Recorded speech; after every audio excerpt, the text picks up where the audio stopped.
श्री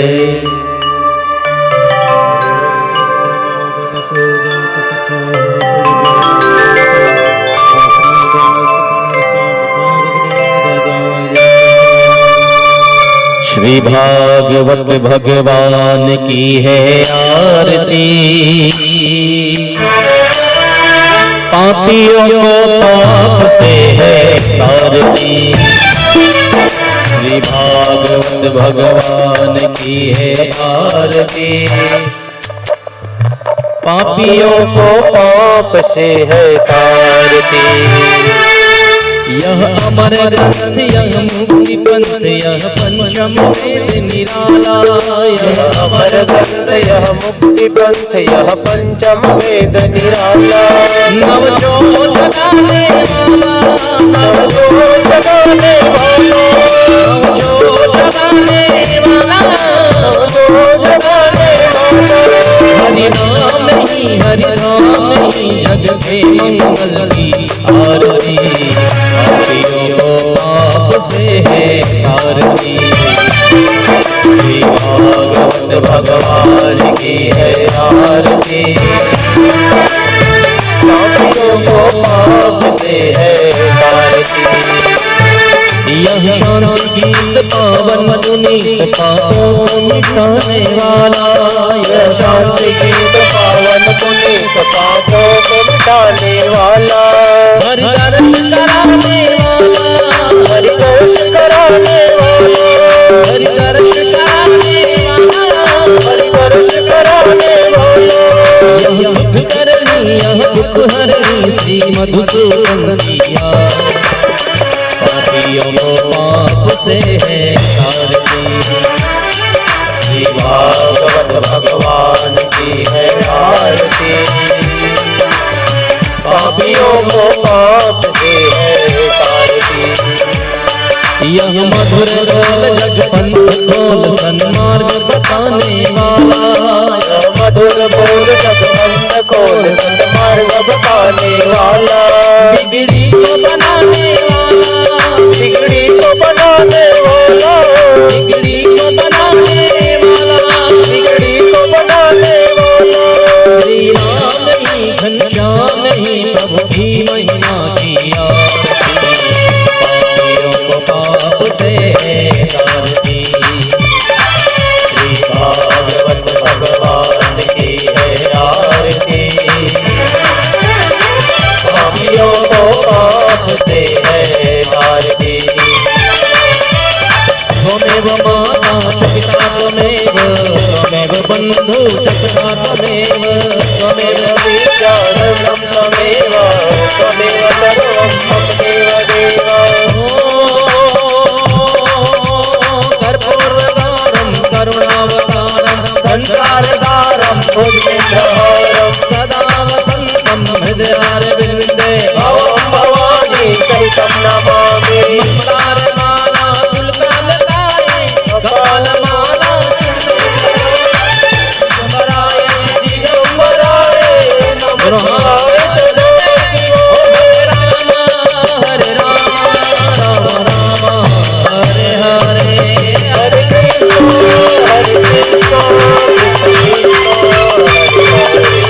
हरे राम हरे हरे, हरे कृष्ण हरे हरे, हरे राम हरे हरे, हरे कृष्ण हरे हरे।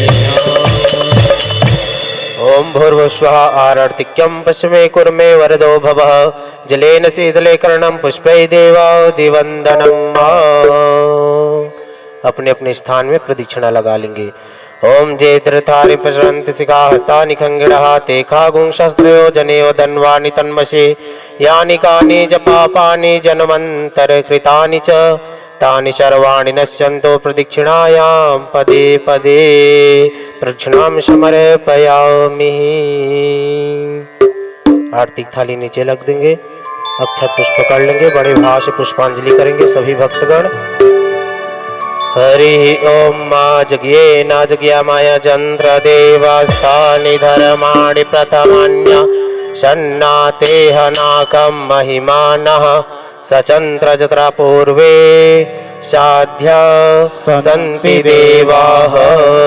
हरिः ओम् एकदन्ताय विद्महे वक्रतुण्डाय धीमहि तन्नो दन्ति प्रचोदयात्। हरिः ओम् तत्पुरुषाय विद्महे महादेवाय धीमहि तन्नो रुद्रः प्रचोदयात्। सेवन्ति कामकुलचम्पकपाटलब्जै पुण्यागजादिकरवेदलशालपुष्पै बिल्वप्रवाह तुलसीदलमञ्जरेभे त्वं पूजयामि जगदीश्वर मे प्रसीद। नानासुगन्धिपुष्पाणि यथा कालुद्भवानि च पुष्पाञ्जलिर्मया दत्त गृहाणां परमेश्वर गृहाणां जगदीश्वर मन्त्रपुष्पाञ्जलिं समर्पयामि। बोलिए श्रीमद्भागवत महापुराण की जय। वृंदावन बिहारी लाल की जय। सच्चिदानंद भगवान की जय। कृष्णचंद्र भगवान की जय। उमापति महादेव की जय। आवाहित देवी देवताओं की जय। धर्म की जय हो। अधर्म का नाश हो। प्राणियों में सद्भावना हो। विश्व का कल्याण हो। गौ माता की जय हो। गौ हत्या बंद हो। सत्य सनातन धर्म की जय हो। धर्म सम्राट करपात्री जी महाराज की जय हो। नमः पार्वती पतये हर हर हर महादेव। जय जय श्री राधे जय जय श्री राधे जय जय श्री राधे श्याम। आप सब अपने अपने स्थान बैठ जाएं और ये मंगलमयी कथा विश्राम दिवस में पधारे आप सभी भक्तों का बहुत बहुत स्वागत अभिनंदन। पाणे परिवार द्वारा आयोजित यह मंगलमयी सप्तम दिवस तक गाई जाने वाली यह मंगलमयी यात्रा और इस मंगलमयी यात्रा के आप और हम सभी व्यास जी के पावन श्री मुखारविंद से भगवान श्री कृष्णचंद्र जी की वांग्मय स्वरूप श्रीमद् भागवत महापुराण के इस कथा सुधामृत में हम आप सभी उनके पावन श्री चरणों के साथ हम और आप सभी अपनी यात्रा कर रहे हैं। और ये यात्रा रूप से स्वरूप की ओर हम आप सभी पाने की यात्रा है। और इसी यात्रा का आज विश्राम दिवस और आज कथा विश्राम है और विश्राम के पश्चात कथा की चढ़ोतरी भी है। तो आप समस्त भक्तों से निवेदन, सभी माताओं से निवेदन कि संपूर्ण तैयारियों के साथ अपने अपने घरों से यहाँ तक पधार कर मंगलमयी कथा का लाभ लें और कथा में अपनी भावभीनी उपस्थिति के साथ आइए। आप दोनों हाथ एक बार उठा लीजिए और खूब खूब राधे नाम की घोष के साथ बोलीजिएगा राधे राधे। एक बार सब बोलिए ना राधे राधे राधे राधे। तो आइए व्यासपीठ पर विराजमान परम पूज्य श्री व्यास जी के पावन श्री चरणों का हम आश्रय लें और उनसे प्रणति निवेदन करें कि आज मंगलमयी विश्राम की वह कथा हम आप सभी को श्रवण पान कराएं, जिस कथा को वेद व्यास जी ने राजा परीक्षित जी को उसी सप्तम दिवस में मोक्ष हेतु वह मंगलमयी कथा का रसपान कराया। तो आइए व्यास जी के लिए जोरदार ताली आप सब बजा दीजिए, खूब खूब ताली बजाकर स्वागत कर दीजिए। बोली वेद व्यास भगवान की जय जय, राघवेंद्र सरकार की जय जय, श्रीमद् भागवत महापुराण की जय जय।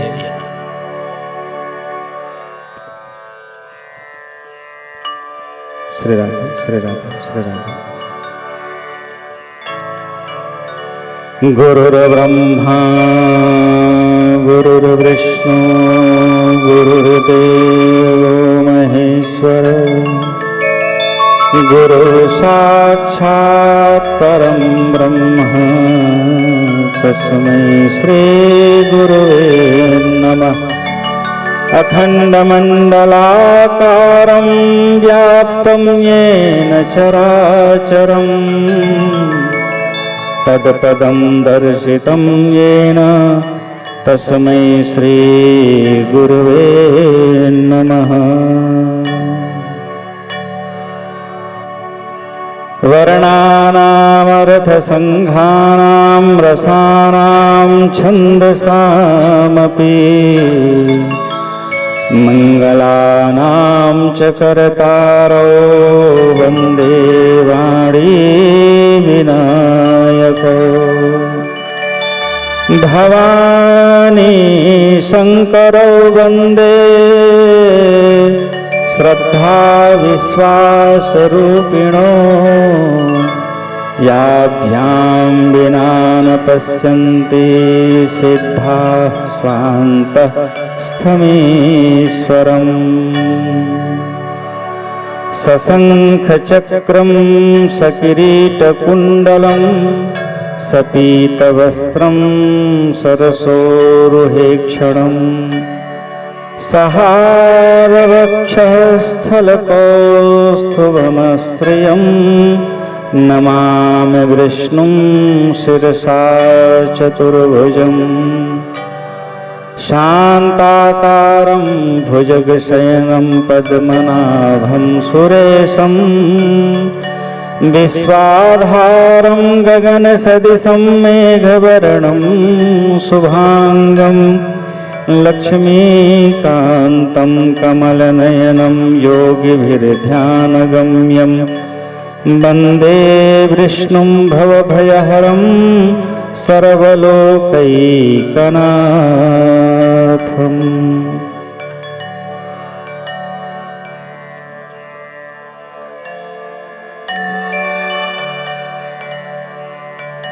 रामाय रामभद्राय रामचन्द्राय वेधसे रघुनाथाय नाथाय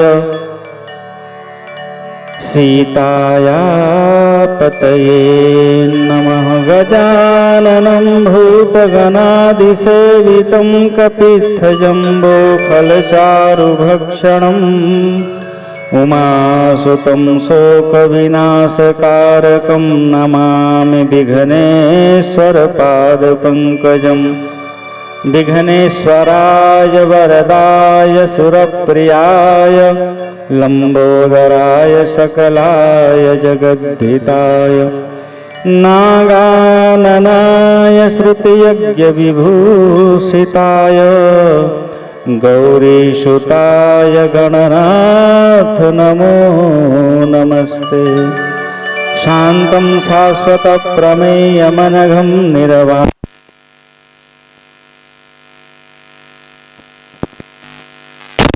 मनीषं वेदान्तवेद्यं विभुं रामाख्यं जगदीश्वरं सुरगुरुं मायामनुष्यं हरिं वन्देऽहं करुणाकरं रघुवरं भूपालचूडामणिं नान्या स्पृहा रघुपतेर्हृदये स्मदीये।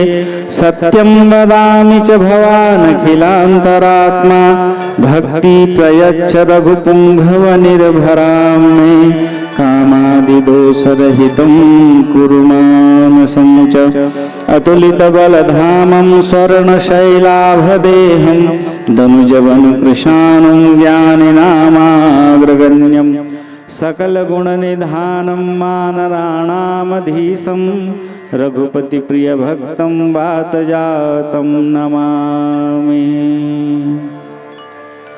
ज्ञानिनामपि चेतांसि देवी भगवती बलादा कृष्णमोहाय महामाया प्रयक्षति दुर्गे स्मृता हर्षिभीतिमशेषजन्तौ स्वस्थे स्मृता मतिमतीव शुभां ददासि दारिद्र्यदुःखभयहारिणिका त्वदन्या सर्वोपकारकरणाय सदा दचित्ता। सर्वमङ्गलमाङ्गल्ये शिवे सर्वार्थसाधिके शरण्ये त्र्यम्बके गौरे नारायणी नमस्तुते। यत्र यत्र रघुनाथकीर्तनं तत्र तत्र कृतमस्तकाञ्जलिं बाष्पवारे परिपूर्णलोचनं मारुतिं नमत राक्षसान्तकं मारुतिं नमत नमत राक्षसान्तकम्। प्रेम से बोलो भक्तवत्सल भगवान की जय, आनंद कंद भगवान की जय, भागवत महापुराण की जय। तो आइए सप्तम दिवसीय अमृतमयी आनंदमयी भागवत की उत्सव रूपी भागवत कथा में प्रवेश के पूर्व अपनी अंतःकरण को शुद्ध करते हुए मधुसूदन बांके बिहारी भगवान को कोटि कोटि धन्यवाद देते हुए कि इस दिव्य आयोजन जो परिपूर्णता की ओर है, भगवान आपने हमारे जीवन में ऐसा मंगल कृपा किया कि इस आनंदमयी भागवत का रसास्वादन करा करके ये मानव जीवन जो आपने हमें प्रदान कराया वो आपके श्री चरणों में कृतकृत्य हुआ। प्रेम से बोलो भक्तवत्सल भगवान की जय। चलिए आप सब बोले एक बार और बोल लीजिए, बोलिए राघवेंद्र सरकार की जय। आइए सभी हस्ती को भूल कर पूरे पूरे मस्ती भगवान राघवेंद्र सरकार के चरणों में लगाएं और गाइए पीछे पीछे। छोड़ के सारे पागलपन राम गुण गाले मेरे मन। आप सभी उसी भगवान राघवेंद्र सरकार के नामों का स्मरण करें और खूब स्मरण करते करते गाइए। छोड़ के सारे पागलपन राम गुण गाले मेरे मन। छोड़ के सारे पागलपन राम गुण गाले मेरे।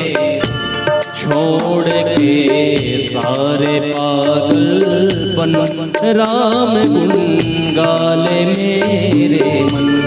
छोड़ के सारे पागलपन राम गुण गाले मेरे मन। अच्छा, सब देवों में सब भगवान के सबसे सरल नामों में मेरे ठाकुर का नाम है राम जी का। तो आइए ना गा लीजिए सभी और पूरे पूरे भावना के साथ पूरे पूरे भावों के साथ पुष्पांजलि उनको दें। छोड़ के सारे पागलपन राम गुण गाले मेरे मन। छोड़ के सारे पागलपन राम गुण गाले मेरे मन। राम श्री राम कौशल्या के प्यारे राम। राम श्री राम दशरथ के दुलारे राम। राम श्री राम सीताराम भज प्यारे सीताराम। राम श्री राम कौशल्या के प्यारे राम। राम श्री राम कौशल्या के प्यारे राम। राम श्री राम सीताराम भज प्यारे तू सीताराम।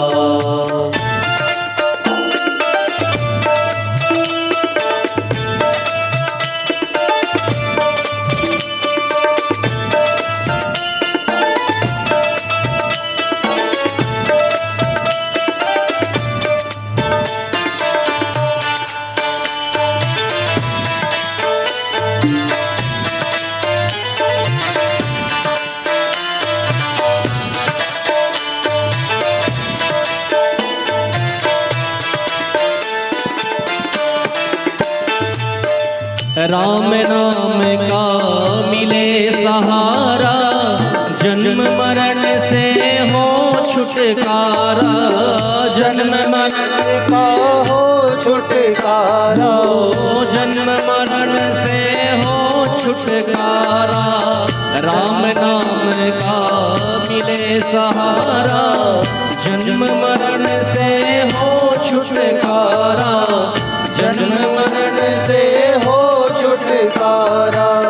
माया में मत उलझ नष्ट कर, माया में मत उलझ नष्ट कर। कर अपना जीवन छोड़ के सारे पागलपन। राम गुण गाले मेरे मन छोड़ के सारे पागलपन राम गुण गाले मेरे मन। हो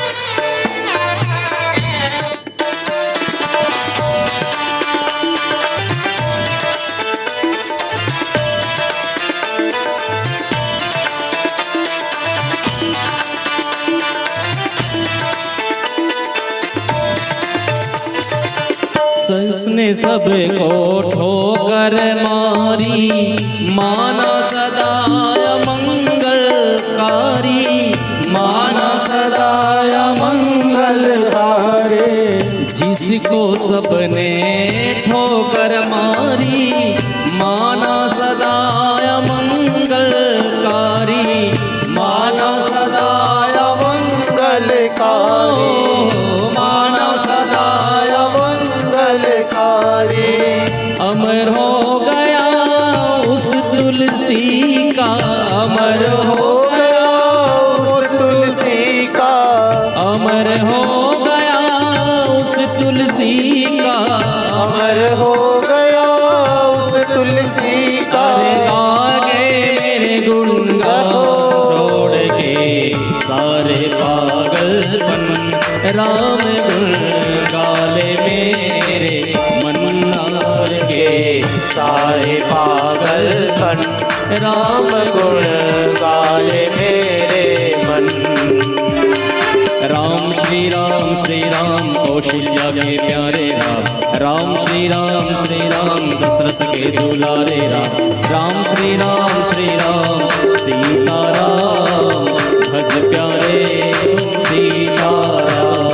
राम श्री राम कौशल्या के प्यारे राम, राम श्री राम कौशल्या के प्यारे राम, राम श्री राम सीता राम भज प्यारे तू सीता राम। और सीता नामों का आश्रय ने दोनों हाथ बिल्कुल सीधे पसार लीजिए, अंतिम भाव दोनों हाथ से गाइए, बोलिए राघवेंद्र सरकार की जय। छोड़ के सारे पागलपन, राम गुण गाले मेरे मन। छोड़ के सारे पागलपन, राम गुण गाले मेरे मन। छोड़ के सारे पागलपन, राम गुण गाले मेरे मन। राम गुण गाले मेरे मन, राम गुण गाले मेरे मन।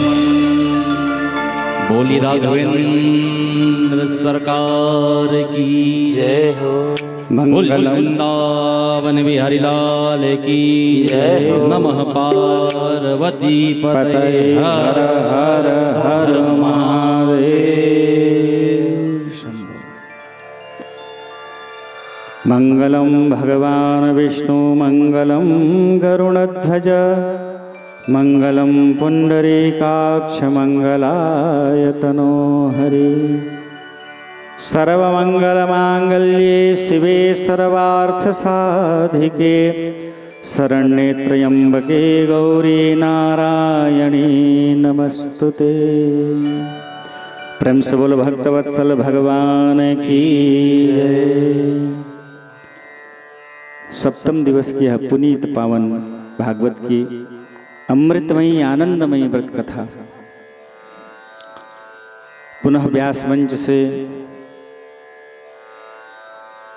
मैं परमादरणीय भाई संतोष भैया और नेताजी को कोटि कोटि धन्यवाद कि मार्गशीर्ष जैसे पावन पवित्र भगवान ने कहा है कि महीनों में सबसे उत्तम मास यदि मुझे कोई प्रिय है तो मार्गशीर्ष का महीना है। इस मार्गशीर्ष के महीने में भगवान नाम स्तवन एक जाप 1000 जाप के बराबर है। ब्रह्म वैवर्त पुराण और विष्णु पुराण में वर्णन है, यदि कोई जीवात्मा भीष्म पितामह युधिष्ठिर के समान, भगवान राम के समान यदि अश्वमेध यज्ञ का पुण्य प्राप्त करना चाहता है, इस भयावह कलिकाल में अश्वमेध यज्ञ का नाम ले देना ही बहुत बड़ी बात है। तो यदि इस भयावह कलिकाल में कोई जीवात्मा अश्वमेध यज्ञ का पुण्य अपने जीवन में अर्जित करना चाहता है, तो सूखी तुलसी की लकड़ी को गाय के घी में पोनी लगा करके, गाय के घी में डुबा करके यदि नारायण को केवल दीप दिखा दे, तो दिया दिखाने से चित्रगुप्त उसके खाते में अश्वमेध यज्ञ का पुण्य लिख देते हैं। ऐसे परम कृपालु परमात्मा भगवान, और वो भी मार्गशीर्ष का महीना, हजारों लाखों रुपए खर्च करके, बहुमूल्य समय दे करके जिस भागवत को, जिस यज्ञ को पूर्ण किया जाता है, उस पूर्ण को केवल सूखी हुई लकड़ी, तुलसी की सूखी लकड़ी में आप पोनी लगा करके, गाय के घी को में डुबा करके केवल नारायण को दिया दिखा दीजिए। चंद्रमा मनसो जात चक्षो सूर्यो वजायत स्त्रोत्राद वायुश्च प्राणश्च मुखाद अग्निरजायत। जिस नारायण के मुख से ही अग्नि प्रकट हुई है, ऐसे परमात्मा भगवान को मैं यह दिव्य दीप दिखा रहा हूं। भगवान, आप इस दीप को प्राप्त करके संसार को प्रकाशित और प्रज्वलित करिए। दीप दिखाकर भगवान को वो जीवात्मा अपने जीवन में अश्वमेध यज्ञ का पुण्य प्राप्त कर सकता है।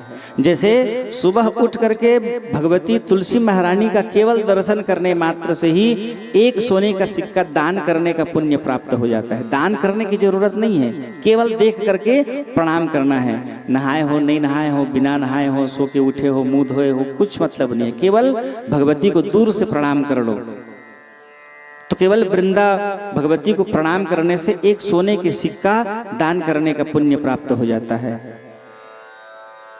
माता पिता को साक्षात तीर्थ का रूप कहा गया है।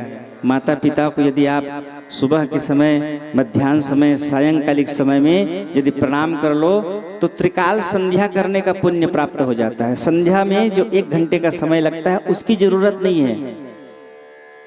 साक्षात माता पिता नारायण रूप में हैं। भागवत की ये दिव्य कथाएं जीवन को कैसे मंगलमय बनाना है, उसकी ओर प्रेरित करने के लिए भागवत की कथा है। कहीं सास बहू का झगड़ा, कहीं जमीन जायदाद का बंटवारा, कहीं कटुता, कहीं द्वेष, कहीं दुश्मनी, कहीं नहीं। केवल और केवल ज्ञान की बातें लिखी गई हैं। इसलिए लिखा जाता है सप्ताह ज्ञान यज्ञ। 1 सप्ताह तक चलने वाले इस ज्ञान कथा को जो जीवन में धारण कर ले, उसका जीवन मंगलमय आनंदित हो जाएगा। कभी किसी बात की कोई कमी नहीं रहेगी। भगवान की छत्र छाया में आप जीवन निर्वहन करोगे। ऐसी कृपा उस जीव को नित्य निरंतर प्राप्त होते रहेगी। जब जागो तभी सवेरा। जब जागृति आ गई, जान गए इस कथा को सुनने का, एक व्यक्ति भी अगर अपने जीवन में कुछ पल के लिए भी सही भगवान नाम स्तवन यदि मानसिकी बिठा ले, और बताए हुए मार्गों में जो मार्ग सुलभ है, बड़े मार्गों को नहीं, सुलभ मार्गों को यदि आप अपने जीवन में अपना लिए, मीठा बोलना, पूरा महाभारत का कांड हुआ था केवल कटु बोलने के कारण। तो बाणी ऐसी बोलिए मन का आपा खोय, औरों को शीतल करे आप हूँ शीतल होय। बड़ी सोच विचार करके, मीठी वाणी बोलकर लोगों को प्रसन्न हो करके जीवन जिए। लोगों का हमेशा अभिवादन करते रहिए, नमस्कार करते रहिए, लोगों के हमेशा आशीर्वचन प्राप्त करते रहिए। जीवन मंगलमय होते जाएगा। क्योंकि कटुतापूर्ण जीवन जीने से आपका भी जीवन, यदि आपने कटु शब्द किसी के लिए प्रयोग किया, तो बोलते समय सुनने वाले को जैसे कटु श्रवण सुनाई करने पर उसको पीड़ा होगी, वही पीड़ा की अनुभूति आपके होठों पर और आपके हृदय पर भी आघात के रूप में होगा। इसलिए मीठी वाणी बोल करके सबको सम्मानित करिए। हमेशा अभिवादन में रहिए। 29 प्रकार के भगवान ने भागवत की मूलता 29 प्रकार में बताई है, और इन 29 प्रकारों को जो जीवात्मा अपने जीवन में धारण करके जीवन निर्वहन करता है, भागवत की कृपा उसको सैने सैने अपने जीवन में प्राप्त होते रहती है। अपने से बड़ों का सम्मान करना, अभ्युत्थान करना, उनका सत्कार करना, नारायण की पूजा करना, तुलसी पत्र भगवान के चरणों में समर्पित करना, मन वाणी वचन से बड़ों की आज्ञा का पालन करना, माता पिता को सत्कार देना, सम्मान देना, यही तो भागवत में बताया गया है। यही 29 प्रकार है जिसको हमें अपने जीवन में धारण करके सत्य वचन बोलना, इन्हीं 29 प्रकारों को जीवन में धारण करके जीवन निर्वहन करने वाला जीवात्मा आनंदित होकर के बड़े मंगल भाव से अपना जीवन निर्वहन करता है। उसे किसी प्रकार की कोई जीवन में कष्ट नहीं होता, अभीष्ट वस्तुएं उसको प्राप्त होते रहती हैं और जीवन बड़ा आनंदित हो जाता है।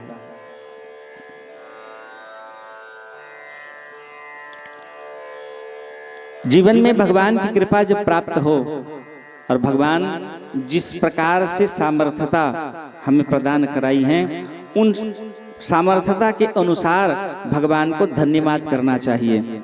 भगवान की पूजा करके, रुद्राभिषेक के द्वारा, हवन करके, सत्यनारायण व्रत कथा करके, भागवत की कथा का आयोजन करा करके, विष्णु पुराण की कथा करा करके, जैसे व्यवस्था रहे उसके अनुसार, कुछ न बने तो सत्यनारायण की कथा करा करके भगवान को धन्यवाद करना चाहिए कि हे प्रभु, आपने मुझे इस लायक बनाया कि मैं आपका पूजन कर सकूं, आपने मुझे इतना सामर्थ्यवान बनाया कि मैं इस प्रकार आपके पूजन वंदन करते हुए जीवन निर्वहन कर सकूं। आज यही भाव वसुदेव जी के जीवन में भी प्राप्त हुआ। ऋषियों ने, मुनियों ने एकत्रित होकर विचार किया कि हमारे प्राणाधार, अखिल ब्रह्मांड अधिपति, जगदाधार परमात्मा भगवान कृष्ण और बलराम के रूप में अवतरित हुए हैं, तो चलिए सब मिलकर के उनका पूजन कर लेते हैं, उनका दर्शन कर लेते हैं। इस प्रकार सभी ऋषि मुनि महात्मा बड़े आनंदित होकर के भक्ति भाव में सराबोर भगवत धाम को पहुँचे और द्वारिकाधीश भगवान उनको अपने बीच पा करके बड़े प्रसन्न हुए। और इस प्रकार सभी ऋत्विज ऋषियों ने उनको सम्मान पूर्वक भगवान कृष्ण और बलराम का पूजन किया। और पूजन करके उन्होंने, ऋषियों ने कहा कि परमात्मा भगवान आपकी श्री चरणों में कोटि कोटि धन्यवाद कि आप अवतरित हुए और आपके अवतार में आपके निज रूप का दर्शन करने का हमें सौभाग्य प्राप्त हुआ। और विधिवत उनका वैदिक रीति से पूजन किए। भगवान कृष्ण, भैया बलराम, उनके इस पूजन से संतुष्ट होकर के उन ऋषियों के प्रति भगवान ने कहा कि आप साक्षात चलते फिरते तीर्थ हैं। ऋषि मुनि महात्मा लोग, इनको साक्षात तीर्थ कहा गया है, तो आपका दर्शन करना सभी तीर्थों को दर्शन करने का पुण्य है। जैसे मैं रोज कहते आ रहा हूँ, ये ऐसा दिव्य स्थान है, यहाँ सारे तीर्थ विद्यमान हैं। गंगा सिंधु सरस्वती यमुना गोदावरी नर्मदा कावेरी सरजू महेंद्र तनया चरमनपति वेदिका क्षिप्रा वेत्रवती महासुर नदी ख्यादा गया गंडकी पुण्याम पुण्य जले समुद्र सहिताम रक्षन्तु दे सर्वदा। ब्रह्मांड के सारे तीर्थ जिस जगह भागवत की कथा होती है, लघु रूप में विराजित होकर के सप्तऋषि, भगवान ब्रह्मा के 10 मानस पुत्र, सूर्यादिक सभी देवता उपस्थित होकर के और भक्ति सहित नृत्य करते रहते हैं। आप भले उनको न देख पाओ, लेकिन उनकी दृष्टि आप पर रहती है। और जगतपति परमात्मा भगवान कहे हैं कि आप स्वयं साक्षात चलते फिरते तीर्थ हैं उन ऋषियों को, और कहे आपका दर्शन सभी तीर्थों के दर्शन करने का पुण्य रहता है। तो हम बलराम सहित हम परम सौभाग्यशाली हैं कि आपके निज रूप का दर्शन कर हम सभी तीर्थों का दर्शन लाभ प्राप्त कर रहे हैं। और इस प्रकार उन्होंने भी उनकी वैदिक रीति से पूजा की और भगवान अति प्रसन्न हुए। तत्पश्चात वसुदेव जी आए और वसुदेव जी ने उन ऋषियों को प्रणाम करके कोटि कोटि धन्यवाद दिया और धन्यवाद देकर के निवेदन किए कि प्रभु आप त्रिकालज्ञ हैं, सब कुछ जानने वाले हैं।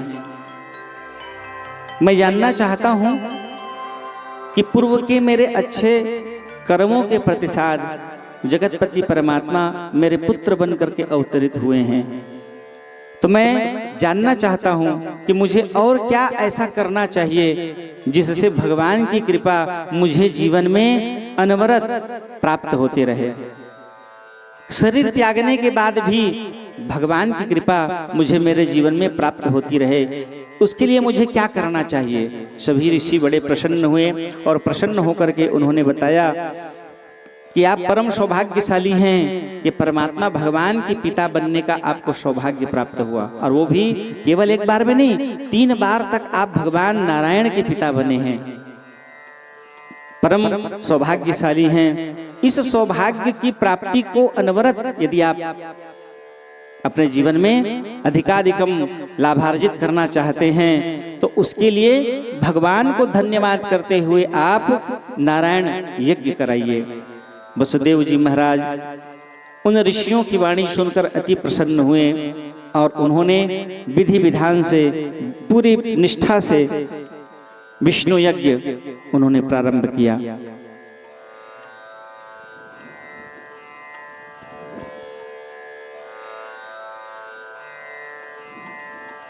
सभी ऋषि वसुदेव जी महाराज को प्रेरित किए कि आप विष्णु यज्ञ कराइए, और इसी प्रकार उन्होंने पूरी निष्ठा से वैदिक रीति से विष्णु यज्ञ प्रारंभ किया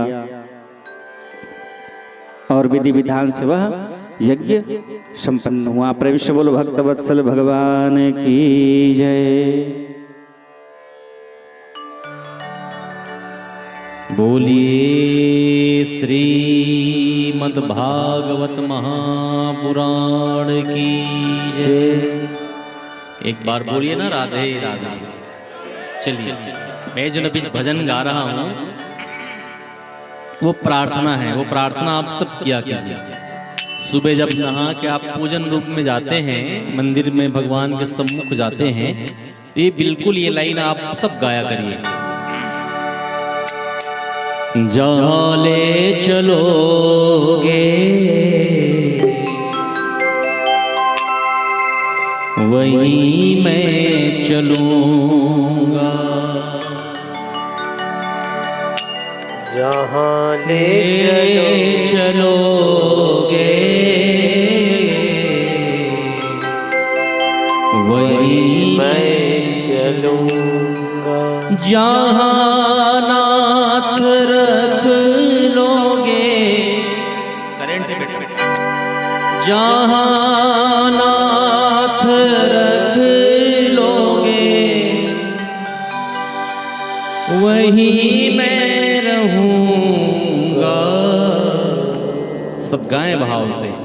जहाँ ले चलोगे वहीं मैं चलूँगा, जहाँ ले चलोगे वहीं मैं चलूँगा।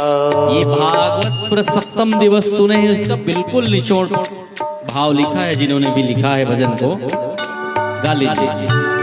जहाँ ले चलोगे वहीं मैं चलूँगा, जहाँ ले चलोगे वहीं मैं चलूँगा, जहाँ नाथ रख लोगे, जहाँ नाथ रख लोगे, जहाँ नाथ रख लोगे, जहाँ नाथ रख लोगे वहीं मैं रहूँगा,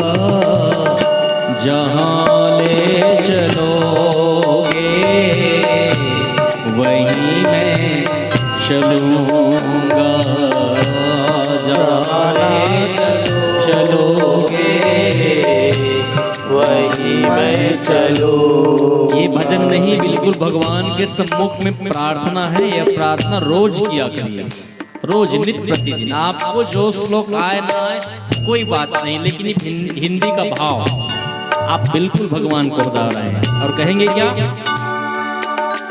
यह जीवन समर्पित चरण में तुम्हारे, तुम्ही मेरे सर्वस, तुम्ही प्राण प्यारे। ये जीवन समर्पित शरण में तुम्हारे, तुम्ही मेरे सर्वस, तुम्ही प्राण प्यारे। तुम्हें छोड़ कर ना, तुम्हें छोड़ कर ना, तुम्हें छोड़ कर नाथ, तुम्हें छोड़ कर नाथ, किससे कहूँगा जहाँ ले चलोगे वहीं मैं चलूँगा, जहाँ चलोगे वहीं मैं चलूँगा। अच्छा, भगवान को हमेशा देने का भाव बनाएं और क्या दे? जीवन का समस्त पुण्य चढ़ा दिया करिए रोज। हाँ, समस्त पुण्य समस्त पाप भगवान के चरणों में चढ़ाएं और कोई शिकायत कोई अर्जी ना लगाए। बताना नहीं है भगवान, वो सब जानते हैं। और भाव क्या? न कोई बुलाना, न कोई है अर्जी, कर लो करा लो है जो तेरी मर्जी। न कोई उलहना, न कोई है अर्जी, कर लो करा लो जो है तेरी मर्जी। कहना भी होगा तो, कहना भी होगा तो, कहना भी होगा तो, कहना भी होगा तो, तुम्ही से कहूँगा जहाँ ले चलोगे वहीं मैं चलूँगा, जहाँ ले चलोगे वहीं मैं चलूँगा। अच्छा, ये एक बार तो बहुत बढ़िया लगी कि भैया ने विवाह के बाद कथा सुनने का ठाना। हाँ, ये एक प्रार्थना उनके जीवन में शुरुआत हुई। एक बार भैया के लिए जोरदार ताली बजा दीजिए। और जब कभी भी ऐसा अवसर आए तो आप भी यदि सामर्थ्य के हिसाब से करते हैं तो बड़ी कृपा गोविंद की। और आइए, खूब खूब हमारे तरुण भाई और हमारी छोटी बहन को भी खूब खूब आशीष। उन्होंने दाम्पत्य जीवन अब ये शुरू करेंगे भागवत जी के बाद, तो ये प्रार्थना उन्होंने लगा दी है। और एक प्रार्थना आप सब गा के लगा लीजिए। दयानाथ दयनीय मेरी अवस्था, तेरे ही हाथ मेरी जय जय सारी व्यवस्था। दयानाथ दयनीय मेरी अवस्था, तेरे ही हाथ अब है मेरी व्यवस्था। जो भी कहोगे ना, जो भी कहोगे ना, जो भी कहोगे ना, जो भी कहोगे ना, वही मैं करूँगा। हाथ ऊपर, जहाँ ले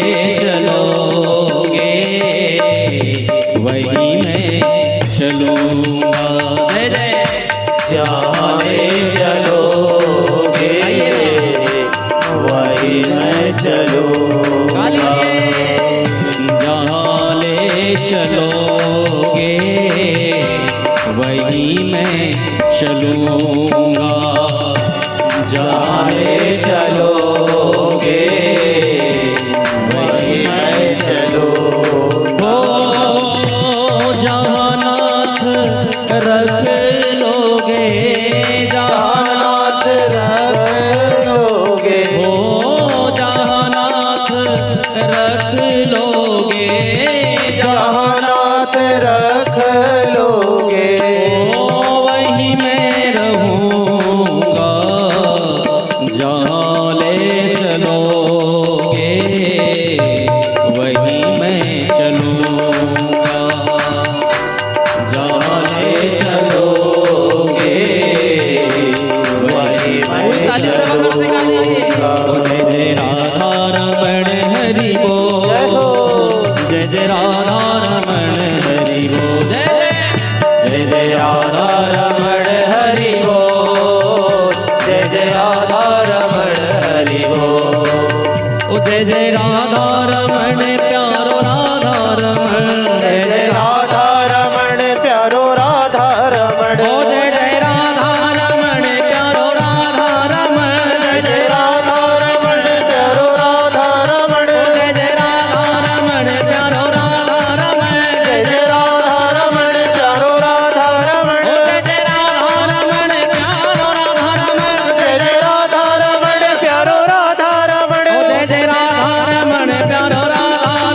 जय जय राधा रमण प्यारो राधा रमण, जय जय राधा रमण प्यारो राधा रमण, जय जय राधा रमण प्यारो राधा रमण, जय जय राधा रमण प्यारो राधा रमण, जय जय राधा रमण प्यारो राधा रमण, जय जय राधा रमण प्यारो राधा रमण, जय जय राधा रमण प्यारो राधा रमण, जय जय राधा रमण प्यारो राधा रमण, जय जय राधा रमण प्यारो राधा रमण।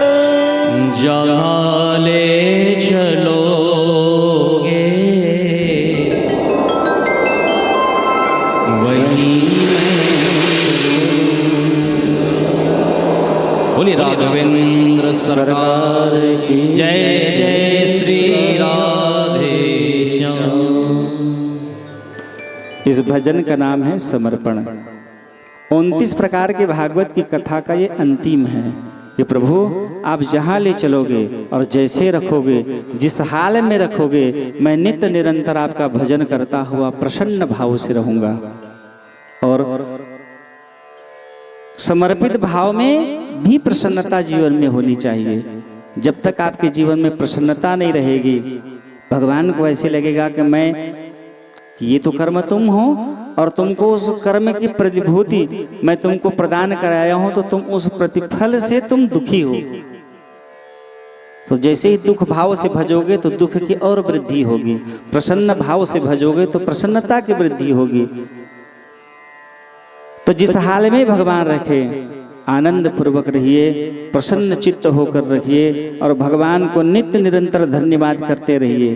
प्रातःकाल उठकर कराग्रे वसते लक्ष्मी कर मध्य तु सरस्वती कर मूले तु गोविंद प्रभाते कर दर्शनम। अपनी हथेली का दर्शन कर परमात्मा भगवान को दर्शन करके धन्यवाद देते हुए कि भगवान आपके श्री चरणों में कोटि कोटि प्रणाम कि उस महानिशा की रात्रि में आपने मुझे पुनः जीवित कर दिया। नहीं तो पता नहीं सुबह मैं उठ पाता कि नहीं। करोड़ों जन हैं, लाखों लोग हैं, कितने लोग पता नहीं सुबह उठ पाते भी हैं कि नहीं, परंतु आपने मुझे जीवित करा करके नवजीवन प्रदान कर दिया। आपके श्री चरणों में कोटि कोटि प्रणाम। और प्रभु आपके श्री चरणों में मेरी लगन लगी रहे, ऐसी आप मुझ पर कृपा करें। मैं इसी तरह से आनंदित प्रसन्न चित्त होकर जीवन निर्वहन करूं। जीवन के जितने कलुष हैं ऐसी प्रार्थना करने से समाप्त हो जाते हैं और जीवन में उमंगता की वृद्धि होती है।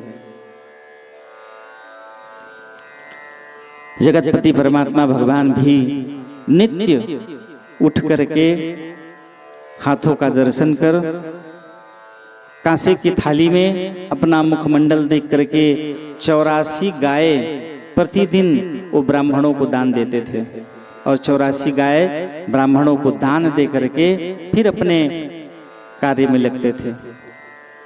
स्नान ध्यान कर लेने के पश्चात माता पिता के कक्ष में जा करके उनको दंडवत प्रणाम किया करते थे। जगतपति परमात्मा भगवान के नित्य का, रोज का कार्य है। उनको प्रणाम करके बड़े प्रसन्न भाव से अपने जीवन के दैनिक कार्य में वो सम्मिलित होते थे। आज भगवती देवकी और वसुदेव जी समय से पहले उठ गए हैं। संभवतः रात्रिकालिक समय में जब उनकी जागृति हुई तो जागने के कारण उनको नींद नहीं आई। बड़ा मन खिन्न था, उदास भाव। दिन भर बीते हुए कल के समय को वो विचार करके दुखी हो रही थी। अब धीरे धीरे सुबह का समय हो गया। भगवान स्नान ध्यान आदि कृत्य करके माता पिता के कक्ष में उनके आशीर्वाद लेने के लिए पहुंचे। माता पिता श्रेष्ठ जन गुरुजनों के आशीर्वाद से जीवन में यदि बहुत भयंकर संकट आने वाला हो वो भी कट जाता है। इसलिए नित्य निरंतर बड़ों का, श्रेष्ठ जनों का आशीर्वाद लेते रहना चाहिए। तो ये भगवान माता पिता के कक्ष में गए। पिता झरोखे की ओर देखकर एकटक आकाश की ओर निहार रहे थे।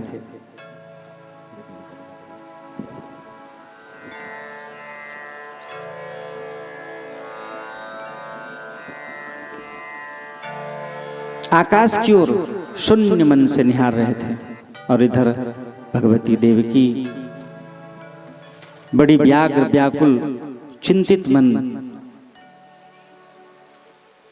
आंखों में आंसू भरा हुआ था। और जैसे ही भगवान पट दरवाजा खोले और जैसे ही मां को प्रणाम किए, व्याकुल होकर के भगवती देवकी की आंखों से अश्रु की धाराएं बहने लगी। और आंखों से निकलते हुए आंसू भगवान के ऊपर में जैसे ही टपका, भगवान चकित हो गए। प्रणाम करके जैसे ही भगवान उठे, मां क्या हुआ? भगवती ने उनको कस के हृदय से लगा करके और फपक कर जोर से रोने लग गई। उस दशा को देख करके भगवान व्याकुल हो गए। ऐसे लगा जैसे इतनी सारी मेरी व्यवस्थाएं हैं, कहीं न कहीं मेरे माता पिता को मेरे जीवन में कोई कष्ट हो गया। भागवत ये बताना चाह रही है कि आपके जीवन में कभी कोई ऐसा कार्य मत करिए जिससे आपके माता पिता का सर नीचा हो, जीवन में उनको कभी झुकाव महसूस हो, कभी उनको शारीरिक या मानसिक पीड़ा की अनुभूति हो। कभी ऐसा कोई काम मत करिए। आपके जीवन में यदि माता पिता आपसे रुष्ट हो गए तो कब आपकी संपदा, मान, प्रतिष्ठा, बड़ाई, धन, वैभव, कीर्ति तिनके की तरह बिखर जाएगी, आपको पता नहीं चलेगा। इसलिए जीवन में कुछ भी हो जाए, माता पिता को कभी कष्ट हो ऐसा काम ही मत करिए। और यदि जीवन है हो जाए तो माता पिता को प्रणाम करके क्षमा याचन कर लीजिए, बहस मत करिए। उनके साथ कटुतापूर्ण बहस करना भी धन, सुख, वैभव, यश, कीर्ति, प्रतिष्ठा को नष्ट करने का काम करता है। कभी किसी भी प्रकार से माता पिता को कष्ट हो ऐसा काम मत करिए। भगवान को लगा कि मैं इतनी सारी मेरी व्यवस्थाएं हैं और आज मेरे माता पिता व्याकुल हैं, व्यग्र हैं, आंखों से आंसू निकल रहा है, मतलब जरूर ये कोई कष्ट में है। हृदय से लगाकर और कस के पकड़ करके देवकी व्याकुल होकर उसने पर बहुत देर के बाद देवकी ने बताया कि लाला, मुझे तेरे भाइयों की याद आ रही है जिनका केवल अवतरण हुआ था, 24 घंटा भी नहीं हुआ था, और जिसको कंस ने पत्थर पर पटक करके मृत्यु के घाट उतार लिया। आज मेरा मन, रात में जागी हूं तब से मुझे नींद नहीं आ रही है और मैं उन्हीं के बारे में नित्य निरंतर सोचते चिंतित होकर के उनका विचार कर रही हूं। तुमको देखी हूं लाला, तू तो जगतपति है, परमात्मा है, भगवान महाविष्णु का तो अंशी है, तेरे लिए कुछ भी असंभव नहीं है।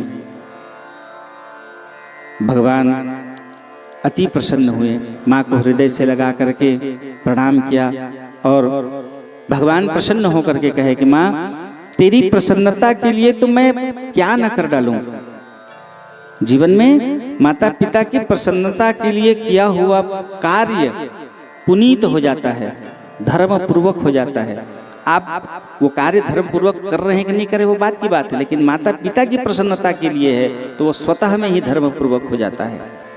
जैसे ही भगवान उनको प्रणाम किए और प्रणाम करके कहे कि माँ प्रतीक्षा करना, मैं बहुत शीघ्र उनको लाके तुम्हारे चरणों में, जो तुम्हारे हृदय में उनको देखने पाने का भाव मन में बन रहा है, मैं शीघ्रता से शीघ्र उनको लाने का प्रयास करता हूँ। और भैया तुरंत बलराम जी को साथ में लेकर के माया के प्रभाव से भगवान तुरंत सुतल लोक पहुंचे। भगवान ने ध्यान किया कि उनका अवतरण कहाँ हुआ है, तो अवतार का जो क्रम है वो नित्य प्रति चलते रहता है। पुण्यता के प्रभाव से जीवात्माओं को ऐसे दिव्य लोकों में, ऐसे दिव्य स्थानों में इनकी निकटता प्राप्त होती है, भगवान की सन्निधि मिलती है। कैवल्य भक्ति जिसमें भगवान उस जीवात्मा को अपना दास बनाकर, मित्र बनाकर, गोप गोपियां बना करके, अपने सहचर बना करके भगवान उसको अपने पास रखते हैं, जैसे उनके जीवन की पुण्यता रहती है। तो जन्म मृत्यु अवतरण ये हर जगह चलते रहता है। भगवान ने ध्यान किया और ध्यान कर कि वो मेरे छयो भाई, मेरे ही माँ के गर्भ से उनका भी अवतरण हुआ है, तो वो कहाँ है, भगवान ने ध्यान किया। तब भगवान को ध्यान करने पर पता चला कि इनका अवतरण अभी वर्तमान में सुतल लोक में है। कहाँ, राजा बलि के पास। भगवान भैया को साथ में लेकर के योग माया के प्रभाव से एक ही पल में भगवान सुतल लोक पहुंचे। सुतल लोक पहुंचने पर राजा बलि बड़े प्रसन्न हुए और प्रसन्न होकर के उच्च सिंहासन पर विराजित करके उन्होंने अपनी सामर्थ्यता के अनुसार उनका दिव्य पूजन किया।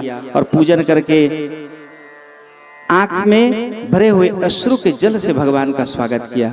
और स्वागत करते हुए उन्होंने कहा कि प्रभु बहुत विलंब कर दिया आप पुस्तक पहुंचने में, मुझ अकिंचन से यदि कोई अपराध हुआ हो तो कोटि कोटि प्रणाम कर प्रभु क्षमा करिएगा। भगवान उसकी इस भाव से अति प्रसन्न हुए और भगवान प्रसन्न होकर के पहले ही उनको अभयता का वरदान दे चुके हैं और उनके घर में स्वयं द्वारपाल बन करके भगवान गदाधर के रूप में उनके यहाँ अवतरित हैं प्रभु, और नित्य निरंतर उनकी रक्षा किया करते हैं। भगवान ने कहा कि बलि तेरी भक्ति सराहनीय है, वंदनीय है। तो जिस प्रकार की भक्ति करके स्वयं मेरे ही निज रूपी गदाधर को तुमने प्राप्त कर लिया है, मैं अपनी माँ की इच्छा की पूर्ति के निमित्त उन 6 बालकों का प्रियाय आज भगवती देवकी उनको देखकर, उनको पा करके बड़ी प्रसन्न हुई। शुकदेव जी ने कहा कि परीक्षित, मातृत्व का भाव नाती पोता उनका हो गया है देवकी का, फिर भी उन 6 बालकों को पा करके मातृत्व का भाव उनके हृदय में जागृत हो गया और उनकी स्तनों में दुग्ध भराया और उन्होंने दुग्ध पान करा करके पुनः उन बालकों को वैकुंठ धाम प्रदान कराया। प्रेम से बोलो भक्तवत्सल भगवान की जय। चलिए एक बार आप सब बोले राघवेंद्र सरकार की जय हो, जय हो। और खूब एक बार आनंद और उत्साह के साथ आनंद लें और आनंद के साथ थोड़ा थोड़ा ठुमका भी यदि लगाना हो तो लगा लीजिएगा। हो जिंदगी सवार, जिंदगी सवार, जय हो, जय हो। जिंदगी सवार देता है,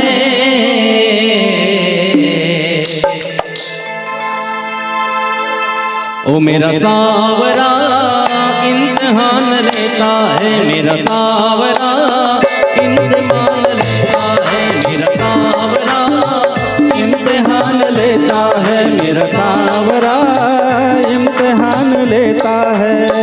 जिंदगी सवार, जिंदगी सवार, जिंदगी सवार देता है।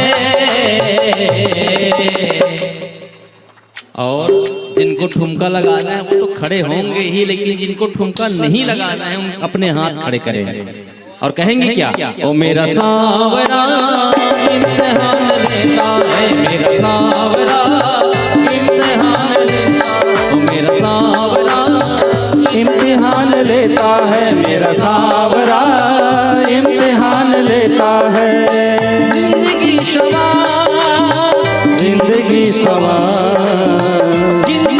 सवार देता है, मेरा सांवरा इम्तिहान लेता है, मेरा सांवरा इम्तिहान लेता है, ओ मेरा सांवरा इम्तिहान लेता है, मेरा सांवरा इंतकाम। बोल श्री वृंदावन बिहारी लाल की जय हो।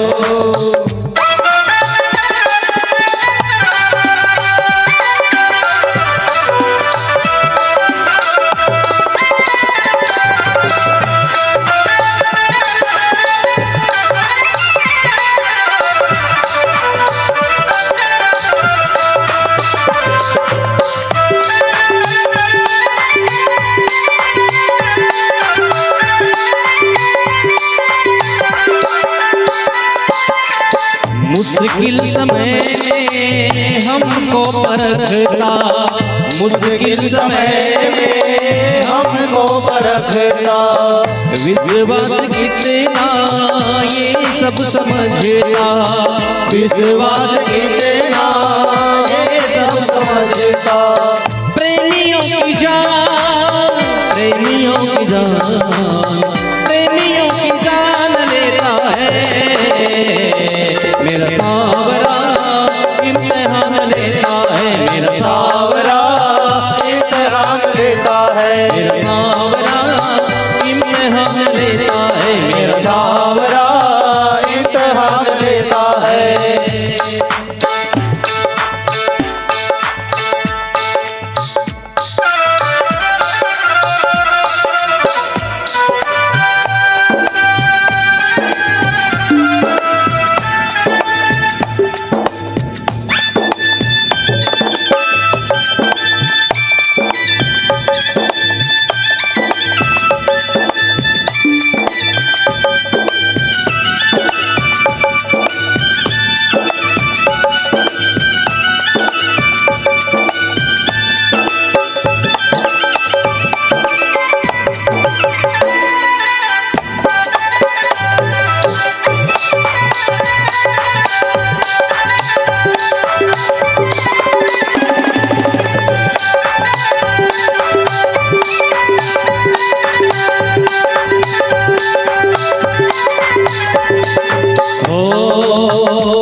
दुख की तपस में जब तुझको जलाए, दुख की तपस में जब तुझको जलाए, सुख की नैया बन कर आए, सुख की नैया बन कर आए।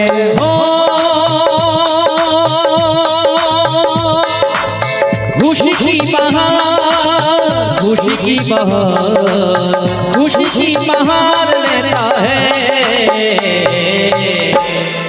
एक बार बोलिए ना प्रेम से, राधे राधे राधे। बोली बाल कृष्ण लाल की जय हो। ओ मेरा सांवरा इम्तिहान लेता है, मेरा सांवरा इम्तिहान लेता है, मेरा सांवरा इम्तिहान लेता है, सांवरा इम्तिहान लेता है।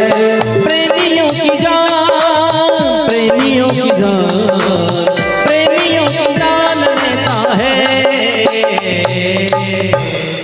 और भजन की अंतिम लाइन बिल्कुल आपके दोनों हाथ सीधे एक बार पूरे पूरे उठा के ताली सेवा करते गए। ओ मेरा सांवरा इम्तिहान लेता है, मेरा सांवरा इम्तिहान लेता है, मेरा सांवरा इम्तिहान लेता है, मेरा सांवरा इम्तिहान लेता है।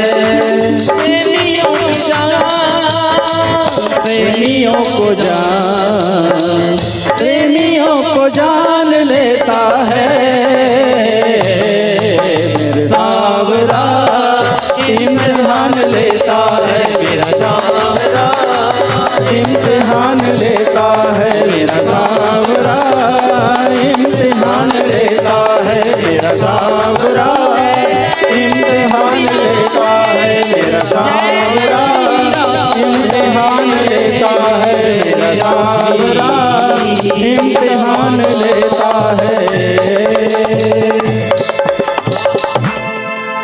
प्रेम से बोलो भक्तवत्सल भगवान की जय।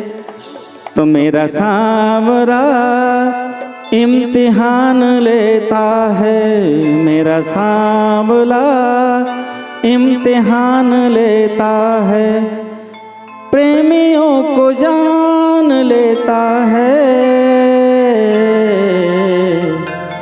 पर सांवला इम्तिहान लेता है।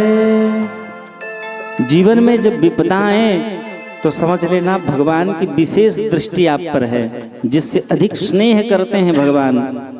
जैसे कोई सोनार सोने की कोई वस्तु बनाने के पहले हार, झुमका, अंगूठी, मंगलसूत्र कुछ बनाना है यदि सोने के टुकड़े को, तो उसको आग में तपाया जाता है और उस सोने के टुकड़े को आग में तपाकर कुंदन बना करके फिर उसको हार, झुमका, मंगलसूत्र या कोई वस्तु बनाता है। ठीक उसी तरह से जगतपति जो सुनार का काम करते हैं, हम जीवों को जीवन में मिलने वाली विपदा कष्टों में परखते हैं। आपके जीवन में यदि कोई कष्ट आए, विपदा आए, तो समझ लेना भगवान की विशेष दृष्टि है। वो आपको आग में तपाकर कुंदन बनाना चाहते हैं। और वो कुंदन जैसे एक पत्थर की मूर्ति यदि छीनी हथौड़े के मार न सहे टूट जाए तो पूजन नहीं होता, वो मंदिर के बाजू में रखे हुए भगवान को छुआ कर नारियल फोड़ने का काम आता है। छीनी हथौड़ी के मार जीवन में सहोगे तो एक दिव्य मूर्ति बनेगी और वो मूर्ति पूजन के काम आएगा, जिसमें नारायण विराजित रहेंगे। तो जीवन में कष्ट आ रहे हों तो समझ लो भगवान आपको कुंदन बनाना चाह रहे हैं और परमात्मा की विशेष कृपा आपको आपके जीवन में है। शुद्ध कर रहे हैं भगवान, परख रहे हैं, परीक्षा ले रहे हैं। और उस परीक्षा में यदि आप पास हो गए तो फिर जीवन भर कोई परीक्षा देने की जरूरत नहीं है। एक परीक्षा में यदि पास हो गए तो वो जीवन और आने वाले 3 जन्मों तक भगवान आपके निकट रह करके आपको उस मंगल उत्सव की अनुभूति कराते रहेंगे। जितने ऐसे सौभाग्यशाली जन जिन्होंने भगवान की भक्ति कर, आराधन कर उनको प्राप्त किया है, उनको उस रूप में भगवान मिले। यमलार्जुन जैसे अहंकारी नारद के श्राप से भगवान को प्राप्त कर गए।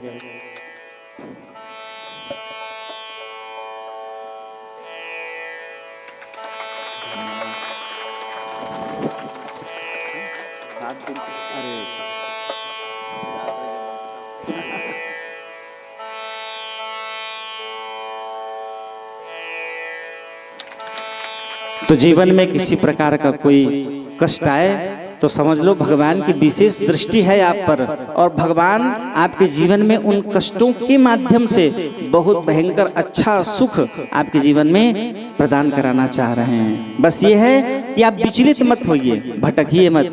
भटकाव यदि आपके जीवन में हुआ, भगवान से अलगाव यदि आपके जीवन में हुआ, तो भगवान को प्राप्ति में, उस सुख की प्राप्ति में और विलंब हो जाएगा। और दी उन दुखों के घड़ी में भी आपने भगवान नाम स्तवन नहीं छोड़ा, भगवान के प्रति स्नेह, भगवान के प्रति प्रेम आपने यदि नहीं छोड़ा, तो भगवान आपको कभी नहीं छोड़ेंगे और जीवन में ऐसे सुख मंगल की अनुभूति कराते रहेंगे जो कई जन्मों तक आपके काम आएंगे। क्योंकि सैकड़ों जन्मों के पाप ताप एक बार राम कह देने से समाप्त हो जाता है।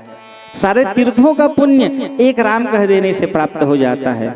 राम कहने का मजा जिसकी जुबां पे आ गया, राम कहने का मजा। तो नित्य निरंतर भगवान नाम जपते रहिए।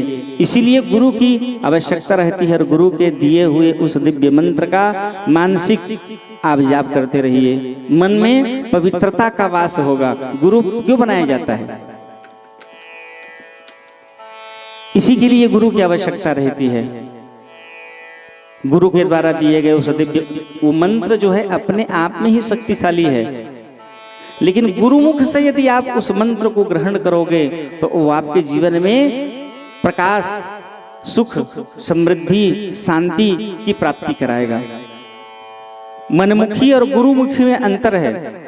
मनमुखी जपे हुए मंत्र का कम प्रभाव रहता है। और गुरुमुखी, गुरु बनाकर यदि आप जान रहे उस मंत्र को, गुरु देगा उसको भी आप जान रहे हैं, लेकिन गुरु यदि आपके कान में वो मंत्र डाल दे जो पहले भी आप जान रहे थे, और उसको यदि गुरु के द्वारा यदि आप श्रवण करके उसको यदि गुरु की आज्ञा मान करके उसको पालन करोगे तो कई गुना आपको पुण्य की वृद्धि आपके जीवन में कराएगा। इसलिए गुरुमुखी, गुरु के द्वारा दिए गए मंत्र का नित्य निरंतर जाप करना चाहिए। गुरु की व्यवस्था केवल हमारे आपके लिए नहीं है, भगवान तक के लिए होती है। भगवान नारायण कृष्ण के रूप में अवतरित हुए।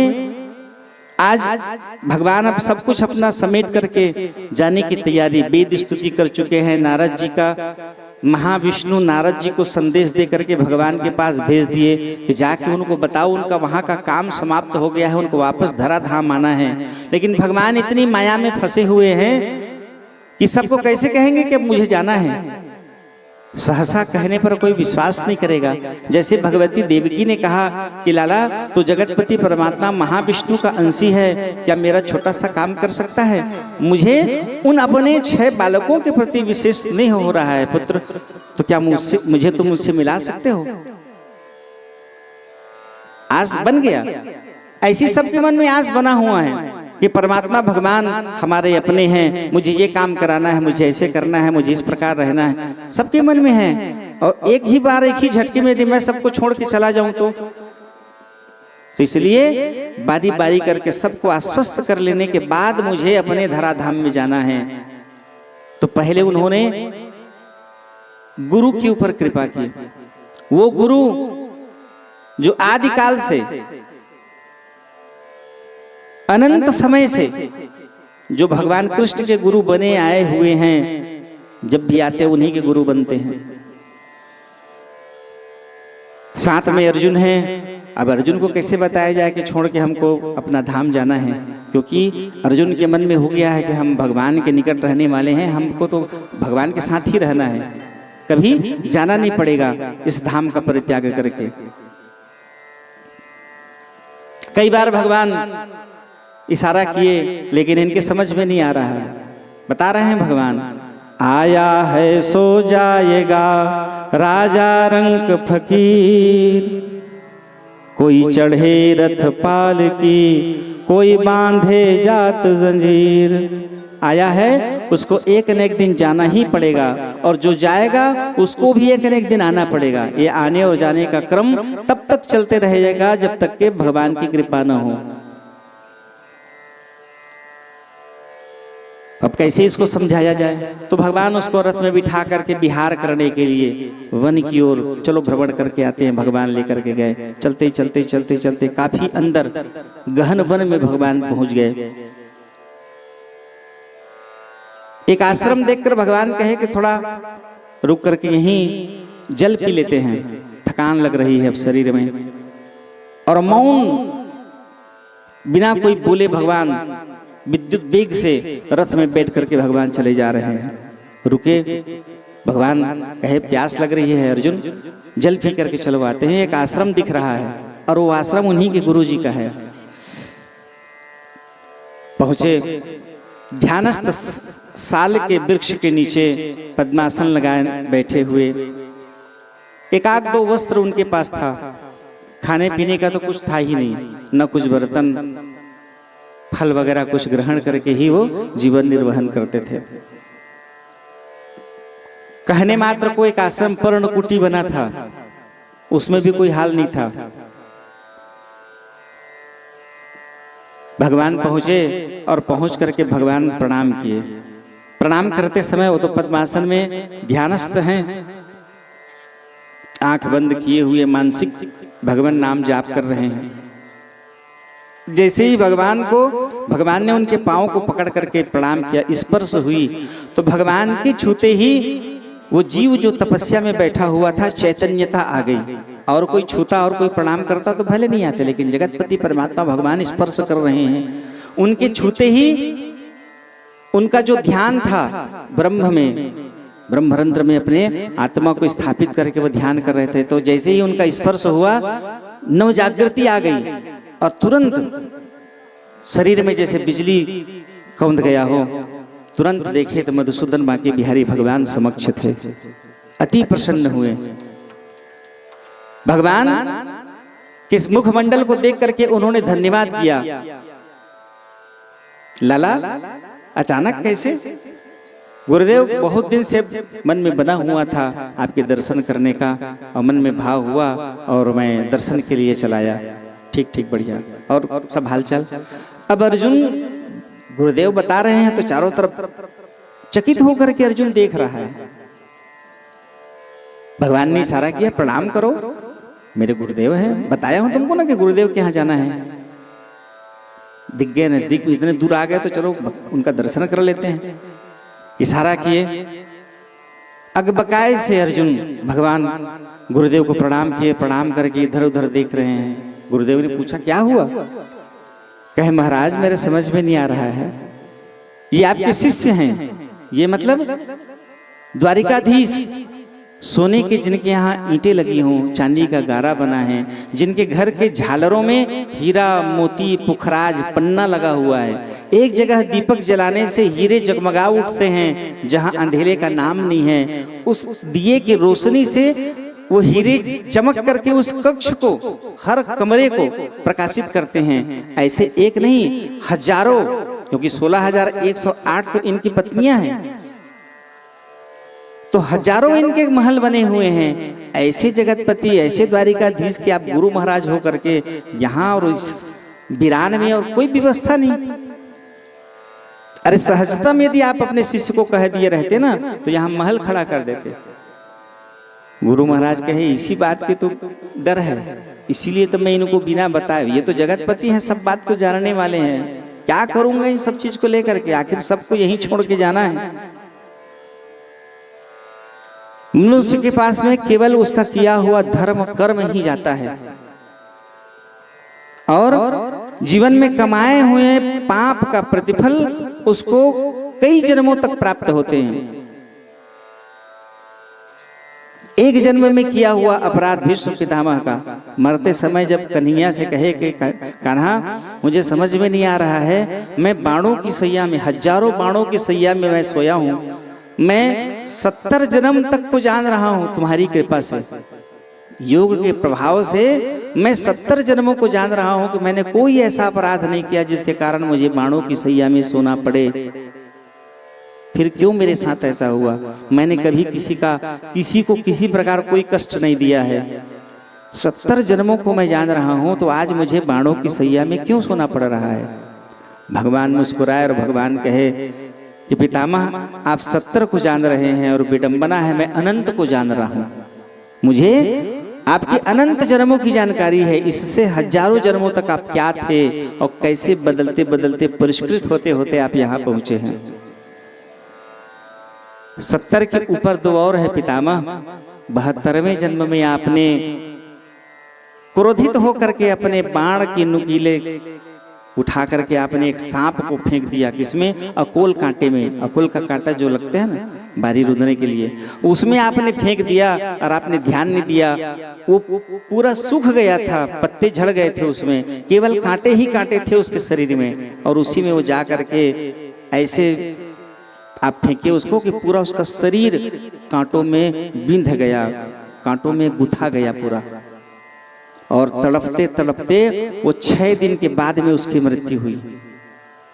अब उस समय के 72वें जन्म के उसके किए हुए अपराध का प्रतिफल 72 जन्म बाद 6 महीने तक भीष्म पितामह को 6 दिन में मरने वाले सांप की सजा 6 महीने तक भगवान को बाणों की सैया में होकर के सोना पड़ा भीष्म पितामह को।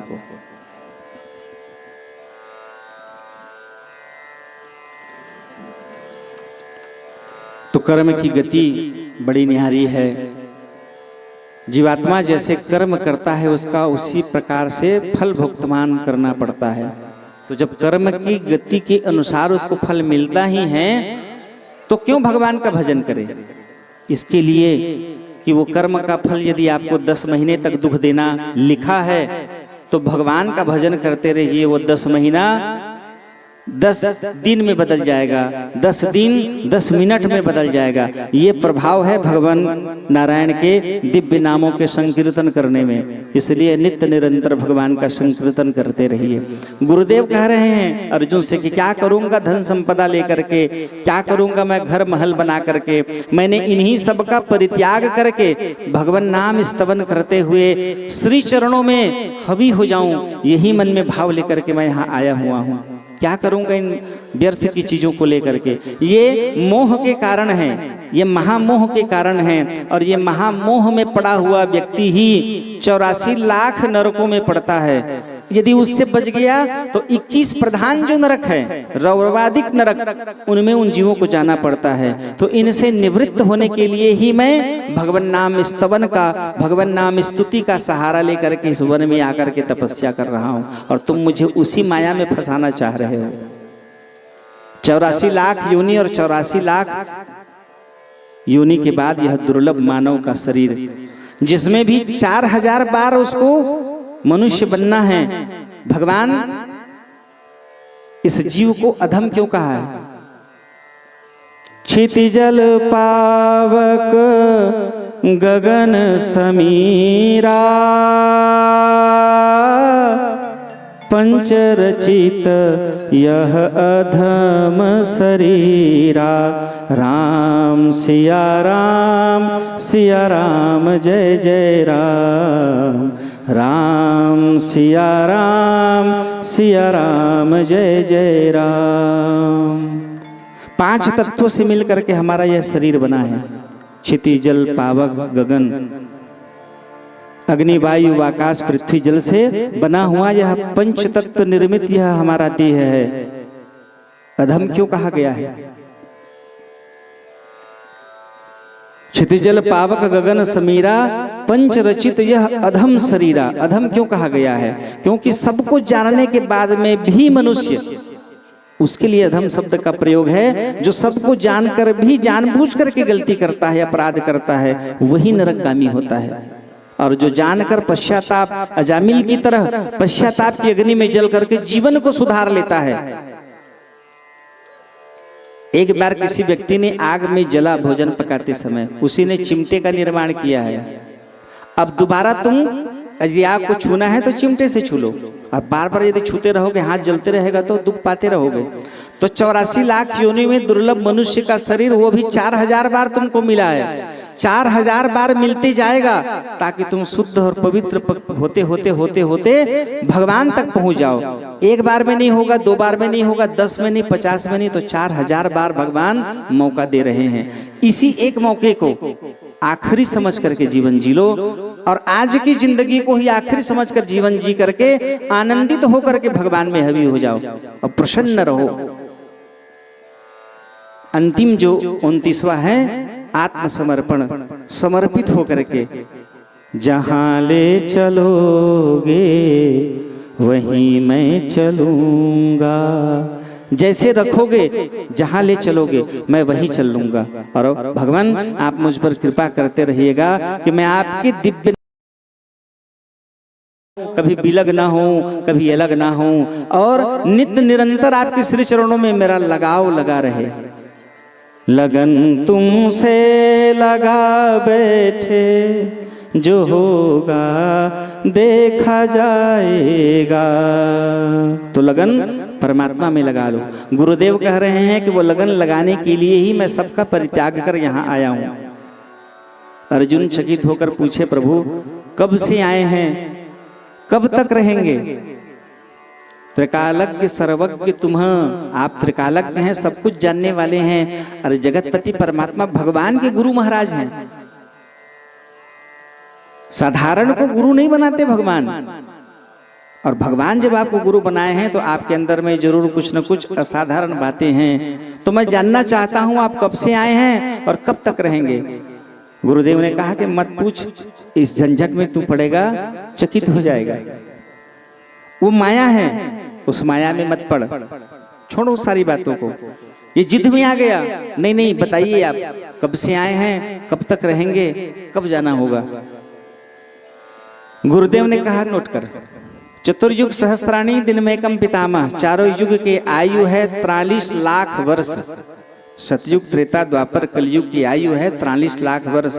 और ये जब 1000 बार जाएगा तो ब्रह्मा का एक दिन होता है। और ब्रह्मा अपने आयु के 100 वर्ष तक रहते हैं। उसके बाद ब्रह्मा नष्ट होता है, उसके जगह में नए ब्रह्मा की रचना होती है। तो मोको देखते एते दिन भयउ 20 ब्रह्म नाश भय गयउ। मैं और काकभूषुंड एक साथ पैदा हुए थे, और काकभूषुंड भी चल रहा है, मैं भी चल रहा हूँ। मेरे सामने 20 ब्रह्मा आके चले गए हैं। अनंत बार ये कन्हैया मेरे समक्ष आया है, और अनंत बार मैं इसके गुरु महाराज बना हूँ। अब तू खुद जोड़ ले मेरी आयु क्या है। ऐसा कह के वो अंतरात्मा, गुरु की अंतरात्मा निकल करके परमात्मा रूपी नारायण में समाहित हो गई। और योगाग्नि के प्रभाव से अग्नि प्रकट हुआ, और वहीं पर उनके गुरुदेव अग्नि समाधिस्थ होकर के परम पद को प्राप्त कर गए। अब अर्जुन को लगा कि जब इनके गुरु महाराज नहीं बचे तो हमको कौन पूछ रहा है। तो जैसे गुरु महाराज सबका परित्याग करके परम पद को प्राप्त कर गए, उसी तरह से अब हमको भी जाना पड़ेगा। भगवान ने कहा कि मैं तुमको यदि समझाता, सिखाता, बताता तो तू मेरी बात नहीं मानता, इसीलिए तुमको मनवाने जनवाने के लिए मैं तुमको लेके आया हूं यहां तक।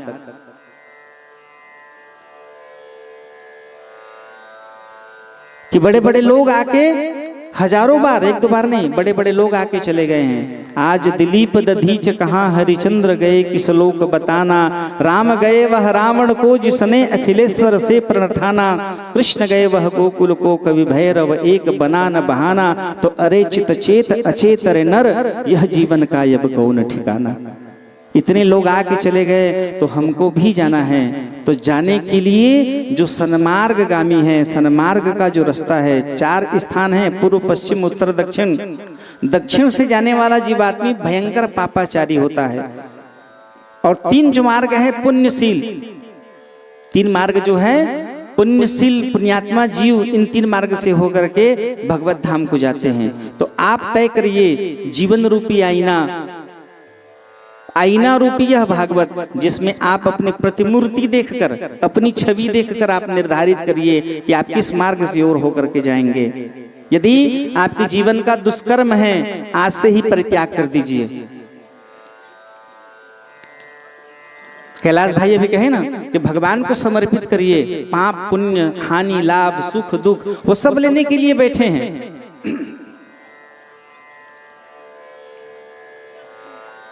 इस आयोजन का नाम है सप्ताह ज्ञान यज्ञ। इसमें बताई जा रही बातों को आप अपने जीवन में अमल करिए।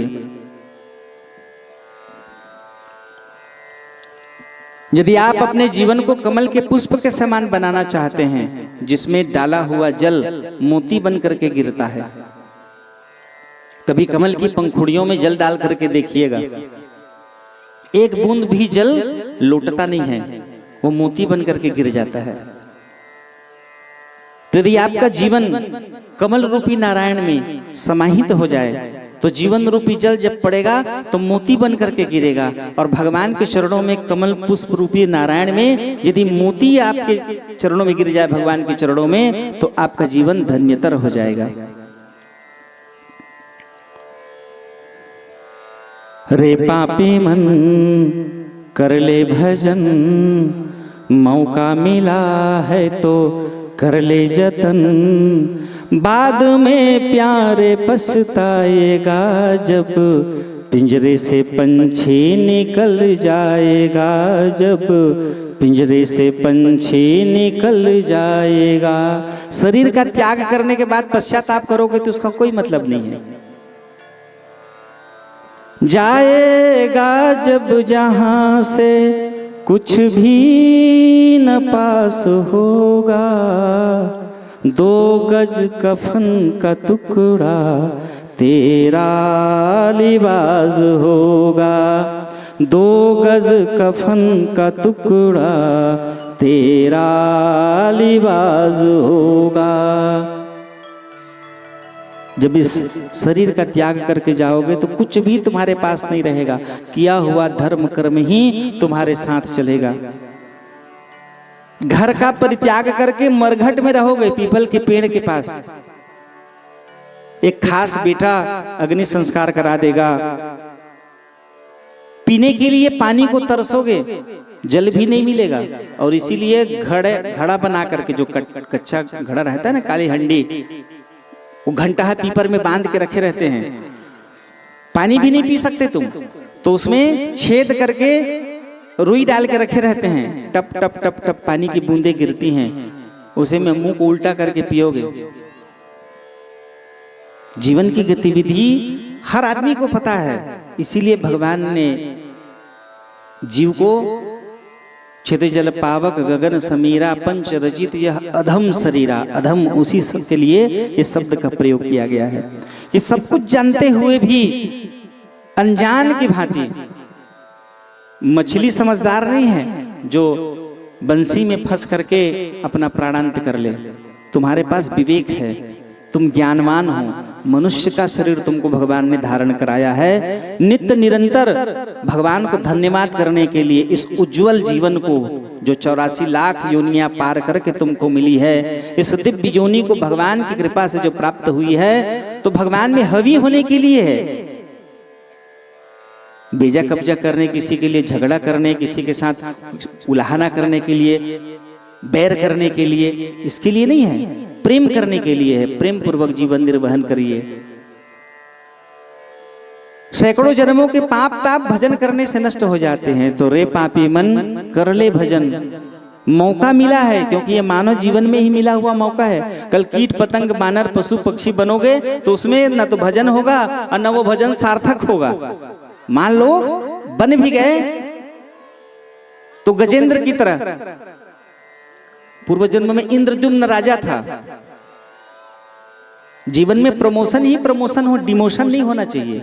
मनुष्य बने हैं तो मनुष्य ही कम से कम बनते रहें, और एक दिन ऐसा है कि हम देवत्व को प्राप्त कर जाए। ये मनुष्यता का अंतिम लक्ष्य है।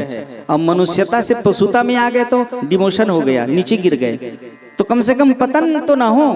भगवान का भजन करते हुए दिव्यता को प्राप्त करके मनुष्यता के सहारे देवत्व को प्राप्त कर लो। इसके लिए यह शरीर मिला है।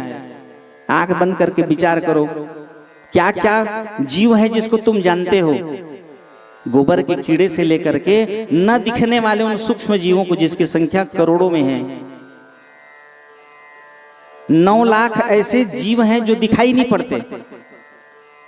शंखनाद और बीजघंट बजाने से उनकी मृत्यु हो जाती है। उनके तरंग जब जाते हैं तो उनका शरीर फूट जाता है और वो मुक्त हो जाते हैं उस जीवन से। 9 लाख उनकी संख्या है। 11 लाख चौपाया, 10 लाख चौपाया, कीट पतंग पशु पक्षी बनते बनते बनते बनते में यहां तक पहुंचे हो, और यहां पहुंच करके भगवान का नाम ले लो।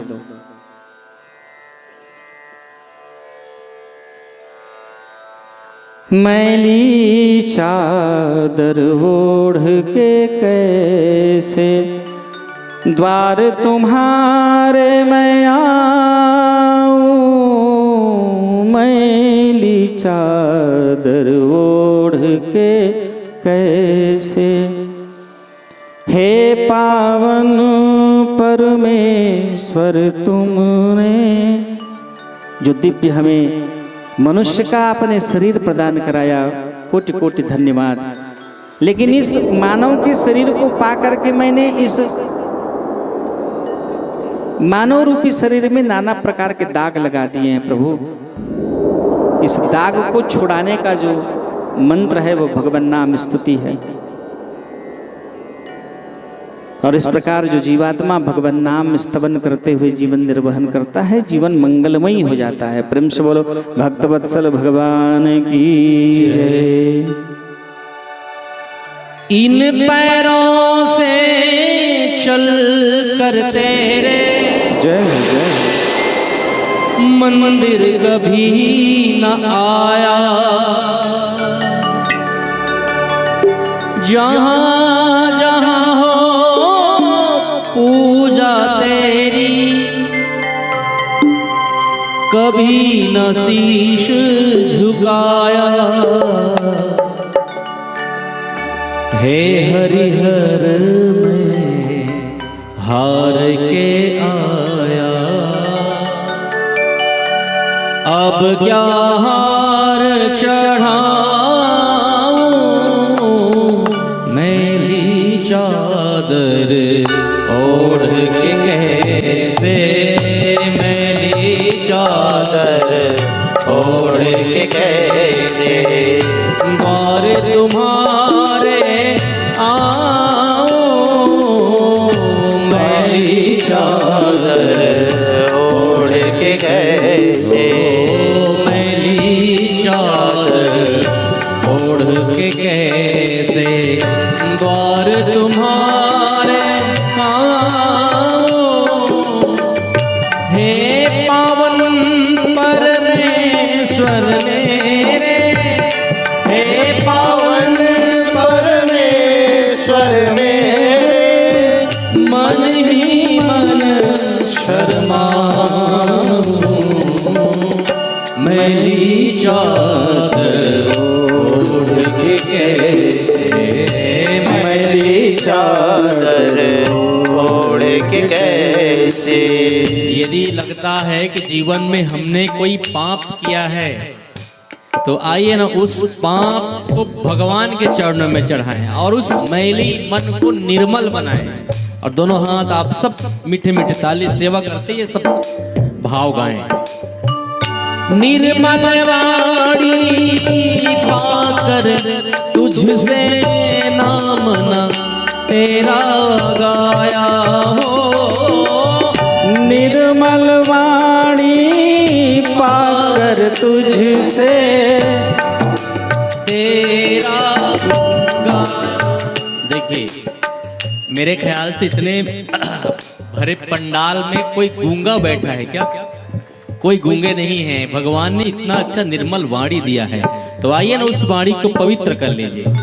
अंतिम अंतिम भाव सब गाइए। निर्मल वाणी पाकर तुझसे नाम न तेरा गाया हो, निर्मल वाणी पाकर तुझसे कभी न गाया हो। नैन मूंद कहे परमेश्वर कभी न तुझको ध्याया हो, नैन मूंद कहे परमेश्वर कभी न तुझको ध्याया। और मन वीणा की तारे टूटी, मन वीणा की तारे टूटी, ओ मन वीणा की तारे टूटी, मन वीणा की तारे टूटी। अब क्या राग सुनाऊं मैली चादर ओढ़ के कैसे, मैली चादर ओढ़ के कैसे।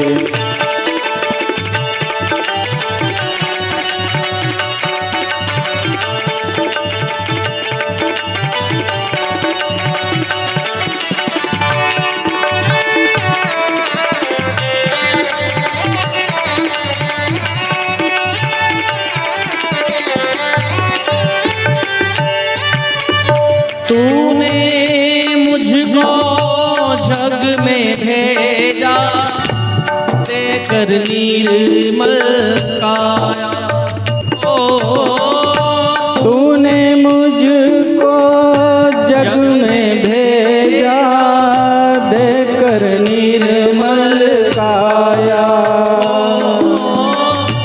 आकर के संसार में मैंने इसमें दाग लगाया हो, आकर के संसार में मैंने इसमें दाग लगाया। जन्म जन्म की मैली चादर, जन्म जन्म की मैली चादर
ताली मत बजाइए, अपने हाथों को दे दीजिए भगवान के हाथों में और कहिए, तू है अपरंपार दयालु, सारा जगत संभाले। सब गाइए एक लाइन, तू है अपरंपार दयालु, सारा जगत संभाले। जैसा भी हूँ तेरा हूँ मैं, अपनी शरण लगा ले हो।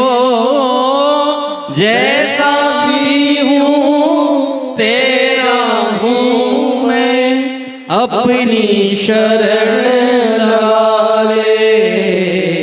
छोड़ के तेरा द्वारा दाता, छोड़ के तेरा द्वारा दाता, छोड़ के तेरा द्वारा दाता, छोड़ के तेरा द्वारा दाता, और कहीं नहीं जाऊं,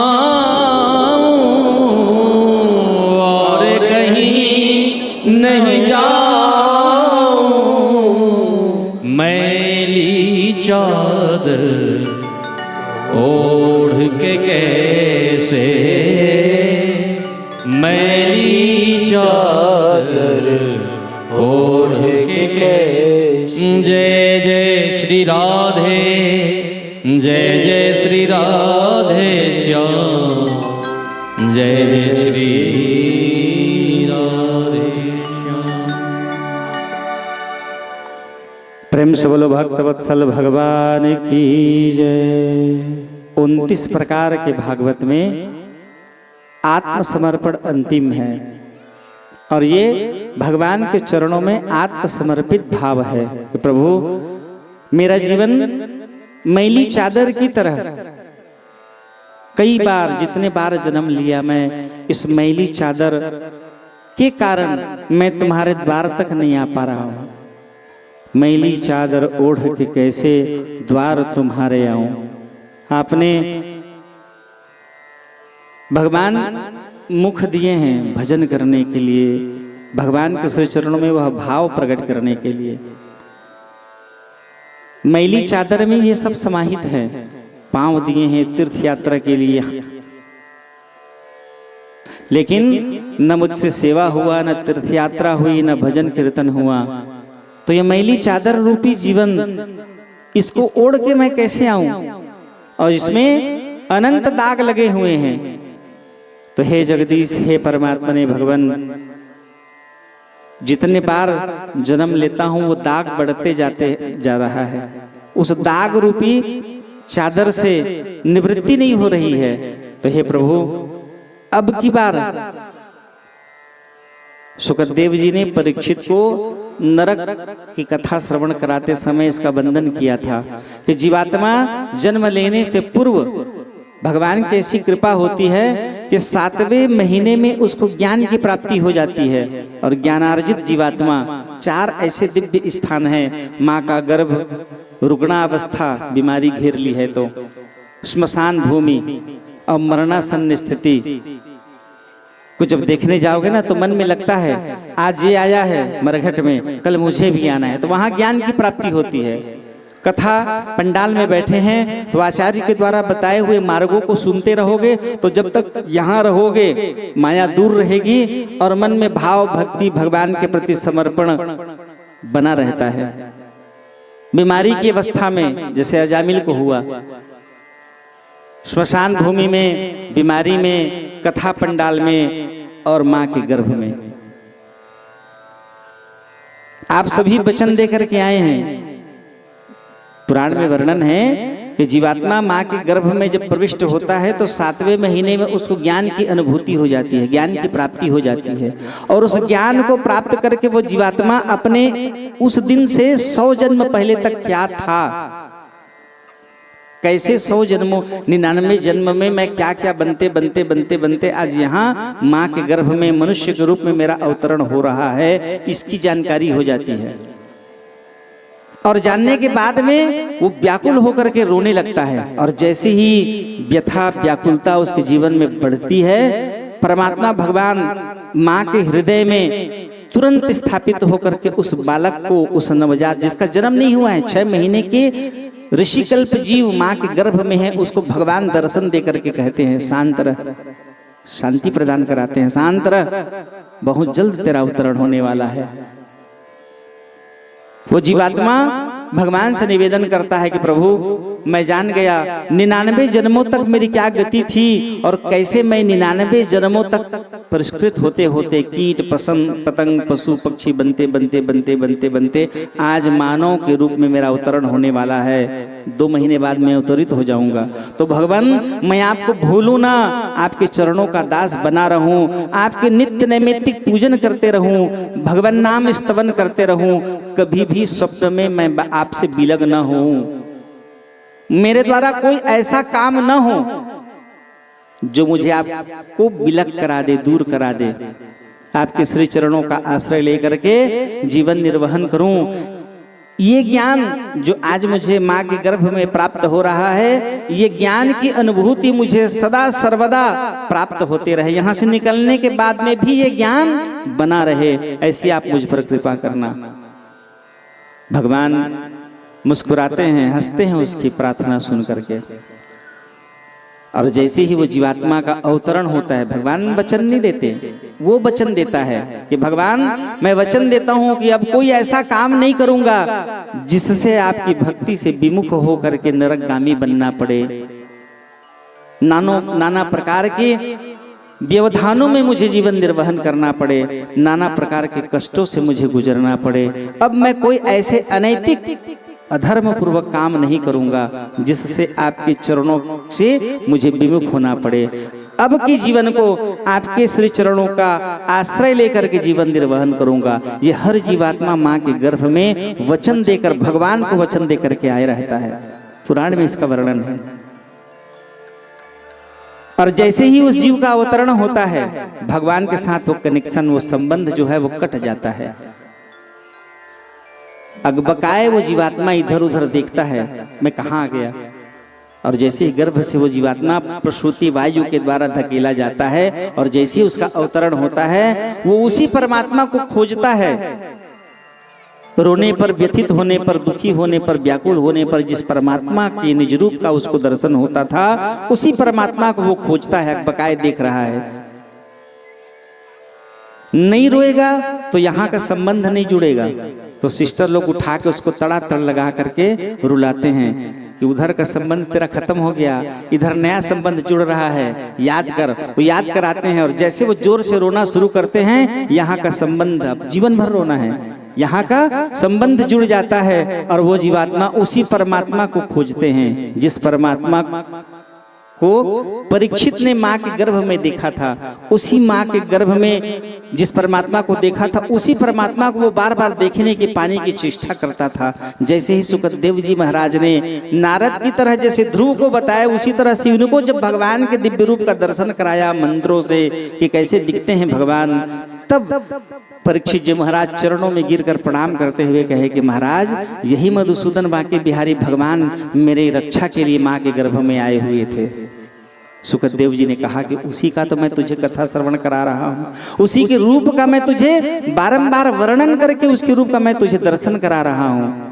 आज परीक्षित जी महाराज भगवान सुखदेव जी महाराज के चरणों में गिरकर प्रणाम कर कहे, भगवान कोटि कोटि धन्यवाद कि आपके मुखारविंद से अमृतमय इस दिव्य भागवत की कथा का रसास्वादन कर मेरा रोम रोम पुलकित और आनंदित हो गया। मेरा रोम रोम आपका सदैव ऋणी रहेगा। सुखदेव जी प्रसन्न होकर के कहे कि जिस जीव को भगवान के चरणों की ओर आकृष्ट करा दे, वो जीव कभी ऋणी नहीं हो सकता, वो तो भगवान के परम भक्त का अधिकारी बन जाता है। प्रेम से बोलो भक्त वत्सल भगवान की जय।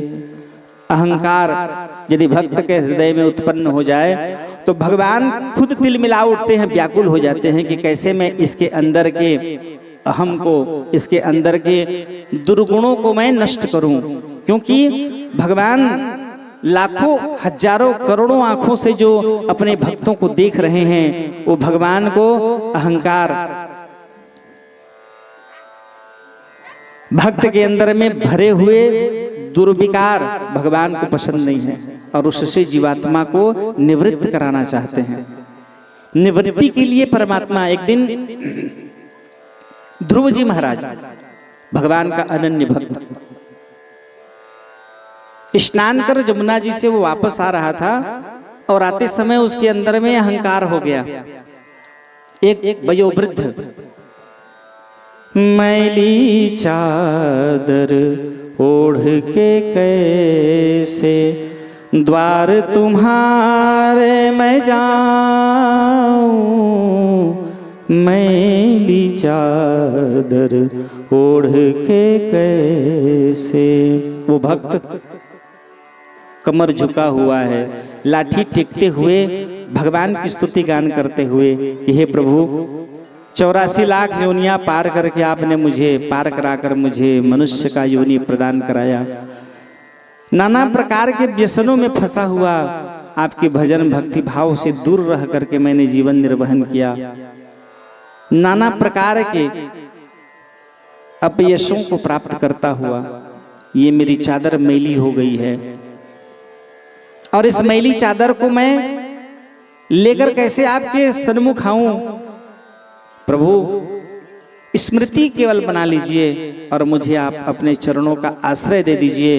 मैं सब कुछ का परित्याग कर आपके श्री चरणों में समाहित होना चाहता हूं। जीवन के अंतिम समय में वो जीवात्मा भगवान नाम स्तवन करते हुए जमुना जी की ओर चले जा रहा है। जाते हुए उस भक्त को देख करके ध्रुव के मन में अहंकार हो गया कि बताओ मुझे भगवान 5.5 वर्ष की अवस्था में प्राप्त हो गए और इस वयोवृद्ध को पता नहीं कब से जपते आ रहा है। इतने दिन हो गए, 85-90 साल की इनकी अवस्था हो गई, लेकिन अभी तक इनको नारायण का दर्शन नहीं हुआ है। ये अहंकार का भाव मन में जागृत हुआ और जैसे ही मन में इसके अहंकार के भाव जागृत हुई, परमात्मा भगवान वैकुंठ से एक पल में वहीं उतर गए और तुरंत उतर के कहे, भगवान कह रहे हैं ध्रुव जल्दी पानी पिलाओ, मुझे प्यास लगी है। अब विचार करिए, भगवान हैं अगर वैकुंठ से आ रहे हैं तो उनको तो पहले बात प्यास लगनी नहीं चाहिए। अगर लग भी रही है तो सीधा जमुना जी में उतर के वहीं जल पी लेते। ध्रुव के पास क्यों कह रहे हैं? क्योंकि इसके अंदर में बसे हुए उस अहंकार को नष्ट करना है। मोहि कपट छल छिद्र न भावा, निर्मल मन जन सो मोहि पावा। जब तक के भक्त के हृदय में निर्माल्यता नहीं रहेगी मुझे प्राप्त नहीं कर सकता। और ये मुझे प्राप्त कर लेने के बाद में भी इसके अंदर में इसके हृदय में अहंकार का भाव आ रहा है तो इसको मुझे नष्ट करना है। अहम भक्ता पराधीन, मैं भक्तों के अधीन रहता हूँ। और इसके लिए भगवान तुरंत प्रकट होकर के ध्रुव से कहे कि मुझे जल पिलाओ, प्यास लगी है। तो जिस जल को लेकर के वो नारायण को स्नान कराने के लिए लेके जा रहा है, एक तो जमुना जी का जल है, खुद में पावन और पवित्र है। उस जल को लेकर के, जमुना जी के जल को लेकर के भगवान को स्नान कराना है, भगवान की पूजन करनी है। जैसे हम तालाब में नहा के जल लेके आते हैं ना भगवान को स्नान कराने के लिए, तो उसी जल को लेके आ रहा है, उसी के भगवान को स्नान कराना है। तो भगवान पीने के लिए मांग रहे हैं तो पिला देना चाहिए था। लेकिन अहंकार में यदि कोई जीव पड़ जाए तो उसका विवेक नष्ट हो जाता है। ध्रुव का विवेक नष्ट हो गया और ये भूल गया कि जिस जल को लेके मैं भगवान को स्नान कराने जा रहा हूँ वही भगवान मेरे सामने प्रकट है, वही पानी मांग रहे हैं, इसी जल को पिला दूं। वो भूल गया। रुकिए महाराज, मैं अभी जल लेके आता हूँ। फिर दौड़ते भागते हुए गया घाट की ओर जहां से वो स्नान करके आया है और वहां पहुंच के फिर वो जल साफ करके और लोटा को डुबाया। जैसे ही लोटे को डुबाया उसने खड़ा होकर के देखा कि बहुत सारे, कुछ घाट में है, कुछ अंदर है, कुछ बाहर है, कुछ बैठे हैं, कुछ तर्पण कर रहे हैं। अलग अलग अवस्थाओं में भयंकर कंकाल उसको दिखाई पड़ा, सैकड़ों की संख्या में। कोई नाभि तक गया है, कोई गले तक गया है, कोई तर्पण कर रहा है, कोई घाट में बैठा है, कोई पचरी में बैठा है, कोई ऊपर बैठा है, कोई पालथी मार के बैठा है, कोई जाप कर रहा है, कोई कीर्तन कर रहा है। ऐसे विचित्र विचित्र अस्थियां, मानव अस्थियां उसको दिखाई पड़ी। ध्रुव उनको देख के चकित हो गया, क्योंकि इसके पहले वो कोई नहीं थे, कुछ नहीं था। अभी जब भगवान आए हैं और दोबारा मैं जब आया हूं तब इन सबको देख रहा हूं। तो पानी जल भर करके जमुना जी में और वो वापस गया जहां भगवान प्रतीक्षा कर रहे हैं और वहां जा करके भगवान को जल पिलाए। अब भगवान क्या जल पिएंगे, हाथ को ऐसे रखे हैं भगवान और मुख को देख रहे हैं ध्रुव जी के। ध्रुव भी चकित है। भगवान ने पूछा, कहे क्या हुआ लाला, क्यों तुम ऐसा चकित भाव से देख रहे हो? ध्रुव ने कहा कि प्रभु मेरे समझ में नहीं आ रही है कि आपके आने से पहले मैं उसी घाट में स्नान करके मैं आया हूँ, स्नान किया हूँ, तर्पण किया हूँ, फिर मैं वहां से आया हूँ। आते समय मुझे कुछ भी दिखाई नहीं दिया था, कोई नहीं मिले थे, लेकिन आपके आने के बाद दोबारा जब मैं गया हूँ उस घाट में तो मुझे बहुत सारे कंकाल दिखाई पड़े हैं। कोई नाभि तक है, कोई गले तक है, कोई पचरी में बैठा है, कोई ऊपर बैठा है, कोई पद्मासन लगाकर बैठा है, कोई तर्पण कर रहा है, कोई अर्घ दे रहा है, कोई कीर्तन कर रहा है। ये कौन है, ये क्या है? भगवान हंसे और भगवान ने पूछा, तू पहचानता है उसको कौन है? ध्रुव ने कहा नहीं। भगवान कहे कि ये तेरी ही अस्थियां हैं, हजारों बार तेरा जो अवतरण हुआ है, हजारों बार तू जन्म लिया है, और उन हजारों बार के जन्मों में तू जिस प्रकार मेरी भक्ति पूजन किया है, तो करते करते करते करते मैं अब जाके मैं तुमको मिला हूं या तुम मुझे प्राप्त किए हो। एक जीवात्मा को सैकड़ों जन्म लग जाते हैं भगवान को प्राप्त करने के लिए, भगवान की कृपा प्राप्त करने के लिए। और आज जिस आदमी को देख करके तू हंस रहा है ना, ये वयोवृद्ध, इसका अंतिम समय आया है, ये मेरे परम पद को प्राप्त कर जाएगा। जमुना जी में उतरते ही, जैसे ही उतरेगा, मेरे निज रूप का दर्शन करके ये उसी में समाहित होकर के मेरे परम पद को प्राप्त कर जाएगा। इसको देख करके तेरे अंदर में जो अहंकार का भाव आया, उसी को नष्ट करने के लिए मैं प्रकट हुआ हूं। मोहि कपट छल छिद्र न भावा, तुम्हारे अंदर के उस अहंकार को नष्ट करने के लिए मैं आया हूं। भगवान ध्रुव जी को समझाए। ध्रुव भगवान के चरणों में प्रणाम कर कहे, प्रभु तेरी लीला का ना पाया कोई पार, कि लीला तेरी तू ही जाने। कोटि कोटि धन्यवाद भगवान, मेरा जो मन भटक रहा था आपने अपने श्री चरणों की ओर आकृष्ट किया।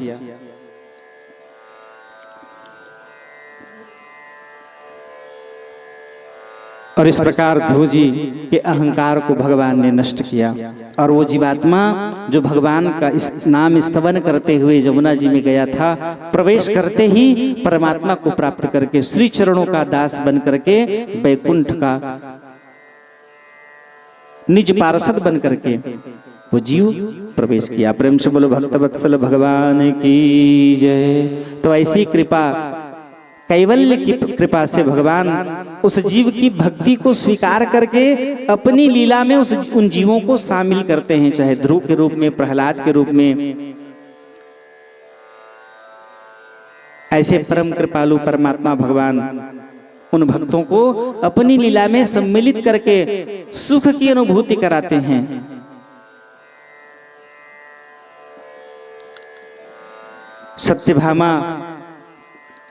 सत्यभामा सहित 16,108 सबके मन में अहंकार हो गया कि परमात्मा भगवान का हमने वर्ण किया है और परमात्मा भगवान की कृपा हम पर प्राप्त हुई है। संसार के हम सबसे अधिक सौभाग्यशाली हैं जिस जगतपति परमात्मा की पत्नी बन करके, पत्नी बनने का हमें सुख प्राप्त हुआ।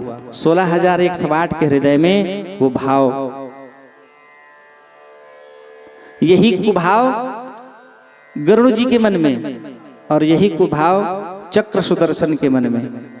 तो इन तीनों के अहंकार को, इन सबों के अहंकार को भगवान ने एक ही पल में नष्ट कर दिया, क्योंकि अहंकारी, व्यसनी, नाना प्रकार के दुर्गुणों से भरा हुआ जीवात्मा भगवान को पसंद नहीं है। यदि आप चाहते हैं कि भगवान हमको पसंद करने लग जाएं, हम भगवान के प्रिय हो जाएं, तो भगवान जिन जिन लक्षणों को भगवान ने परित्याग किया है कि मोहि कपट छल छिद्र न भावा, तो जीवन से कपट, बैर, बेमनस्यता का परित्याग कर दीजिए। ये आपके जीवन में जितना रहेगा उतना आप भगवान से दूर रहोगे और उतनी ही भगवान की कृपा से आप दूर रहोगे। इसलिए यदि आप चाहते हैं कि आपके जीवन में भगवान का प्रवेश हो जाए, भगवान की सानिध्यता मिले, भगवान की कृपा बनी रहे, जीवन मंगलमय आनंद उत्सव में रहे, तो इन विकारों का आप परित्याग कर दीजिए और निर्मल मन जन सो पोहि पावा, मन को निर्मल बना लीजिए। जितनी मन में आपकी निर्मलता रहेगी, प्रभु की निकटता सैने सैने आपको प्राप्त होते रहेगी। पल प्रतिपल बात निकली नहीं कि परमात्मा तक पहुंच जाएगी। और ऐसे भक्तों के रक्षक बन करके, ऐसे भक्तों के चिंतक बन करके भगवान पल प्रतिपल उनकी रक्षा करते हैं। बात नहीं डिगती उनकी, जबान से निकल गया मतलब होके ही रहेगा। बोलोगे आप, लेकिन उसका प्रतिपाल परमात्मा करेंगे। तो ऐसा भक्त यदि बनना है तो विकारों का परित्याग कर दीजिए, निर्माल्यता जीवन में लेकर के आइए। निर्मल मन जन सो मोहि पावा, मोहि कपट छल छिद्र भावा। कपट छल छिद्र का परित्याग करिए, नारायण की प्रविष्टि आपके जीवन में हो जाएगी। तो इनके हृदय में अहंकार हो गया। इनके हृदय के अहंकार को एक साथ भगवान ने कैसे नष्ट किया। तो एक बार द्वारिकाधीश भगवान सबको बुलाए, इनके हृदय में अहंकार बना हुआ है, और बुला करके कहे कि मेरा भक्त, कौन भक्त? हनुमान जी। हनुमान जी माने इतने बलशाली हैं हनुमान जी, उनकी बल का वर्णन हजारों मुख वाला शेष नहीं कर सकता, हजारों मुख वाले नारायण नहीं कर सकते, इतना बल उनके अंदर में है। 1000 साधारण बलि से ज्यादा बलि एक बलि होता है। 1000 बलि से एक महाबली, 1000 महाबली से बलि ऐरावत हाथी में होती है बल।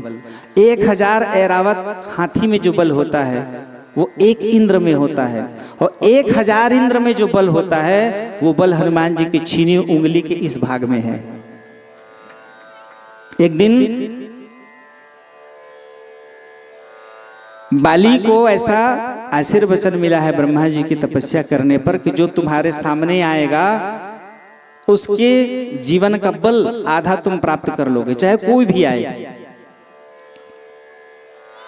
और उस बल के अभिमान से बड़े बड़े पत्थर चट्टान को पटकता हुआ, बड़े बड़े पेड़ को उखाड़ करके फेंकता हुआ, उपद्रव मचाता बाली चले आ रहा है। हनुमान जी अपने परम आराध्य दशरथ नंदन भगवान राम के दिव्य मंत्रों का स्तुति गान कर रहे हैं, और भगवान राम के भजन में लीन हनुमान जी। और जैसे ही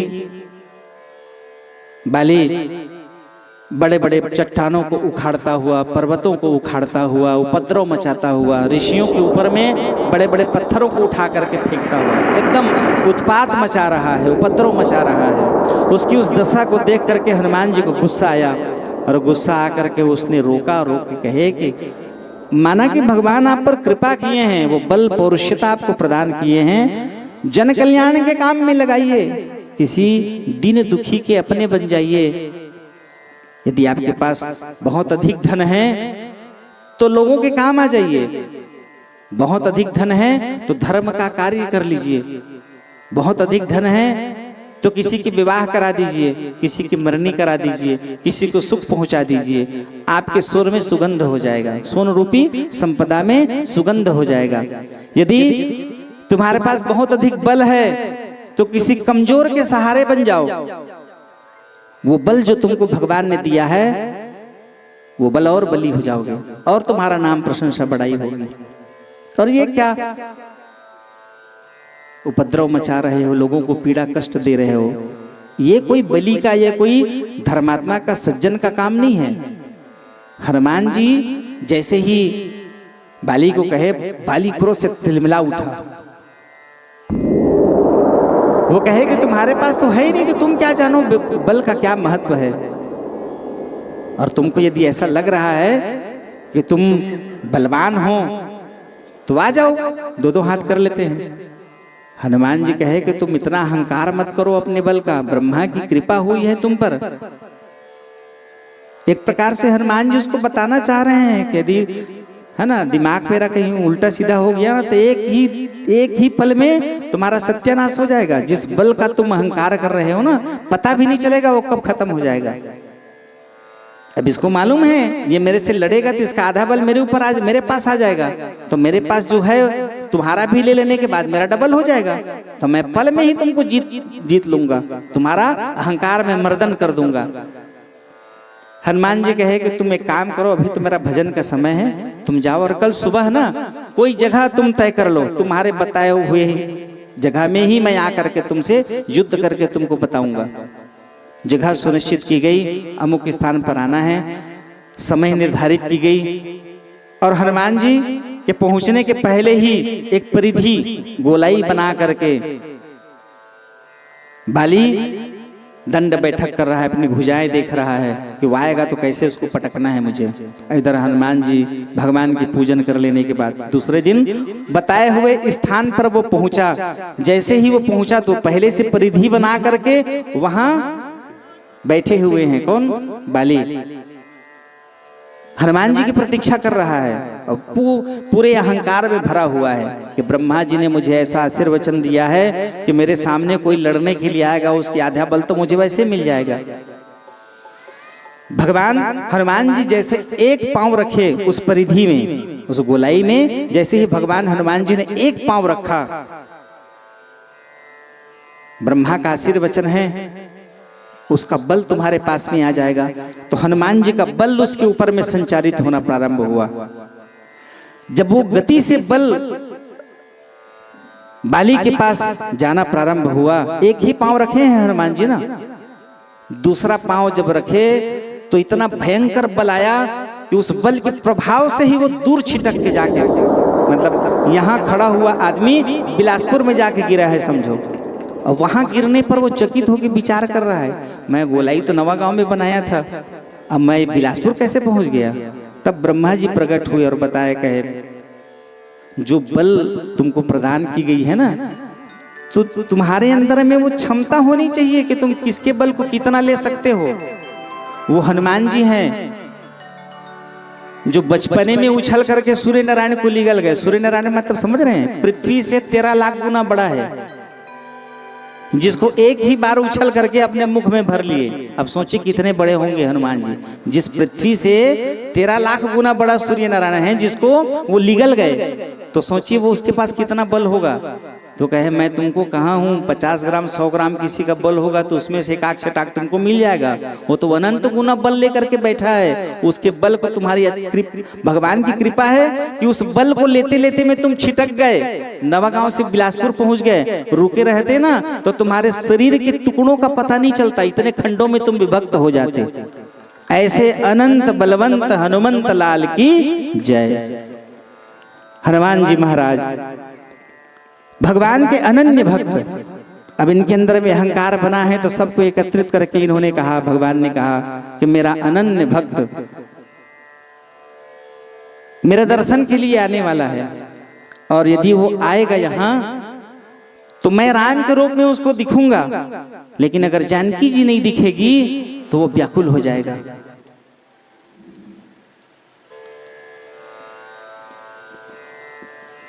बिना जानकी के मुझे अकेले देख करके वो व्याकुल हो जाएगा।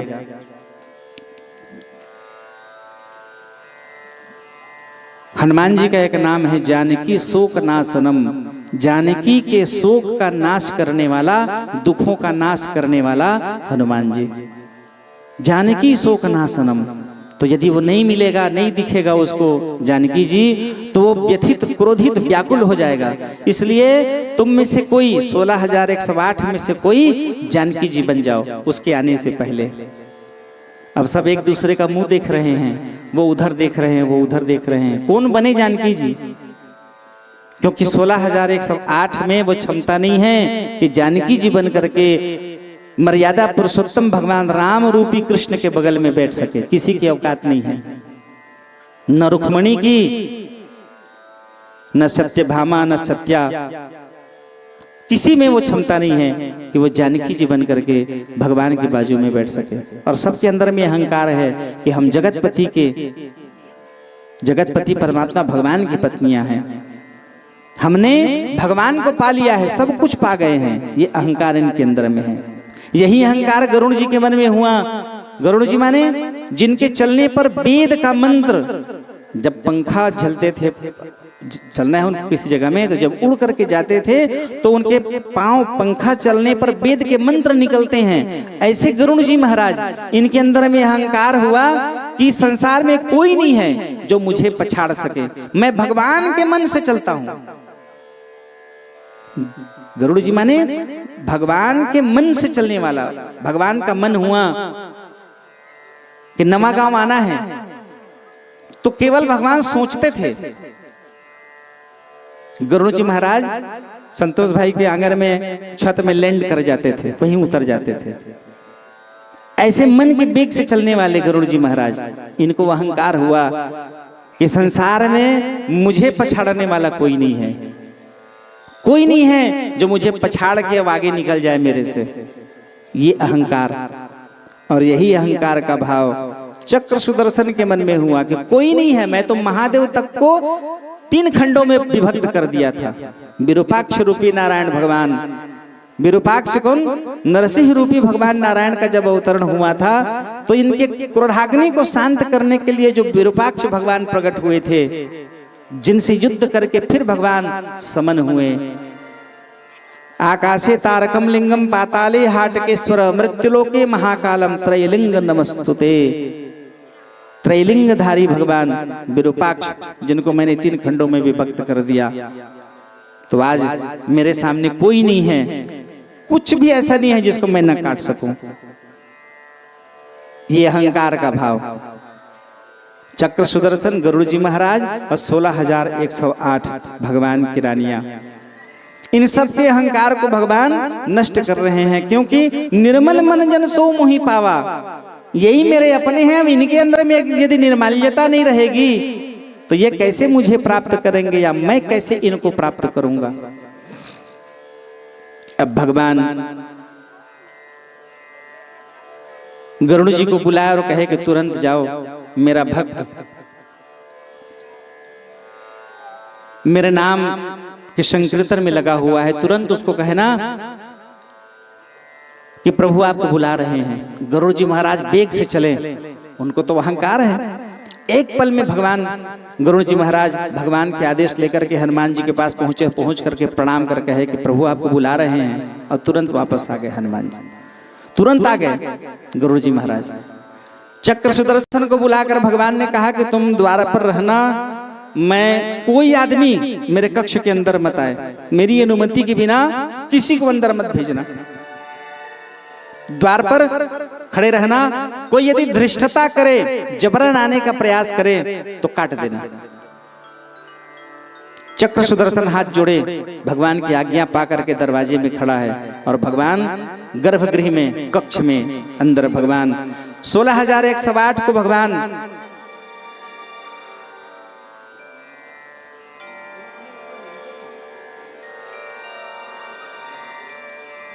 उनको बता करके भगवान कि जल्दी बनो, हनुमान जी आने वाले हैं, और बिना जानकी जी के वो व्याकुल हो जाएगा। और हनुमान जी यदि व्याकुल होगा तो पता नहीं किसको कहां कैसे कैसे तहस नहस कर डाले, मैं खुद उसको नहीं बचा पाऊंगा, नहीं छुड़ा पाऊंगा। इसलिए जल्दी तुम लोग तय करो किसको बनना है मेरे बाजू में जानकी जी बन करके। सब एक दूसरे का मुख बंधक बने, तमाशबीन बने, एक दूसरे को देख रहे हैं। इतने में गरुड़ जी वापस आ गए। प्रणाम किए, प्रभु आपकी सूचना पहुंचा दी गई है। भगवान ने कहा क्या कहे हो? तो कहे बताया हूं आपको, द्वारिकाधीश बुला रहे हैं। फिर जाओ और जाके कहना कि तुमको रघुनाथ बुला रहे हैं, भगवान राम बुला रहे हैं। गरुड़ जी तुरंत वापस गए, भगवान को प्रणाम किया, प्रणाम करके तुरंत वापस गए। जहां भगवान का भजन कर रहे थे हनुमान जी, तुरंत पहुंच करके प्रणाम कर कहे कि आपको राम बुला रहे हैं। रा का म पूरा नहीं हो पाया था, हनुमान जी सीधा पहुंच गए। इतने गति से निकले हनुमान जी कि हनुमान जी के गति के कारण गरुड़ जी महाराज इतना पीछे हो गए कि उनको उनके तक पहुंचने तक में यहाँ की पूरी लीला समाप्त हो गई। गरुड़ जी हनुमान जी के वेग के कारण इतने पीछे हो गए कि वो दूसरे ब्रह्मांड में चले गए, इतने गति से। और हनुमान जी भगवान के पास पहुंचे और प्रणाम किए। भगवान लाड कर रहे हैं। भगवान जान रहे हैं कि 16,108 में किसी में वो क्षमता नहीं है जानकी जी बनने की। तो उन्होंने निवेदन किया। किनका निवेदन किए? भगवती पराम्बा राधा रानी से कि राधे तुम्हारा जानकी जी बनने का समय आया है। तुम्हारा निज पुत्र की तरह हनुमान जी को लाड करते थे भगवती जानकी जी।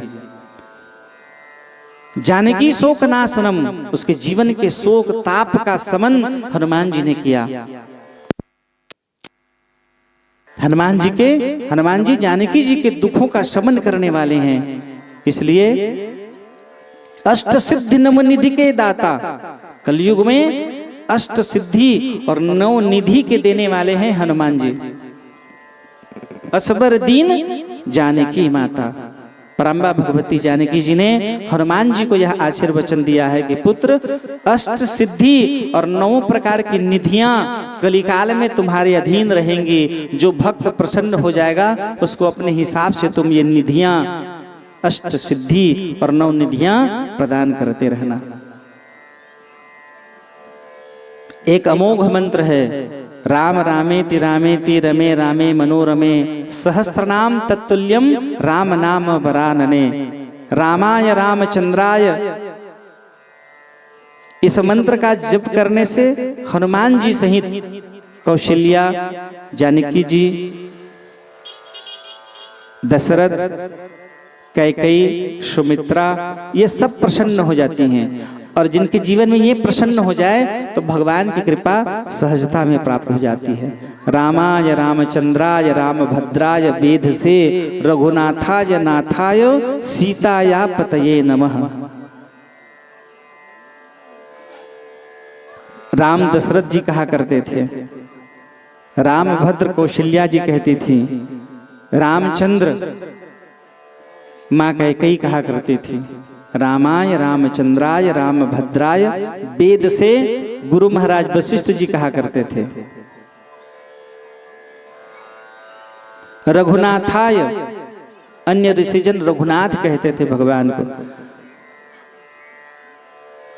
नाथ, भगवान के जो विशिष्ट उनके साथ सन्निकट रहने वाले, वो भगवान को नाथाय, नाथ कह के बुलाते थे।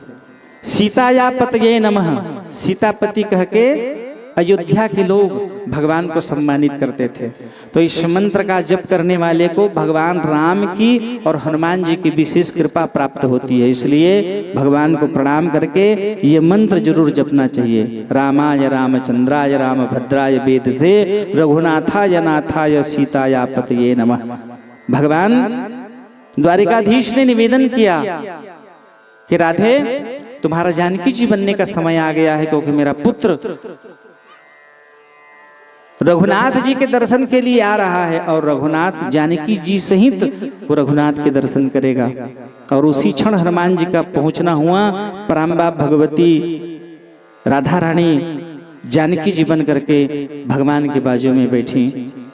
सभी 16,108 उस लीला को देख करके लज्जित हो गई। उनके अंदर का अहंकार समाप्त हुआ। जैसे ही भगवान के श्री चरणों में पहुंचे, हनुमान जी प्रणाम कर रो रहे हैं, आंखों से अविरल अश्रु की धाराएं बह रही हैं। हनुमान जी भगवान को प्रणाम कर कह रहे हैं कि प्रभु, इतना विलंब मत किया करिए, जल्दी जल्दी मुझे बुलाया करें। आपके निज रूप माधुर्य का दर्शन करने के लिए मैं लालायित रहता हूँ। प्रभु, जैसे भी हो, जिस परिस्थिति में हो, मुझे जल्दी बुला लिया करें। और एक बार आपके दर्शन कर लेने के बाद मेरा मन, हृदय पवित्र गदगद हो जाता है, रोम रोम पुलकित हो जाता है। तो प्रभु, ज्यादा विलंब मत किया करें, जल्दी मुझे अपने पास अपने श्री चरणों का दास बनाकर बुला लिया करें। भगवान लाड करते हुए, सहलाते हुए हनुमान जी को पूछ रहे हैं, बेटा मेरे पास आने में तुम्हें कोई कष्ट तो नहीं हुआ? अरे कहे, प्रभु आपके पास आने में और हनुमान जी को कष्ट? भूतो न भविष्यति, कभी नहीं हो सकता। प्रभु आप ऐसा सोच क्यों रहे हैं? भगवान कुछ और कहना चाह रहे हैं, हनुमान जी जानबूझकर कुछ और समझ रहे हैं। भगवान के कहने का तात्पर्य था कि पुत्र यहाँ आने में कोई अवरोध तो नहीं आया। वो अवरोध जो चक्र सुदर्शन जिसे मैं दरवाजे पे छोड़ के आया हूँ, बोला हूँ कोई आए तो काट देना, मत आने देना मुझ तक। यदि जबरदस्ती करे तो उसको काट देना, क्योंकि वो चक्र सुदर्शन के अंदर में अहंकार है। मैंने त्रैलोक्य पति भगवान विरूपाक्ष को 3 खंडों में विभक्त कर दिया, मेरे सामने कौन टिकेगा? तो वो हनुमान जी जो आ रहा है उसको यदि भगवान गरुड़ को बुलाने भेजे हैं, इसको कहे आए तो उसको काट देना, क्योंकि इसके अंदर में अहंकार भरा हुआ है, उसको भी नष्ट करना है। तो जैसे ही बार बार हनुमान जी से पूछे कोई अवरोध, कोई रोक टोक, कहे क्या रोक टोक होगा प्रभु आपके पास, आप बुला दिए मतलब मुझे दुनिया का कोई ताकत नहीं रोक सकता। याद करो, तब हनुमान जी को याद आया, इतने भावमग्न थे हनुमान जी कि व्याकुल होकर गदगद मन से आंखों से अश्रु की धाराएं बह रही हैं कि आज मुझे प्रभु ने याद किया है। बड़े प्रसन्न चित्त होकर के हनुमान जी चले आए हैं और द्वार में छेकने वाले उस चक्र सुदर्शन को कैसे मुख में हनुमान जी धारण किए, चक्र सुदर्शन को भी पता नहीं चला। जब बार बार भगवान पूछे कोई बता दे, कोई रोक टोक, कोई रोकी तो नहीं है, तो ठन्न से सिक्के की तरह उस चक्र सुदर्शन को गिराकर, चक्र सुदर्शन माने जो पूरे ब्रजमंडल को अपने में समाहित कर लिया था, इतना बड़ा अपना आकार बना करके जब इंद्र परीक्षा लेने के लिए वर्षा कराया, आम्बरतक, सांबरतक, वरुण और द्रोण चारों प्रकार के प्रलयकालिक मेघ से बचाने के लिए भगवान ने चक्र सुदर्शन को जब भेजा तो पूरे ब्रजधाम को 84 कोस का अपना शरीर बना करके वो चक्र सुदर्शन एक बूंद भी पानी को धरती में नहीं पड़ने दिया था। वो चक्र सुदर्शन एक छोटे सिक्के के बराबर होकर के ठंड से वहीं पर गिरा और घूम रहा है। चक्कर आ गया, ठंड से गिरा, भगवान के चरणों में प्रणाम करके कहा, तेरी लीला का न पाया कोई पार, की लीला तेरी तू ही जाने। प्रभु हमारे हृदय में अहंकार हो गया था। पूरी लीला समाप्त होने पर गरुड़ जी महाराज पहुंचे, प्रणाम किए, 16,108 हाथ जोड़े शीश झुकाए हुए खड़े हैं कि हमारा अहंकार कि जगतपति परमात्मा भगवान की पत्नी बनने का हमें सौभाग्य प्राप्त हुआ, वो अहंकार एक पल में नष्ट हो गया। प्रभु गरुड़ जी महाराज कि संसार में कोई नहीं है जो मुझे पछाड़ सके, एक ही पल में दूसरे ब्रह्मांड में आप मुझे पहुंचवा दिए इतनी गति से। क्योंकि हनुमान जी जब चले थे जानकी जी को पता लाने के लिए, लगाने के लिए, तो जितने वेग से हनुमान जी उड़े थे उतना ही वेग नीचे भी लगा था और पाताल तक भगवान हनुमान जी का वेग गया था। उसी तरह से हनुमान जी जब भगवान के पास, बैकुंठपति परमात्मा द्वारिकाधीश के पास, उनके निज महल में जब पहुंचे तो जितने वेग से गए थे उतने वेग से उल्टा वेग के कारण गरुड़ जी महाराज पीछे धकेला गए। उनको आने में पूरी लीला समाप्त हो गई और दोनों भगवान के चरणों में पड़े हुए गरुड़ जी महाराज और चक्र सुदर्शन और 16,108 भगवान को प्रणाम करके कह रहे हैं कि प्रभु तेरी लीला का ना पाया कोई पार, कि लीला तेरी जो ही जाने। हे जगतपति परमात्मा ने भगवान कोटि कोटि प्रणाम किया, आपने अपनी उस लीला में हमें सम्मिलित किया, केवल ये भक्ति आपने हमें प्रदान कराई और जिसके कारण आपकी उस लीला में सम्मिलित होकर के जानकी जी सहित रघुनाथ रूपी द्वारिकाधीश भगवान के निज रूप का हमने दर्शन पाया। कोटि कोटि प्रणाम। प्रेम से बोलो भक्तवत्सल भगवान की जय। बोलिए श्री राघवेंद्र सरकार की जय।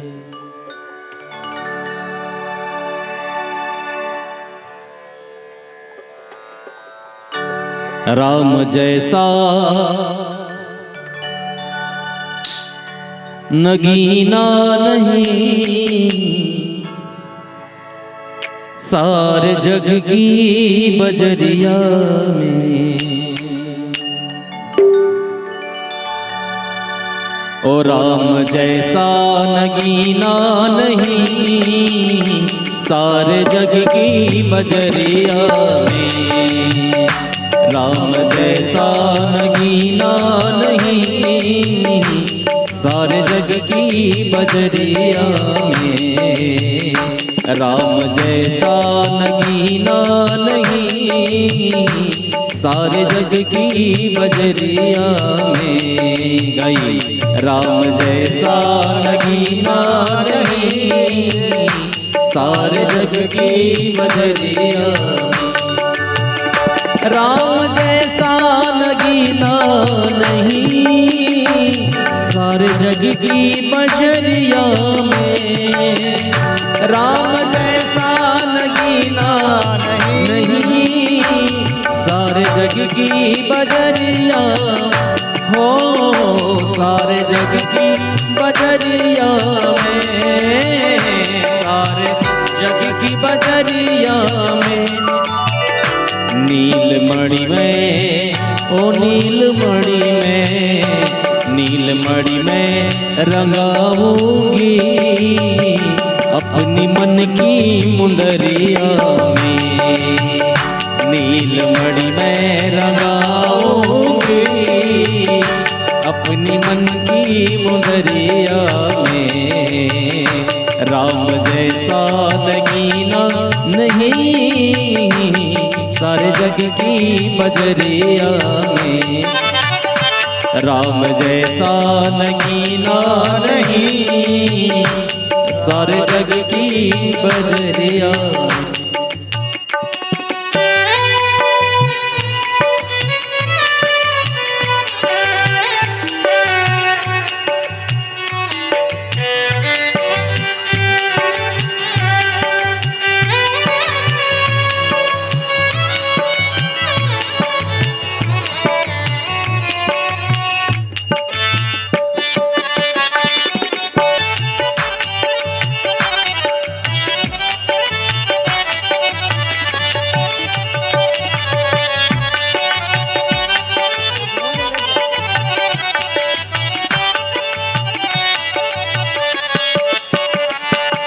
हो राम का नाम प्यारा लगे, रसना पे बिठाऊंगी मैं। राम का नाम प्यारा लगे, रसना पे बिठाऊंगी मैं। हो रसना पे बिठाऊंगी मैं, हो रसना पे बिठाऊंगी मैं तो मूरत, मैं तो मूरत, मैं तो मूरत बसाऊंगी नैनों की पुतरिया में।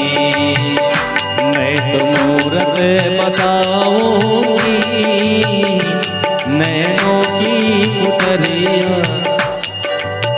ओ राम जैसा नगीना नहीं सारे जग की बजरिया में। गाइए। ओ राम जैसा नगीना नहीं सारे जग की बजरिया में। ओ राम जैसा नगीना नहीं सारे जग की बजरिया में। राम जैसा नगीना नहीं सारे जग की बजरिया। बोलिए राघवेंद्र सरकार की जय। जय जय श्री राधे, जय जय श्री राधे, जय जय श्री राधे श्याम। प्रेम से बोलो भक्त वत्सल भगवान की जय। दो तीन छोटी छोटी कथाएं और बची हैं, उसके बाद भागवत की कथा का विश्राम होगा। आज चढ़ोतरी का कार्यक्रम और तत्पश्चात मधुसूदन बांके बिहारी की जो कृपा हम पर हुई, भगवान ने अनंत कृपा करते हुए जो इस प्रकार का हमें हमारे जीवन में उत्सव प्रदान कराया, उस उत्सव के लिए भगवान को धन्यवाद करते हुए रास पंचासी का आज महारास का कार्यक्रम होगा, जिसमें आप सभी डांडिया नृत्य के रूप में प्रस्तुति वैकुंठ रूपी इस भगवत धाम में महारास के उत्सव में आप सभी सम्मिलित होंगे। कल का कार्यक्रम सुबह दैनिक पूजा के पश्चात तुलसी वर्षा, हवन, तर्पण, सहस्त्रधारा और ब्राह्मण भोजन का कार्यक्रम रहेगा। तो बड़े एकात्मिक होकर के आप कथा का रसपान करिए। कथा के बाद जो रास होगी उसमें आप सभी आमंत्रित हैं। अपने विचार भावनाओं को भगवान के चरणों में समर्पित कर बाकी बिहारी भगवान से निवेदन कर हमारे जीवन में इसी तरह से उत्सव बना रहे, उत्सव व्रत अनुष्ठान जीवन में बना रहे और जीवन उत्सव में उत्साहित होकर के निर्विकार भाव से भगवत धाम की ओर अग्रसित होता रहे, ऐसा प्रभु से निवेदन करिए। प्रेम से बोलो भक्त वत्सल भगवान की जय। राम रावण के युद्ध के बाद विजय प्राप्त कर भगवान जब आए तो एक दिन जानकी जी के मन में हुआ कि इन सबको भोजन में बुला लेते हैं। भगवान राम जी कहे कि हनुमान वानरों को भोजन के लिए बुलाना निमंत्रित करना बहुत कठिन है जानकी, तुम समझ नहीं रही हो। एक बार टाले, दो बार टाले, कई बार हुआ। भगवान समझाए कि जैसे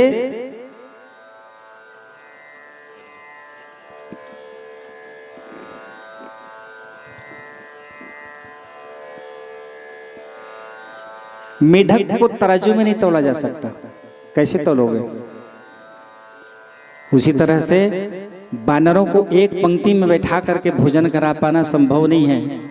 और तुम समझ नहीं रहे, उनको आनंदित रहने तो उनके मन में कोई विकार नहीं है, कोई भाव नहीं है। नहीं नहीं नहीं जी, आप नहीं समझ रहे हैं। इतना मेहनत करके वो लोग लंका गए, पुल बांधे, इतना श्रम किए। मेरी अभिलाषा है एक बार कम से कम उनको मैं निमंत्रित करके भोजन करा दूं। अरे उनके तरफ से कोई भाव नहीं है भाई, मैं जान रहा हूँ वो बड़े सात्विक है, उनके मन में कोई ऐसा भाव नहीं है कि जानकी जी हमको भोजन में बुलाए। ये बार बार जिद करने पर भगवान कहे ठीक है, तुम्हारे मन में अगर हो रहा है तो चलो मैं बोल देता हूँ। भगवान बुलाए हनुमान जी को, अंगद को, सुग्रीव को और कहे कि जानकी जी भाई चाह रही हैं कि सब वानरों को अयोध्या में भोजन के लिए निमंत्रित कर दिया जाए और सबको तुम जाके बता दो, बढ़िया जिन लोगों ने श्रम करके और हमारे इस पुनीत काम में सहयोग दिया है सब आकर के भोजन कर लेंगे उस दिन। सबको व्यवस्थित कर देना। वानर हैं, चंचल हैं, तो इनको व्यवस्थित कर देना कैसे रहना है ना, कैसे भोजन करना है, कैसे एक क्रम में आना जाना है, सबको समझा दिए रहना। जूथ बना लेना, माने एक एक समूह बना लेना, उस समूह के एक मुखिया बना देना, वो उसके कमांड को, वो जो बोलेंगे उसके कमांड को उसको पालन करना है। उसके ऊपर में कोई एक रहेगा, उसके ऊपर में कोई एक रहेगा, ऐसा करते करते करते करते सबसे वयोवृद्ध तुलसीराम भैया के बराबर जामवंत जी महाराज, उसको नियुक्त किया गया कि तुम सबसे ऊपर रहोगे, तुम्हारे नीचे सब रहेंगे। एक 100 वानरों का एक प्रमुख रहेगा और 100 प्रमुखों के ऊपर में तुम रहोगे और सबको जामवंत जी के आदेश का पालन करना है।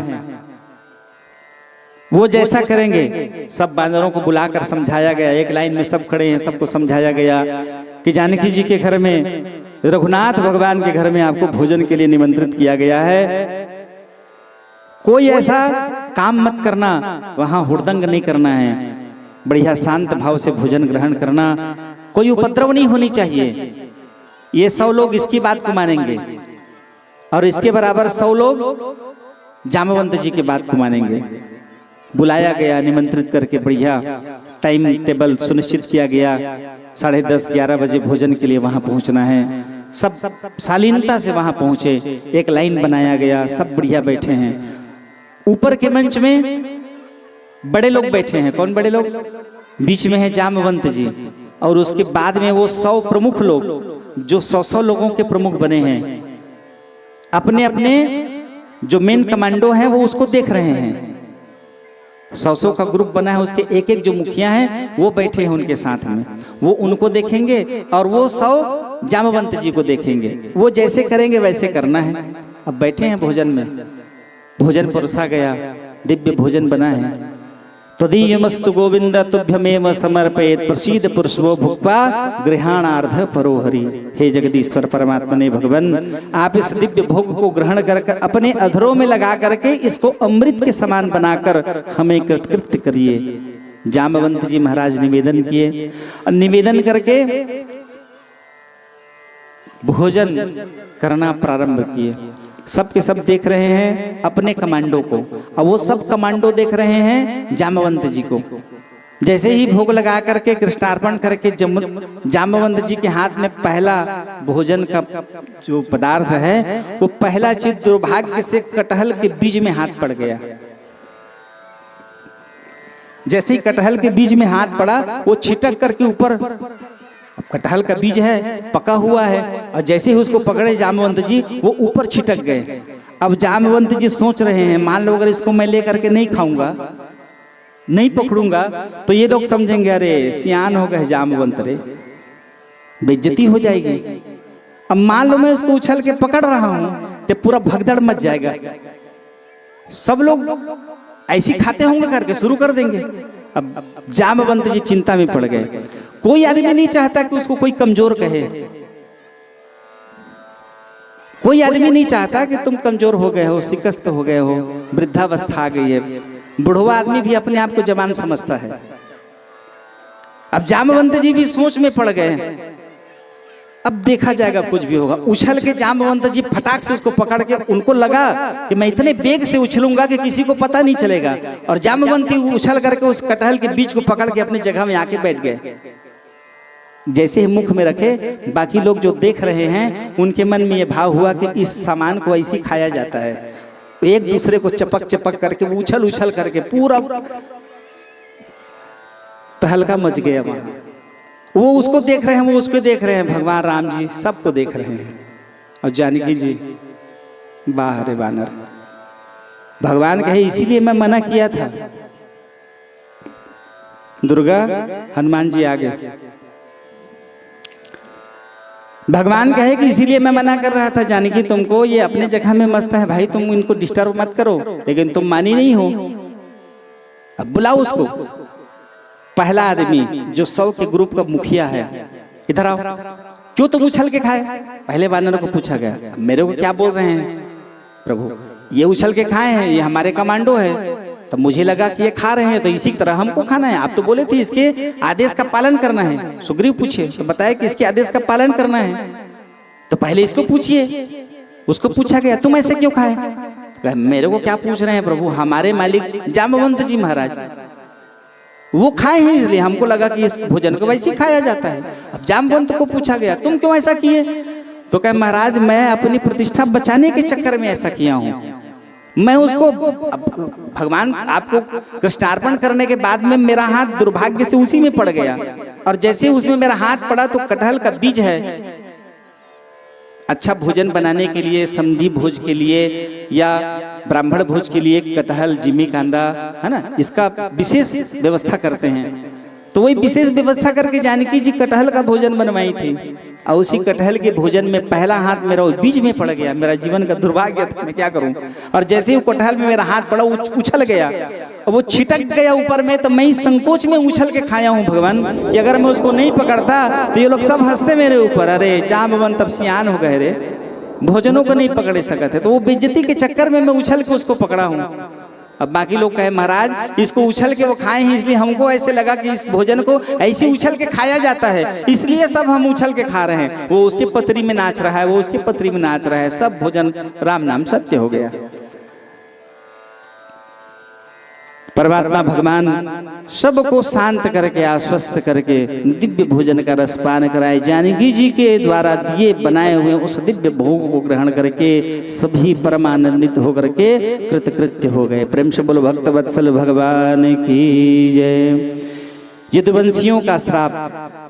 भगवान ने विचार किया कि यदुवंशी मेरे अंश से इनका अवतरण हुआ है, और ये इतने प्रतापी हैं कि इन पर जीत पाना काल भी संभव नहीं है, इन पर जीत पाए। तो इंद्रसूल सम वज्र विशाला, काल दंड जिमि चक्र कराला, जो इन कर मारा नहीं मरही, ब्रह्म रोष पावक महाजरही। यदि कोई बड़े बड़े तपस्वियों, बड़े बड़े बलियों के द्वारा मारा नहीं जा रहा है, काल भी जिसको मार नहीं पा रहा हो, इंद्र सूल समवज्र विशाला, इंद्र का सूल भी यदि किसी को नहीं मार पा रहा हो, काल दंड जिमि चक्र कराला, काल का दंड भी किसी को दंडित न कर पा रहा हो, जो इनकर मारा नहीं मरही, जो इनके मारने से न मर रहे हों तो ब्रह्म रोष पावक महजरी, ब्रह्म ऋषियों के श्राप से बड़े से बड़ा बलवान व्यक्ति नष्ट हो जाता है। और भगवान विचार किए कि इनको स्वधाम पहुंचाने के लिए ब्रह्म श्राप आवश्यक है और बिना ब्रह्म श्राप के इनकी मृत्यु नहीं होगी। और भगवान इस प्रकार मानसिक रूप से ऋषियों मुनियों का आवाहन किए और ऋषि मुनि महात्मा वहां प्रकट हो गए। वशिष्ठ, अगस्त, अंगिरा, बृहस्पति, क्रतु, बड़े बड़े यज्ञ अनुष्ठान करने वाले ऋत्विज द्वारिकापुरी के पास उनका आश्रम बनने लग गया, पर्णकुटी बनने लग गया। इतने में भगवान कृष्ण के शाम्ब नाम का प्रपौत्र अपने साथियों को साथ में लेकर के एक स्त्री का रूप बना के और पेट को फुला करके कुछ कपड़ा बांध के गर्भवती स्त्री का रूप बना करके और जा करके पूछने लगा, महाराज प्रणाम, सुने हैं आप त्रिकालज्ञ हैं, अंतर्यामी हैं, घट घट की जानने वाले हैं, तो क्या आप बता सकते हैं इसके गर्भ में बालक होगा कि बालिका होगी? शाम्ब के उस धृष्टता को देख करके भगवान अत्यंत कुपित हुए और कुपित होकर के ऋषि ने श्राप दिया कि इसके गर्भ से एक लोहे का मूसल निकलेगा और वो मूसल यदुवंश के नाश का कारण होगा। सभी भयभीत हो गए, आतंकित, घबरा गए और भागते हुए महाराज उग्रसेन के पास गए। प्रणाम कर उन्होंने बताई सारी कहानी, सारी कथा। उग्रसेन उनको समझाए कि तुम लोग अनायास अनाहत में ही ऋषि का श्राप ले लिए। जब वस्त्र उसका बदला गया तो सही में वहां से मूसल निकला लोहे का। उस लोहे के मूसल को कूट करके एकदम बारीक करके समुद्र में फेंका गया और समुद्र में फेंकने के कारण उसमें कटीले वृक्ष उत्पन्न हो गए। एक बड़ा कील पाउडर में से कूट कूट करके पाउडर बना दिए थे, उसमें से एक कील जैसा बचा था, वो छिटक के एक मछली के गर्भ में जा पहुंचा। उसको एक शिकारी व्याध ने शिकार किया और लेकर के उसका जब वध किया तो उसके पेट से वो कील निकला। उस कील को पीट करके वो अपने बाण के अग्रभाग में स्थापित किया। और भगवान तो सब जानते थे, इनके अंदर में अमर्यादाएं बढ़ने लग गई। कोई किसी की बात नहीं सुन रहा है, सबके सब मदिरा पान करते, आपस में झगड़ते, वो उसको गाली गलौज कर रहा है, वो उसको गाली गलौज कर रहा है। भगवान इनकी इस दशा को देख करके बड़े व्याकुल हैं। भगवान तक की बात को कोई नहीं मान रहे हैं। प्रभास क्षेत्र में ले जाया गया। भगवान दुखी हो करके, जैसे हमारे अपने जब रुष्ट हो जाते हैं, टार हटावे कर मुंह देखना बेकार है, ऐसा कह के भगवान उनको परित्याग करके अन्यत्र चले गए और एक पीपल के वृक्ष के नीचे बने हुए चबूतरे में भगवान अर्ध लेटे हुए हैं, एक पांव को दूसरे पांव में लगा करके हिला रहे हैं। भैया बलराम इनकी इस दृष्टता से अत्यंत दुखी हो गए और उन्होंने अपना प्राणांत कर लिया, अपना शरीर त्याग दिया और भगवत धाम को चले गए। भगवान जाते समय अपने दारुक को बुला करके समझाए कि सबको जाके घर में बता देना, वो स्त्रियां सब कुछ का परित्याग करके, क्योंकि मैं अपनी लीला समाप्त करने वाला हूँ, मैं अपनी लीला समाप्त करके स्वधाम जा रहा हूँ, तो उनको बता देना कि अर्जुन के साथ इंद्रप्रस्थ चले जाए। रुक्मणी आदि सब इंद्रप्रस्थ चले जाए। कुछ देर बाद अर्जुन का आगमन होगा, उनके साथ रथ में बैठ करके वो चले जाए। दारुक रोते बिलखते भगवान को छोड़ करके वापस द्वारिकापुरी गया। भगवान प्रभास क्षेत्र में पीपल के वृक्ष के नीचे बने चबूतरे में लेटे हुए एक पांव को दूसरे पांव में रख करके भगवान हिला रहे हैं। इतने में व्याध जो शिकारी है उसकी दृष्टि पड़ी, वो समझा भगवान के पांव को ये हिरण का मुख है, ऐसा समझ करके वो वही पैनी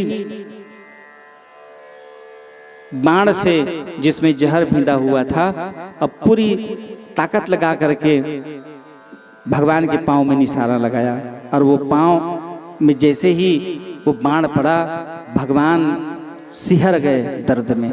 और जैसे ही भगवान के पांव में वो बाण लगा, रक्त की धार बहने लगी। दौड़ते भागते हुए वह व्याध, वह शिकारी भगवान के पास पहुंचा, जहां भगवान स्वयं व्यथित होकर के हाय कह के चिल्ला उठे। और जैसे भगवान चिल्लाए, उनके पास पहुंच करके वो शिकारी बिलक कर रोने लगा। प्रभु, मैं नहीं जान रहा था, मैं समझा ये हिरण का मुख है, मस्तक का भाग है, ऐसा जान करके मैं इस पर प्रहार किया हूं। प्रभु, मुझे मालूम नहीं था कि आप यहाँ पर हैं। भगवान ने कहा कि पूर्व जन्म में तू बाली था, मरते मेरे कारण तुम्हारी मृत्यु हुई थी, और मरते समय बदला लेने के तेरे अंदर में भाव थी, इसलिए मैंने तुमको वचन दिया था। आज मैं कृष्ण के रूप में अवतरित हुआ हूँ, और वो बाली तुम ही व्याध बन करके आए हो, और इसलिए तुम्हारे बाण से मेरी मृत्यु लिखी थी। इस कारण मैं यहाँ, शरीर मुझे अब त्यागना है, छोड़ना है।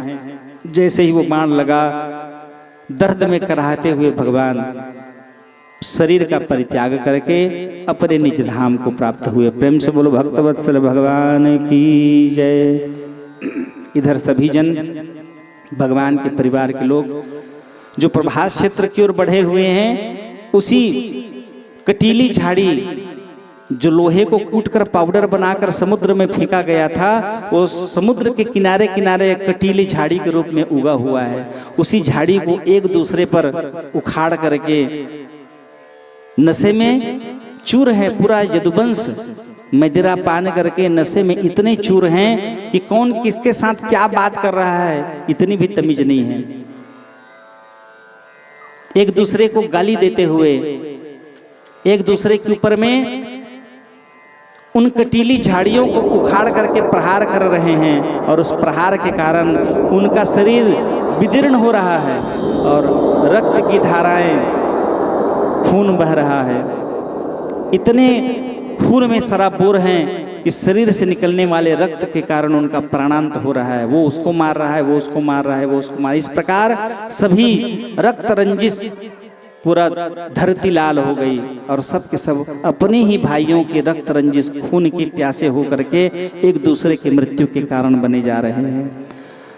उस दशा को देख करके दारुक व्यथित हो गया और जाकर के सबको बताया, रानियों को ऐसी गति बनी हुई है, द्वारिका धाम नष्ट होने वाला है, इसलिए जल्दी से आप आ रहे अर्जुन के साथ हो लीजिए और इंद्रप्रस्थ प्रस्थान करिए।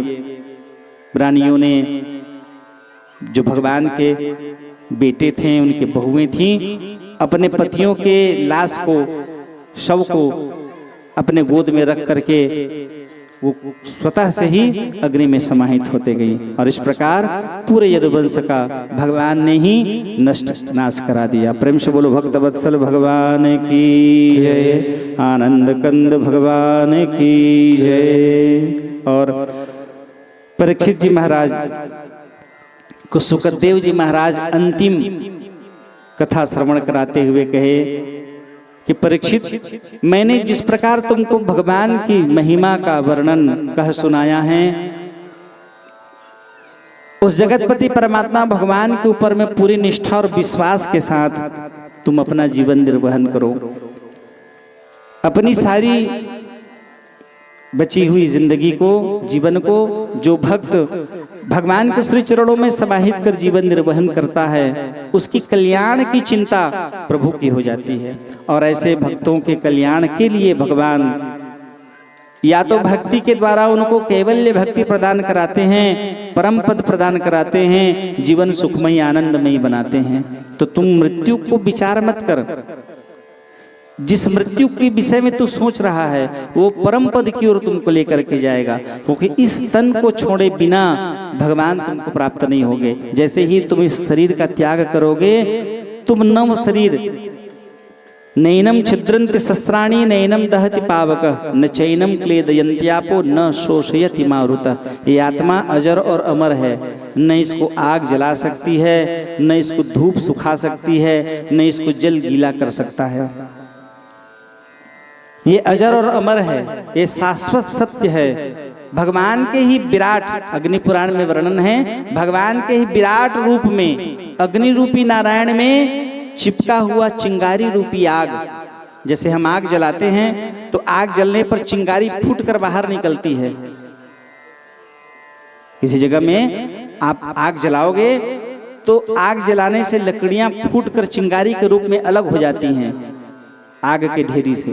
तो ठीक उसी तरह से अग्नि रूपी नारायण से चिंगारी रूपी आत्मा जो अलग होती है, तो अलग होने पर उसको दंड मिलता है कि तू परमात्मा का परित्याग कर दिया, परमात्मा को छोड़ दिया, जगतपति से तू विलग हो गया, तो जा 84 लाख बार तुझको शरीर धारण करना पड़ेगा। और 84 लाख बार वो जीव शरीर धारण करते करते करते करते मनुष्य का जब शरीर प्राप्त करता है तो वो अंतिम लक्ष्य नारायण में जाकर हवि होना होता है। तो तू ऐसा परम सौभाग्यशाली जीवात्मा है। तेरे जैसे सौभाग्यशाली जीवात्मा लाखों करोड़ों में कोई एक बनते हैं जिनको परीक्षित बनने का सौभाग्य प्राप्त होता है। तो ऐसा सौभाग्यशाली जीवात्मा है जो भगवान का अनन्य भक्त बन करके तेरे साथ करोड़ों आदमी, करोड़ों जन परीक्षित बन करके अपने परिवारजन का, पितरों का, मातृकुल, पितृकुल और अपने ससुराल कुल, तीनों कुल का वो उद्धार कर, परीक्षित बन करके उद्धार करते रहेंगे। तो परम सौभाग्यशाली है जिसके लिए भगवान ने तुम्हारा चयन किया है, तुमको चुना है। बताए हुए मेरे मार्गों को हृदय में स्थापित कर भगवान का नाम ले। मृत्यु के समय की जो पीड़ा है उसकी तुमको अनुभूति नहीं होगी और तू भगवान के परम पद को प्राप्त कर जाएगा। भगवान शुकदेव जी महाराज के उस दिव्य वचनों को पा करके परीक्षित जी महाराज अति प्रसन्न हुए। आनंद चित्त होकर के भगवान के श्री चरणों में, शुकदेव जी महाराज के श्री चरणों में कोटि कोटि प्रणाम करके उन्होंने धन्यवाद दिया कि हे प्रभु, आपने मुझ अकिंचन के ऊपर इस प्रकार कृपा करके मुझे श्री चरणों का दास बनाकर अनंत गुना ऋण आपने मुझ पर चढ़ा दिया। शुकदेव जी महाराज कहे कि इस ऋण से उतरने के लिए भी तू भगवान का भजन कर। भारते मानवम जन्म प्राप्य भागवतम नवै।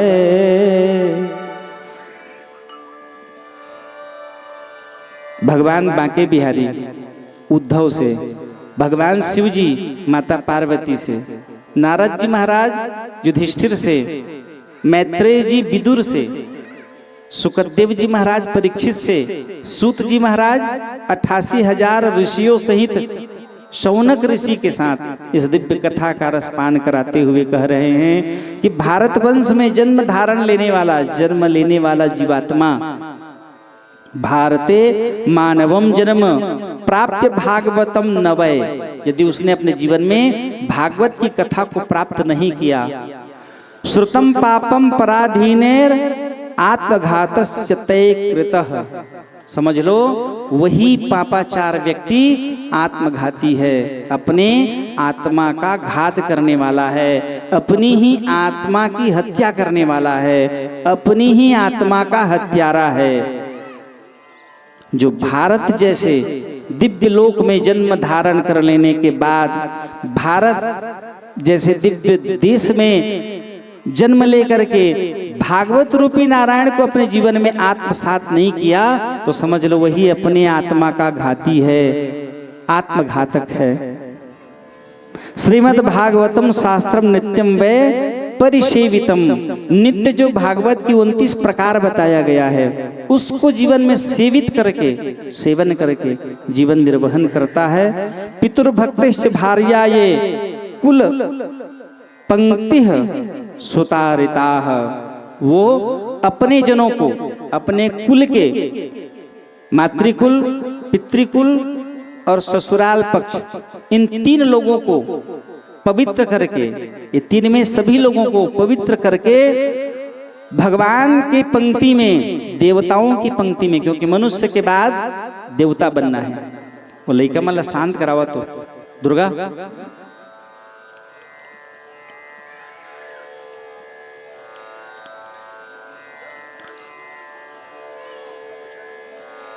आचार्य श्री राम शर्मा जी कहा करते थे कि मनुष्य कोई और नहीं भटकता हुआ देवता है।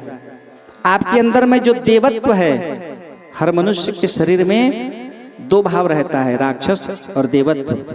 राक्षसत्व को जागृत करने पर राक्षसी माने नरक की ओर जाएंगे, देवत्व को जागृत करके देवत्व की ओर माने मनुष्यता का परित्याग कर अंधकार को छोड़ प्रकाश की ओर जाना, मनुष्यता का त्याग कर देवत्व की ओर जाना, बार बार जन्म को छोड़ करके अमरता की ओर जाना, बार बार दुख को छोड़ करके सुख की ओर प्रविष्ट करना, इसी का मार्ग प्रशस्त करता है भागवत की कथा। तो ये सभी भगवान शिव जी, मैत्रेय जी, नारद जी, कृष्ण जी, शुकदेव जी महाराज और सूत जी महाराज जो कथा श्रवण करा रहे हैं, ये सब एक ही साथ एक स्वर में कह रहे हैं कि भारत जैसे दिव्य लोक में जो मानव जन्म धारण करता है, वो मानव भागवत के बताए हुए मार्गों पर चल करके जो अपना जीवन निर्वहन नहीं करता, वही अपनी आत्मा का घाती है। उसी को आत्मघातक कहा गया है, अपनी आत्मा का वध करने वाला, अपनी ही आत्मा की हत्या करने वाला। इसलिए भागवत के बताए हुए उन 29 में से कोई एक खंड को भी यदि आदमी अपने जीवन में धारण कर ले, यदि अपने जीवन में धारण कर ले, तो निश्चित ही सत्य संकल्पना को परमात्मा पूर्ण करते हैं। एक जगह ऐसी बात आ गई, और वो जो मेरा जजमान बने थे परीक्षित, एडिशनल कलेक्टर, और वो कहे महाराज यदि ये सही हो जाए, मैं बोला मन में रख करके लिख के दे दो, और मैं बोले इसको उसी दिन में निकालूंगा जिस दिन इसकी पूर्ति होगी। तो बोले मैं आज से ही सत्य संकल्प करता हूं कि मैं कभी झूठ नहीं बोलूंगा। मैं वो पूछे मेरे से क्या किस प्रकार की भाव, मैं बोला यही मेरे लिए दक्षिणा होगी। मैं बोला मुझे पैसे संपत्ति के लिए मैं भागवत की कथा नहीं करता, तुम प्रसन्न होकर के कह दो कि कोई एक 29 में से एक भाव को मैं अपने जीवन में रखूंगा। तो कहे कुछ भी हो जाए मैं झूठ नहीं बोलूंगा। वो तुलसी पत्र के साथ मुझे दिया, और उस तुलसी पत्र के साथ उस सत्यता की कामना लेकर के मैं उसको कहा कि तुम्हारी पूर्ति देखना, ये महीना नहीं पूरेगा हो जाएगा। अब वो अपना ट्रांसफर कराना चाहते थे, धमतरी से कोरबा आना चाहता था। तुलसी पत्र देने के 21 दिन में ही धमतरी से वो कोरबा ट्रांसफर हो गया। इससे बड़ा प्रमाण और क्या लोगे।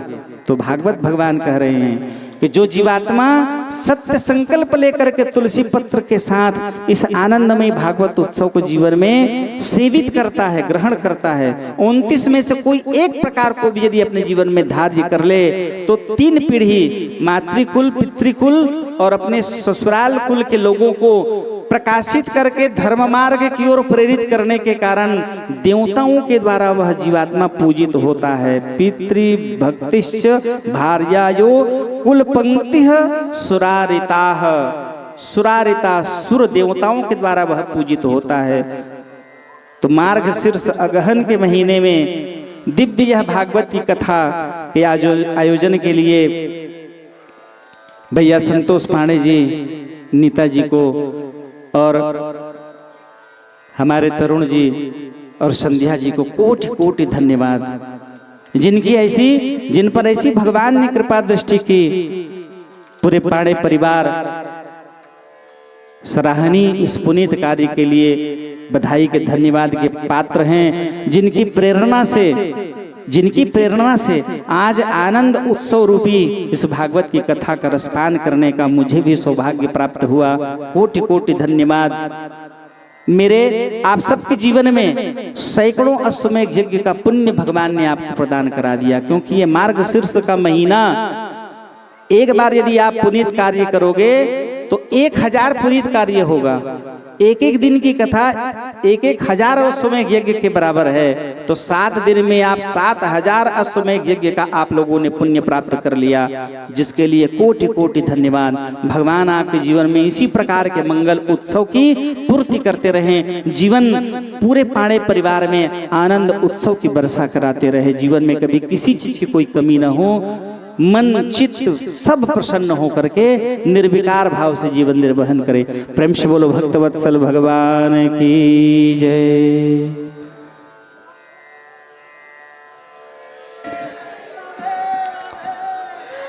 जोर से बोलना पड़ेगा, राधे राधे, और जोर से बोलना पड़ेगा, राधे राधे।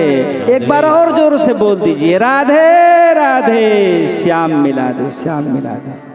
तो आइए बहुत बहुत धन्यवाद करते हुए, कोटि कोटि अनंत धन्यवाद भगवान बांके बिहारी के श्री चरणों में समर्पित करते हुए कि भगवान आपने हमारे जीवन में इस प्रकार के पुनीत अवसर प्रदान कराया, हमारा जीवन सत्य सार्थक हो गया।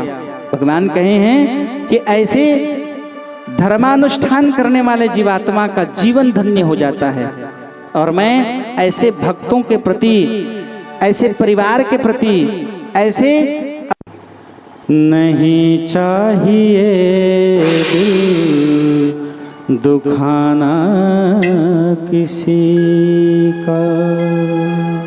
प्रेम से बोलो भक्तवत्सल भगवान की जय। तो जो भी पत्रम पुष्पम भगवान के श्री चरणों में समर्पित करना है, चढ़ोतरी कर लीजिए, और चढ़ोतरी के तत्पश्चात उस चढ़ोतरी का क्रम चलते रहेगा, और नृत्य उत्सव रास पंचाशिका भगवान मधुसूदन बांके बिहारी राधा रानी के साथ नृत्य उत्सव मना करके पूर्ण की जाएगी। प्रेम से बोलो भक्तवत्सल भगवान की जय।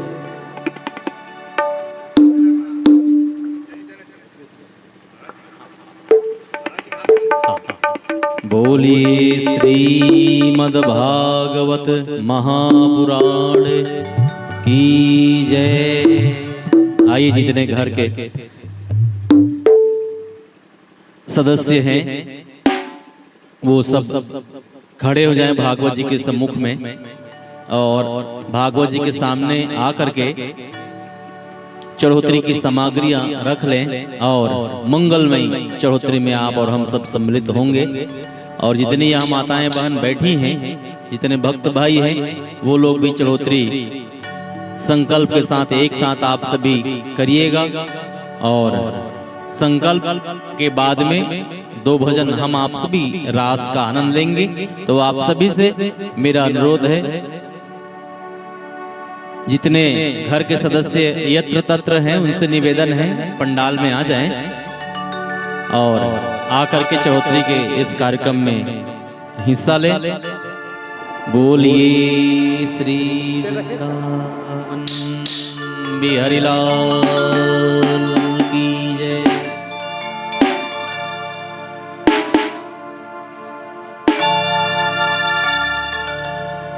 और आप सब एक बार बोलेंगे राधे राधे।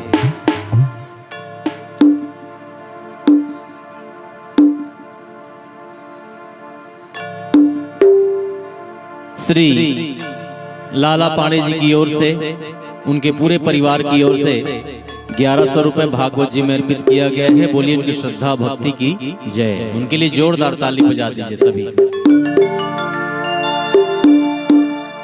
हरि ओम। और एक बार हमारे मुख्य यजमान के लिए जोरदार ताली बजा दीजिए। अच्छा, हल्का हल्का ताली नहीं बजाना है, मैं 7 दिन की ही बात बोले हूँ कि ताली बजाए, जोरदार बजाए।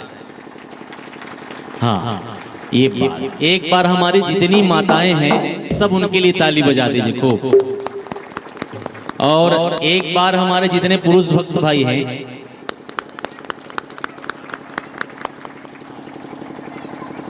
एक बार जितने पुरुष भाई हैं उनके लिए जोरदार ताली बजा दीजिए। और एक बार हमारे बड़े भैया संतोष भैया के बड़े भैया लाला पांडे जी के पूरे परिवार की ओर से भी उनके लिए जोरदार ताली बजा दीजिए। उनकी ओर से 1100 रुपए और 11.25 काठा पतला धान भागवत जी में चढ़ाया जाए। जोरदार उनके लिए ताली बजाएं, खूब खूब आनंद के साथ धन्यवाद दें। और आइए संकल्प भागवत जी के चढ़ोतरी का आचार्य के कर कमलों से हम आप सभी श्रवण करेंगे। तो चढ़ोतरी है आप सब हाथों में रख लें और संकल्प के साथ चढ़ा दीजिएगा एक साथ। बोलिए श्री वृंदावन बिहारी लाल की जय। जो चढ़ोतरी करना चाहते हैं रख ले हाथ में, और घर वाले पूरे भागवत जी के सामने खड़े हो जाएं। जितने घर के सदस्य हैं सब सामने आ जाएं।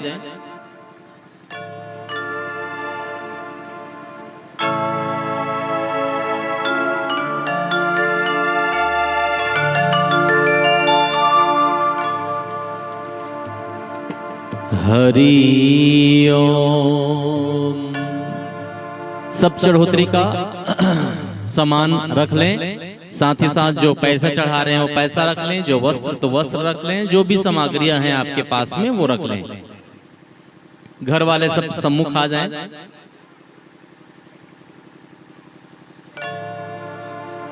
तरुण कहाँ गए भैया? तरुण जी जहां कहीं भी हो सपत्नीक आ जाएं, और घर के जितने सदस्य हैं वो भी आ जाएं।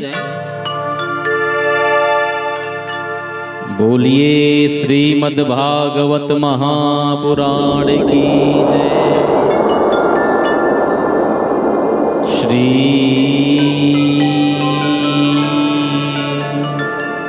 राघवेंद्र सरकार की जय।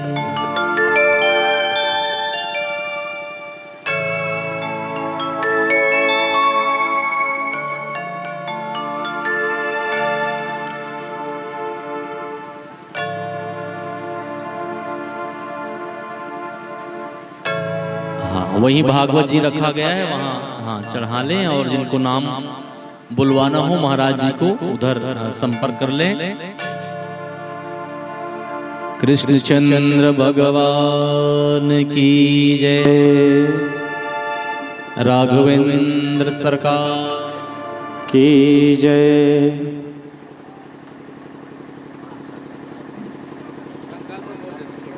गुरु जी बोलना संकल्प कहीं है। और श्रीमती रुक्मणी देवी पाणे जी की ओर से 551 रुपए भागवत जी में समर्पित किया गया है। बोले उनकी श्रद्धा भक्ति की जय।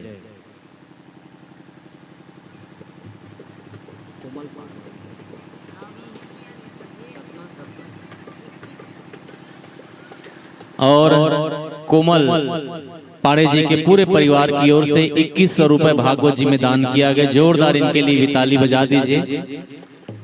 बोले उनकी श्रद्धा भक्ति की जय, उनके कुटुंब परिवार की जय।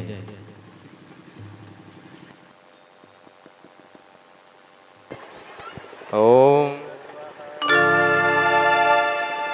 हरि ओम। स्वस्ति श्री गणेशाय नमः। चलिए हाथ में अक्षत पुष्प आए।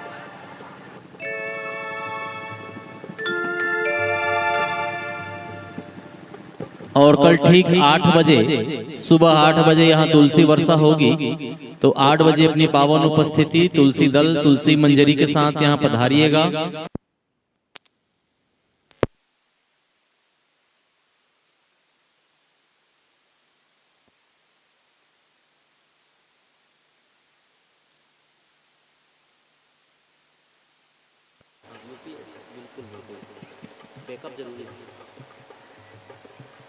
कल 8 बजे तुलसी वर्षा होगी, और तुलसी वर्षा और फिर ठीक 9 से 9:30 बजे के बीच में हवन शुरू होगा, और 9 से 11 के बीच में हवन इत्यादि का कार्य संपन्न होगा। फिर ब्राह्मण भोज भी होगा। तो आप सभी 12 बजे तक संपूर्ण क्रियाकलाप के साथ आप सभी निवृत्त पाएंगे। और जितने यहाँ भक्त भाई हैं कल हवन में जरूर पधारें, और हवन के साथ यह यज्ञ की पूर्णाहुति हम और आप सभी करेंगे। तो आप सभी से अनुरोध है अधिक से अधिक संख्या में कल सुबह 8 बजे अपनी पावन उपस्थिति यहाँ तक दीजिएगा। बोले व्यास जी भगवान की जय। तरुण जी जहाँ कहीं भी मेरी आवाज आप तक जा रही हो, तो आपसे निवेदन है सपत्नी की यहाँ तक पधारें, और चढ़ोतरी में हम आप सब एक साथ चढ़ोतरी करेंगे। तो आप से निवेदन है यदि आवाज आप तक जा रही है तो यथाशीघ्र यहाँ तक पधारें। बोले बाल कृष्ण लाल की जय।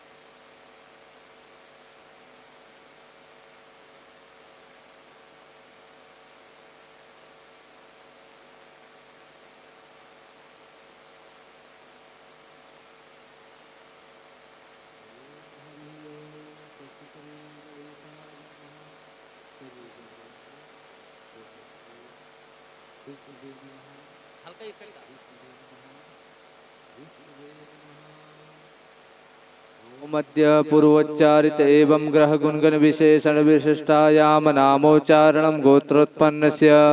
अपना नाम ले लीजिए, अपना गोत्र का नाम ले लीजिए। बोला अहम श्रुति स्मृति पुराणोक्त वेदोक्त शास्त्रोक्त श्रीमद् भागवत महापुराण कृपा फल प्राप्त्यर्थम मम सकुटुंबस्य सपरिवारस्य क्षेमस्थैर्य दीर्घ आयु आरोग्य ऐश्वर्य भी वृद्ध्यर्थम आदिदैविक आदिभौतिक आध्यात्मिक त्रिविध तापोप शमनार्थम सकल मन ईप्सित कामना संसिद्ध्यर्थम लोके वा सभायां राजद्वारे सर्वत्र यशो विजय लाभादि प्राप्त्यर्थम धर्मार्थ काम मोक्ष चतुर्विध पुरुषार्थ श्रीमद्भागवत कृपा फल प्राप्त्यर्थम यथाशक्ति यथा भक्ति पत्र जो कुछ भी आप भगवान के श्री चरण कमल में अर्पित कर रहे हैं, पत्र पुष्प अन्न धन जो कुछ भी आप भगवान के पाद पद्म में अर्पित कर रहे हैं, उनको स्मरण करके अहम संकल्पम करिष्ये भगवान के चरण समझ करके छोड़ दीजिए। ओम जज्जाग्रतो दूरमुदयति दैवन्त सुप्त दैवैते दुरंगमं ज्योतिखां ज्योतिरे कंतन में मनः शिव संकल्पमस्तु। और जो सामग्री है जो भगवान में अर्पित किए हैं सामग्री, उसको उसमें भी अक्षत पुष्प छोड़ दीजिए। बोलिए वृंदावन बिहारी लाल की जय, श्रीमद् भागवत महापुराण की जय।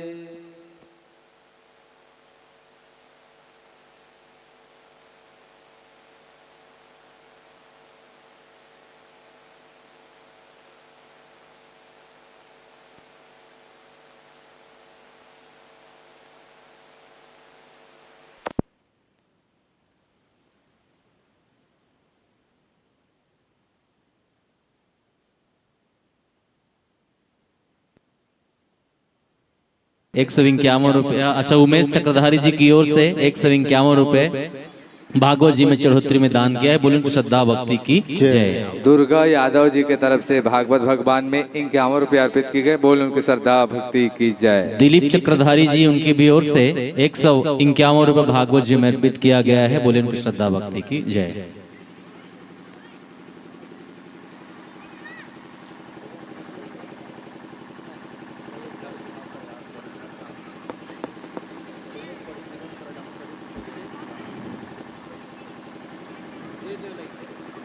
आप सभी भक्त भी इस मंगलमय चढ़ोतरी में आकर के जो भी पत्र पुष्प अर्पित करना है आकर के कर सकते हैं। आप सभी भक्त भी क्रमशः लाइन बना करके बोलिए काशी विश्वनाथ भगवान। लाला राम कटघरे जी की ओर से ₹205 भागवत जी के चढ़ोतरी में अर्पित किया गया है। बोले उनकी श्रद्धा भक्ति की जय की जय।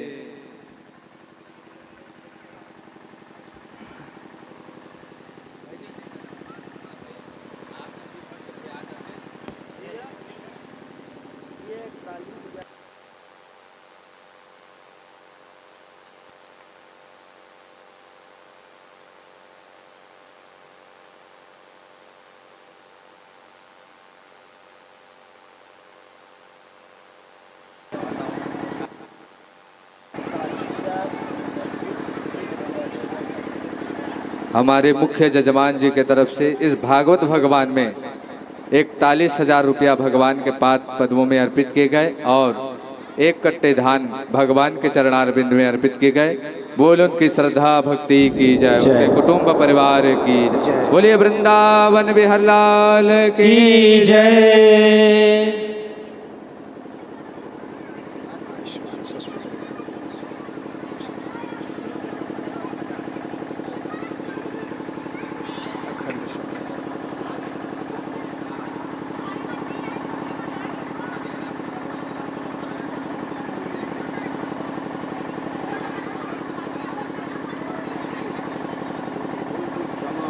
नहीं कोई भूल चूक नहीं, भगवान रहे, आनंद उत्सव में रहते हैं। बहुत बहुत धन्यवाद।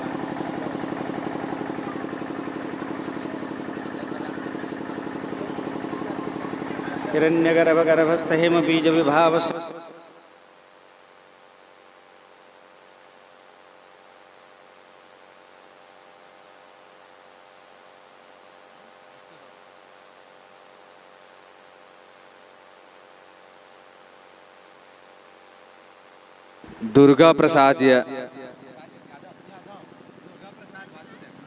दुर्गा प्रसाद वासुदेव जी के तरफ से भागवत भगवान ने 51 रुपये अर्पित किए। बोल उनकी श्रद्धा भक्ति की जय।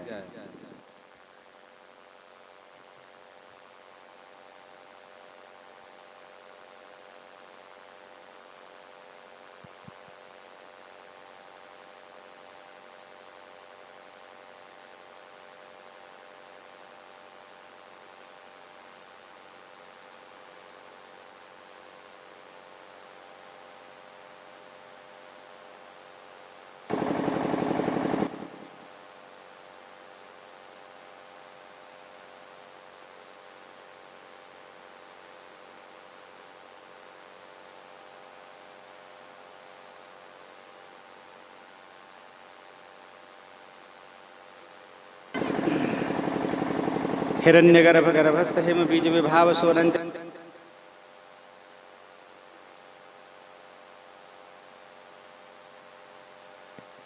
शत्रुघ्न पांडे जी की ओर से 101 रुपए भागवत जी में अर्पित किया गया है। बोलिए उनकी श्रद्धा भक्ति की जय।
चलिए अपने अपने स्थानों में सब खड़े हो जाएं और गोला बना लें और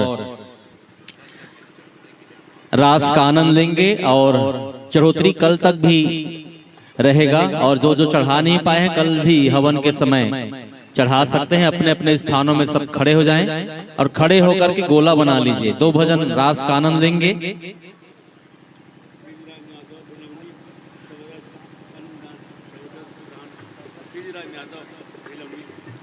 भिलौनी से तेजराम यादव जी 110 प्रोधान भागवत जी के चौधरी में आए हैं। बोले उनकी श्रद्धा भक्ति की जय।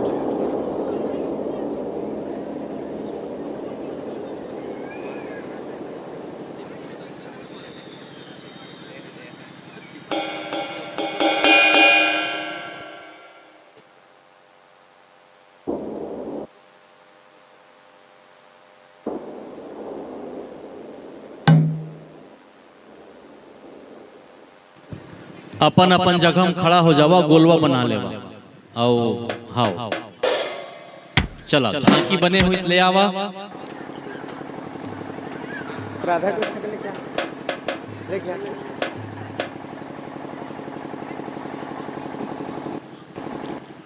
गोला बना लें और गोला बना करके भगवान को बीच में रख लें और जो जो डांडिया रखे हैं वो सब छठलाल वो गद्दा वाला उठा दे। खूब रास का आनंद लें। बोलिए रास रसिक भगवान की जय। बेटा कैमरा इधर ले आओ, सामने लाओ, इधर वाला कैमरा इधर ले आओ। बीच में बढ़िया गोला बनने दो, बढ़िया आराम से, आपको भी दिक्कत मत हो।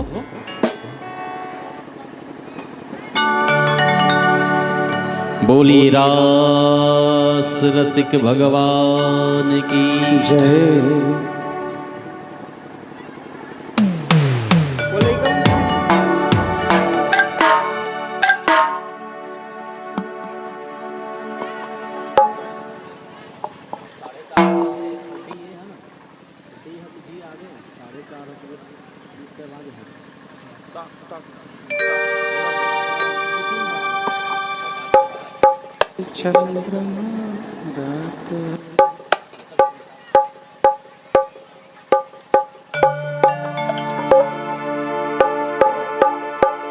चलिए गोला बनाइए जल्दी जल्दी।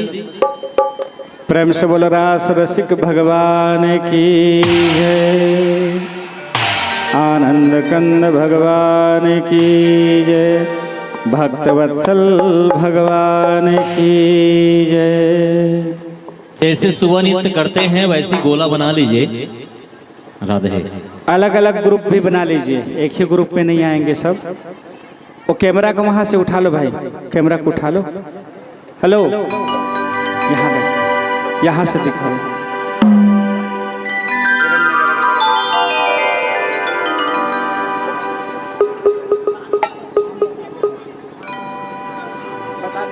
सौरिंदाई दू सब 1 रुपया काठा कोने से भागवत भगवान में चढ़ाई से ऊपर पर जोरदार ताली बजा दे।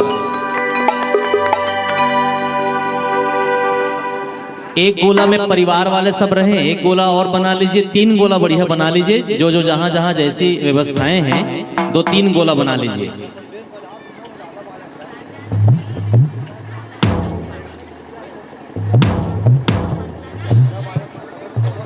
बादल, प्रिंस, पाड़े और वंदना और जय 251 रुपए भागवत जी में अर्पित किया गया है। बोलिए उनकी श्रद्धा भक्ति की जय, उनके कुटुंब परिवार की जय हो।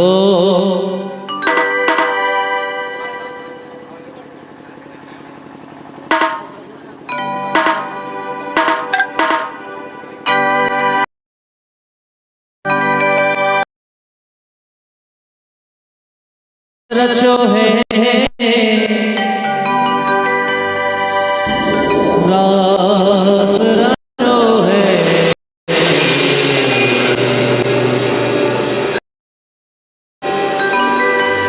यमुना किनारे महारास रचो है।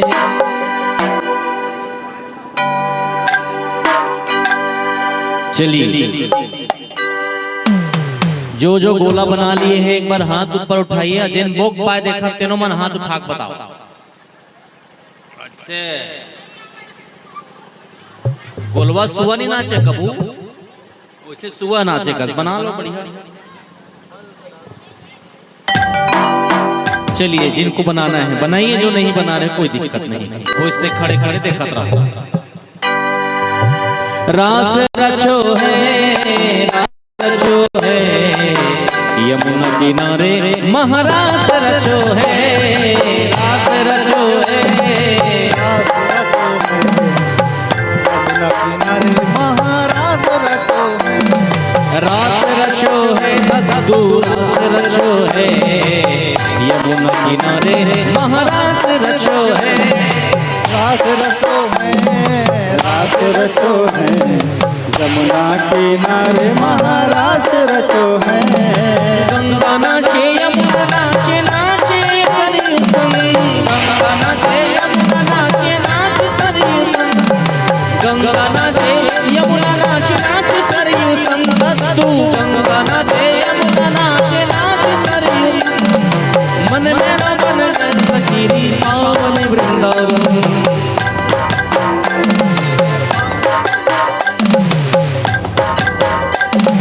रास रचो है, रास रचो है, यमुना किनारे महारास रचो है, रास रचो है, रास रचो है, यमुना किनारे महारास रचो है।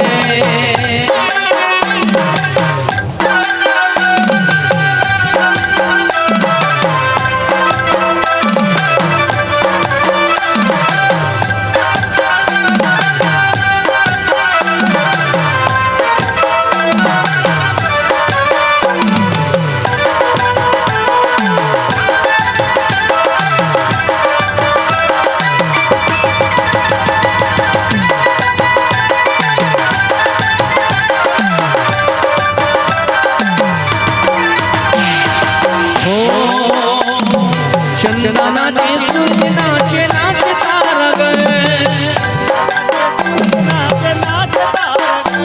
महाराज का दिमाग खोल दो। चंदा नाचे सूरज नाचे नाचे तारा गए। मन मेरा बन गए सखीरी पावन वृंदावन।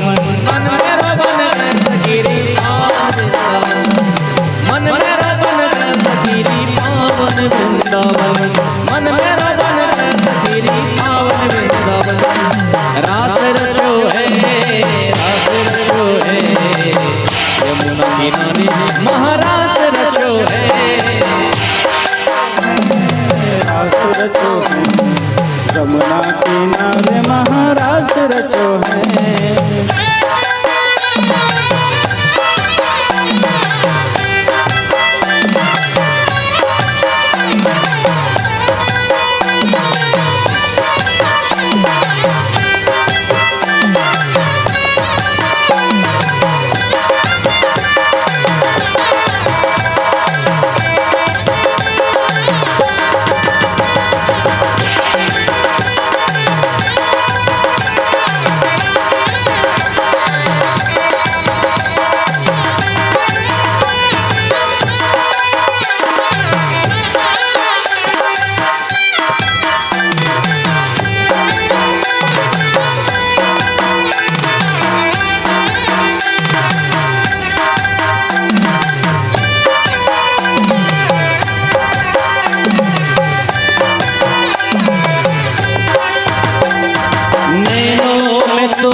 अखियों में बंद कर लो, अखियों में तू बस जा, अखियों में बंद, अखियों में तू बस जा, अखियों में बंद कर लो, अखियों में तू बस जा, अखियों में बंद कर लो। पहले अखियों से बातें मैं चंद कर लो, पहले अखियों से बातें मैं चंद कर लो। एक बार दोनों हाथ उठा करके बोली रास रसिक भगवान की जय हो। हाँ, तरुण कहाँ है भाई? तरुण कहाँ है बेटा? तरुण, हाँ, तरुण कहाँ है?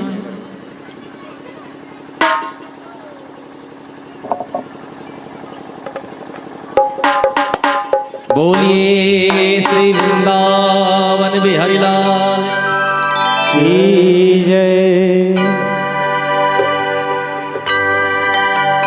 बोलिए रास रसिक भगवान की जय। और एक बार दोनों हाथ ऊपर उठा लीजिए, कही गए बोलिए रास रसिक भगवान की जय हो। आओ आओ आप खूब खूब आनंद के साथ। ओ सुबलह गाथे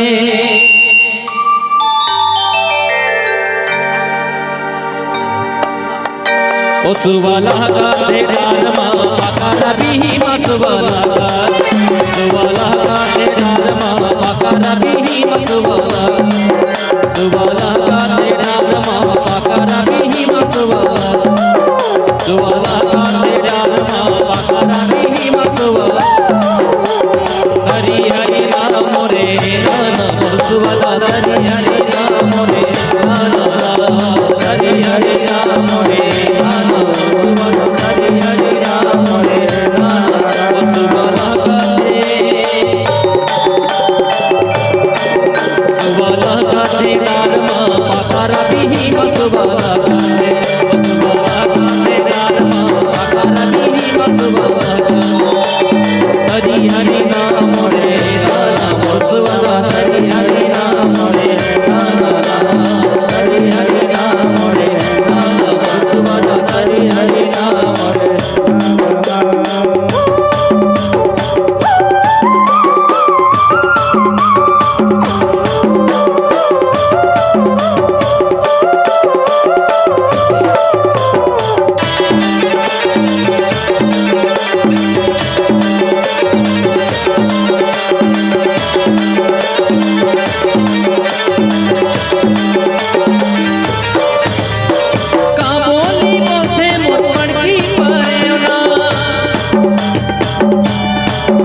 नाचते मजूरी मन जोरे जोरे मैया कजली का छान आई बोले पिया रे भारा गुनगुनावे गुनगुन रासे रचावे जीव गोपी सुवाना रे मृदंग बाजे धुम धुम और सुवाना मृदंग बाजे धुम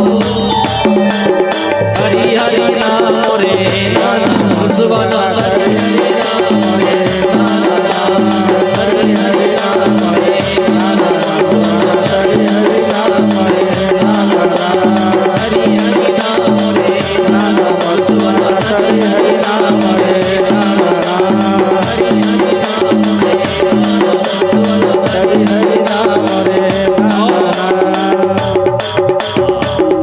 एक बार दो और कहेंगे क्या अंतिम भाव फिर आरती ओला हर मारे मानस गंगा डुबकी लगाल चोला कर जाए ओला हर मारे मानस गंगा डुबकी लगाल ओला डुबकी लगाल चोला कर जाए ओला हर मारे मानस गंगा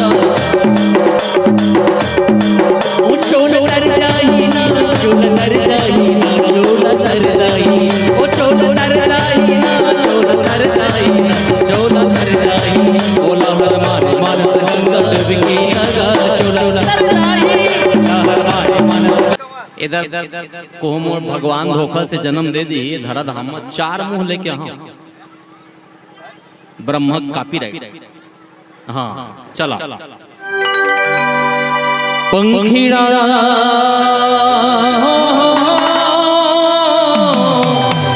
पंखीड़ा पंखीड़ा पंखीड़ा पंखीड़ा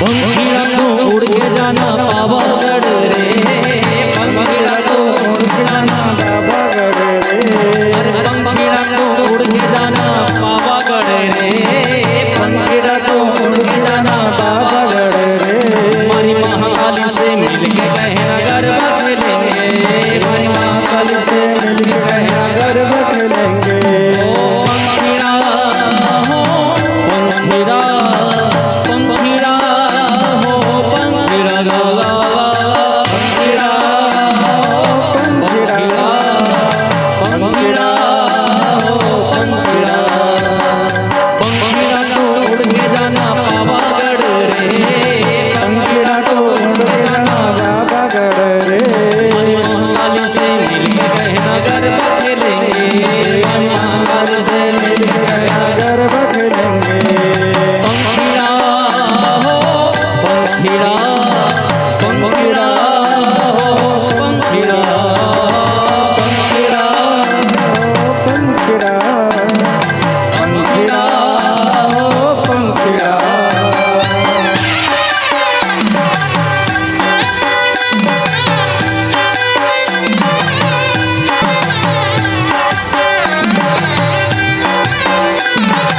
ओ मारे गाँव का मारे गाँव का मारे गाँव का सुनार भाई एक आओ रे मारे गाँव का सुनार भाई जल्दी आओ रे ओ मारी महाकाली के लिए सुंदर चुनरी लाओ रे मारी महाकाली के लिए सुंदर चुनरी लाओ रे ये जल्दी लाओ अच्छी लाओ प्यारी लाओ रे जल्दी लाओ अच्छी लाओ प्यारी लाओ रे हमारी महाकाली से मिलके कहना गरबा खेलेंगे हमारी महाकाली से मिलके कहना गरबा खेलेंगे हमारी महाकाली से मिलके कहना गरबा खेलेंगे महाकाली से मिलके कहना गरबा खेलेंगे पंखीड़ा हो पंखीड़ा पंखीड़ा हो पंखीड़ा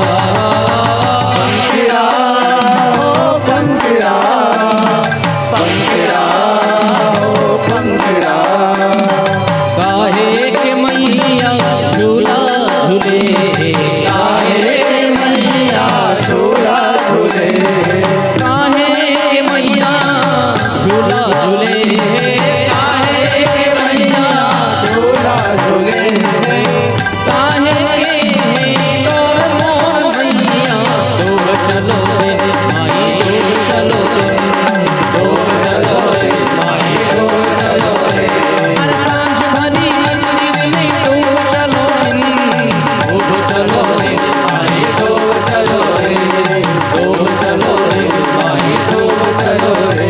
हर चंदन के मैया झूला झूले, चंदन के मैया झूला झूले चंदन की मैया झूला झूले, चंदन के मैया झूला झूले रेशम लागी डोर मोर मैया डोर चलो रे माई डोर चलो रे, डोर चलो रे माई डोर चलो रे, डोर चलो रे माई डोर चलो रे, डोर चलो रे माई डोर चलो रे। एक बार दोनों हाथ उठा करके बोलिए राधे राधे राधे बाके बिहारी की देख छटा, देख छटा, बाके बिहारी की देख छटा, देख छटा। अरे मेरो मन है गयो लटा बटा, अरे मेरो मन है गयो लटा बटा, अरे मेरो मन है गयो लटा बटा, मेरो मन है गयो लता पटा बाके बिहारी की देख छटा, बाके बिहारी की देख छटा बाके बिहारी की देख छटा, अरे बाके बिहारी की देख छटा मेरो मन है गयो लटा बटा, मेरो मन है गयो लता पटा अरे मेरो मन है गयो लटा बटा, अरे मेरो मन हो गयो लता पटा कब से खोजूं बनवारी को, कब से खोजो बनवारी को कब से खोजूं बनवारी को, कब से खोजूं बनवारी को बनवारी को गिरधारी को, बनवारी को गिरधारी को बनवारी को गिरधारी को, बनवारी को गिरधारी को कोई बता दे इसका पता, कोई बता दे इसका पता कोई बता दे इसका पता, कोई बता दे इसका पता मेरो मन है गयो लटा बटा, अरे मेरो मन है गयो लता पता अरे मेरो मन है गयो लटा बटा, मेरो मन है गयो लता पता बाके बिहारी की देख छटा, बाके बिहारी की देख छटा बाके बिहारी की देख छटा, बाके बिहारी की देख छटा अरे मेरो मन है गयो लटा बटा, मेरो मन है गयो लता पता अरे मेरो मन है गयो लटा बटा, अरे मेरो मन है गयो लता पता मेरो मन है गयो लटा बटा, अरे मेरो मन है गयो लता पता बोलिए रास रसिक भगवान की जय, वृंदावन बिहारी लाल की जय। चल मंगलमय आरती जलाएं और दीप प्रज्वलित के साथ ये आज के दिवस की आरती हम आप सब करेंगे, तो आरती आप सब जलाएं। बोले बांके बिहारी लाल की जय हो।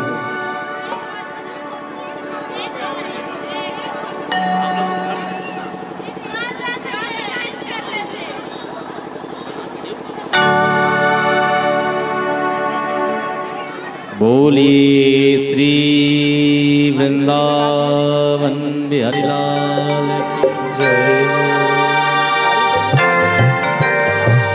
आप सभी बोलिएगा राधे राधे। हे राधे राधा रानी सरकार की जय हो। चलिए अगल बगल में कौन ताली बजा रहा है कि देख ले, कहेंगे क्या? उनके हाथों में, उनके हाथों में, उनके हाथों में, उनके हाथों में, उनके हाथों में लग जाए अलीगढ़ सवा मन, जो कान्हा जी की ताली न बजाए। उनके हाथों में लग जाए ताला अलीगढ़ वाला सवा मन वाला, जो कान्हा जी की ताली न बजाए, जो कान्हा जी की ताली न बजाए, जो कान्हा जी की ताली न बजाए, जो कान्हा जी की आए, जो कान्हा ताली ना बजाए, उनके हाथों में, उनके हाथों में, उनके हाथों में, उनके हाथों में, उनके हाथों में लग जाए अलीगढ़ सवामन, जो कान्हा जी की ताली ना बजाए, उनके हाथों में लग जाए ताला, अलीगढ़ वाला सवामन वाला, मैया जी की ताली ना बजाए।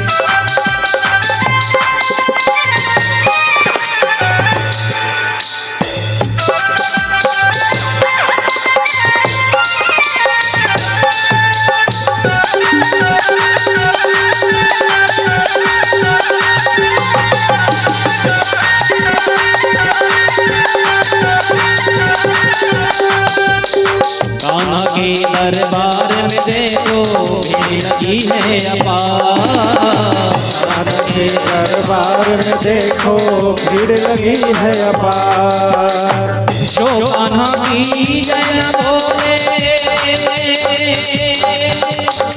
जो कान्हा की जय न बोले उनका है धिक्कार, जो कान्हा की जय नहीं बोलते उनके जीवन को क्या है विनोद?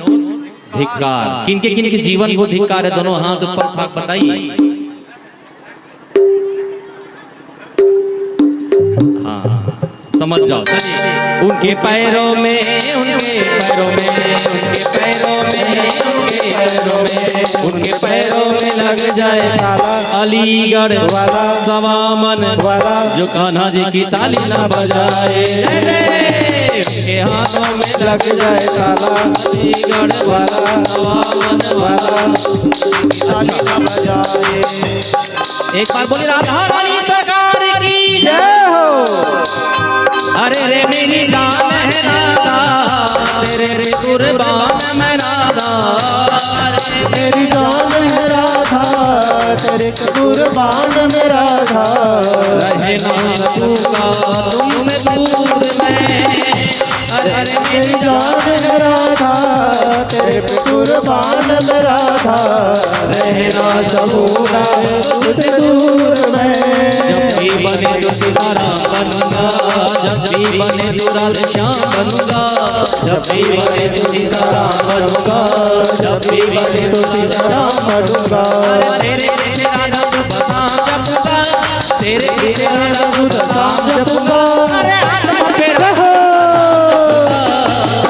अरे मेरी जान है राधा, तेरे पे कुर्बान में राधा, अरे मेरी जान है राधा, तेरे पे कुर्बान में राधा, रहे ना सकूंगा तुझसे दूर मैं, रहे ना सकूंगा तुझसे दूर मैं, रात शाम सपने में आए, रात शाम सपने में आए, रात शाम सपने में आए, रात शाम सपने में आए, दहिया पी गई, पी गया दहिया, दहिया पी गई, पी गया दहिया,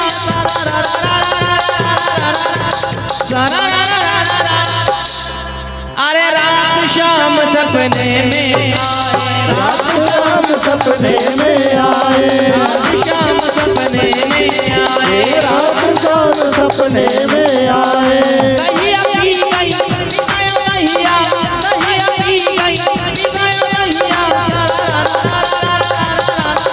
अरे रात शाम सपने में आए, रात सपने में आए, सुंदर नैन कालोनी सूरत प्यारी है, सबसे प्यारी रोज सबसे प्यारी है, सुंदर नैन कालोनी सूरत प्यारी है, सबसे प्यारी गोपियाँ सबसे प्यारी है, तुम मेरा सजाओ ऐसे जानकारी है, तुम मेरा सजाओ कहीं जानकारी है, प्रेम की रानी तो बरसाने वाली है, अरे रे मेरी जान है राधा, तेरे कुर्बान में राधा, अरे रे मेरी जान है राधा, तेरे कुर्बान में राधा, रहे ना सकूंगा तुझसे दूर मैं, रह ना सकूंगा तुमसे दूर मैं, रहे ना सकूंगा तुझसे दूर मैं, रह ना सकूंगा तुमसे दूर मैं, रहे ना सकूंगा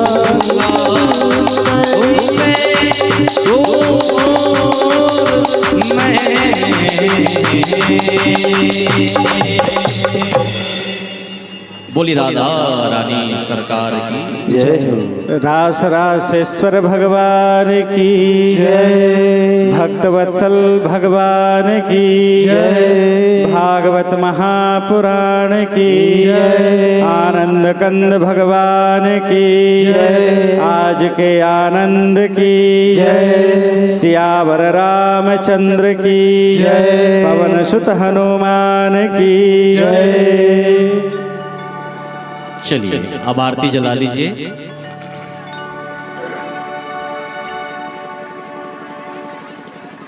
बोलिए सच्चिदानंद भगवान की जय। नहीं नहीं अब बस।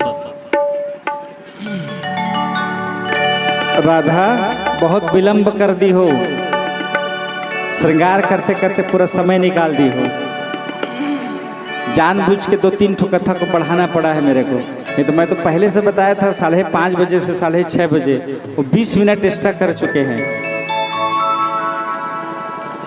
हरि ओम चंद्रमा मनसो जात चक्षुः सूर्यो अजायत श्रोत्राद्वारिश प्राणस्य मुखादग्निरजाय च ॐ इदगुंहविः प्रजननं मे अस्तु दशवीरगुं सर्वगणगुं स्वस्ताये आत्मसनि प्रजासनि पशुसनि लोकशन्यभयसनि अग्निः प्रजं बहुलं मे करोत्वन्नं पयोरेतो अस्मासु धत्ता। बांके बिहारी तेरी आरती गाऊं, बांके बिहारी तेरी आरती गाऊं, बांके बिहारी तेरी आरती गाऊं। बांके बिहारी तेरी आरती गाऊं, आरती गाऊं प्यारे आपको मनाऊं, आरती गाऊं प्यारे आपको मनाऊं, आरती गाऊं प्यारे आपको मनाऊं, आरती गाऊं प्यारे आपको मनाऊं। कुंज बिहारी तेरी आरती गाऊं, कुंज बिहारी तेरी आरती गाऊं, मोर मुकुट माथे पे सोहे, मोर मुकुट माथे पे सोहे, प्यारी बंसी मुनि मन मोहे, प्यारी बंसी मेरो मन मोहे। एक छवि तेरी बलि बलि जाऊं, एक छवि तेरी बलि बलि जाऊं, द्वारिका के नाथ तेरी आरती गाऊं, द्वारिका के नाथ तेरी आरती गाऊं। संग में सोहे वृष भानु दुलारी, संग में सोहे भानु दुलारी, ललिता विशाखा सखिया प्यारी, ललिता विशाखा सखिया प्यारी, वास सदा वृंदावन पाऊं, श्री बांके बिहारी तेरी आरती गाऊं।